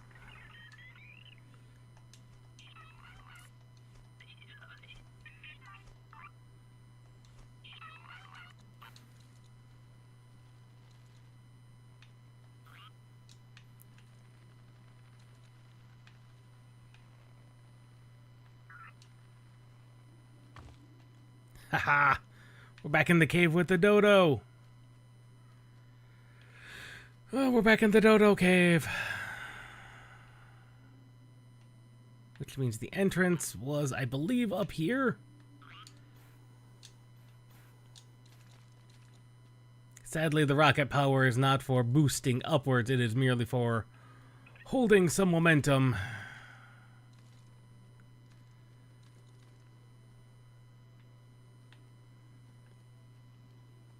And here we are. Back up here.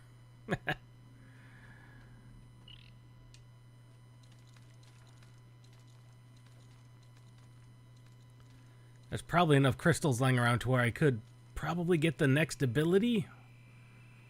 Whatever it is.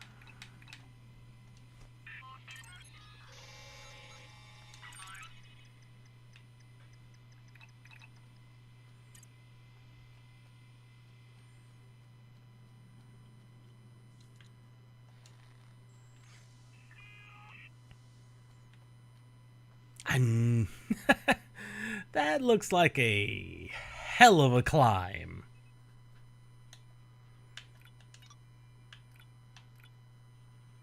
Jerkweed. Meep.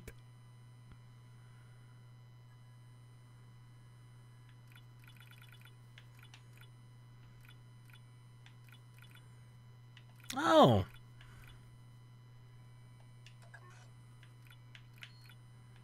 Including wonderful hints on the things. A golden flightless bird.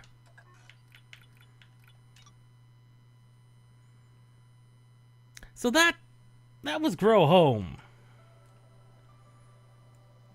Other than having to change to Proton Experimental because weirdly old game is old and doesn't necessarily run on all versions of Proton. Apparently Experimental 11 works? I don't know.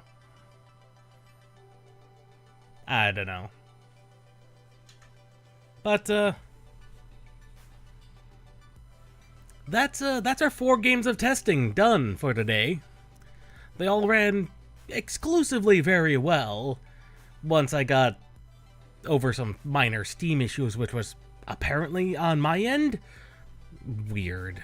Sometimes Steam and Proton can be very weird sometimes, especially when you're not using the ones built in But the ones not built in aren't always up to date. Except for experimental cases and Roham's case. I don't know. But otherwise they ran well. And granted, most of these are older games or indie games, but Dissenters was actually extremely fun. I could sink hours into that. It's a roguelike downhill BMX game. Just hits that motocross madness map exploration bit for me. I love that. But with that, we'll see you all Wednesday, midnight 30, for Neo 2. And unfortunately, we'll see that the videos themselves are not... The playback's not great anymore, which is an annoyance, but at least the videos will play. I don't know why they had to completely redo how videos are played, but I'm assuming it had something to do with the codecs and licensing, I'm willing to bet. Or maybe a more efficient pipeline. Again, I'm not into the details on the development of that. But yeah, we've got that. And then Friday, we've got the demo for Peripetia? Peripetia. I think that's how it's pronounced. Peripetia. It's a immersive sim in the vein of Deus Ex. So I'm looking forward to seeing how one of those works, especially an indie version. And then Saturday, 2 p.m. Eastern, for more Neo 2. Other than that, stay safe, stay cool. Summer is still here for a few more weeks. Stay cool. We'll see you next time.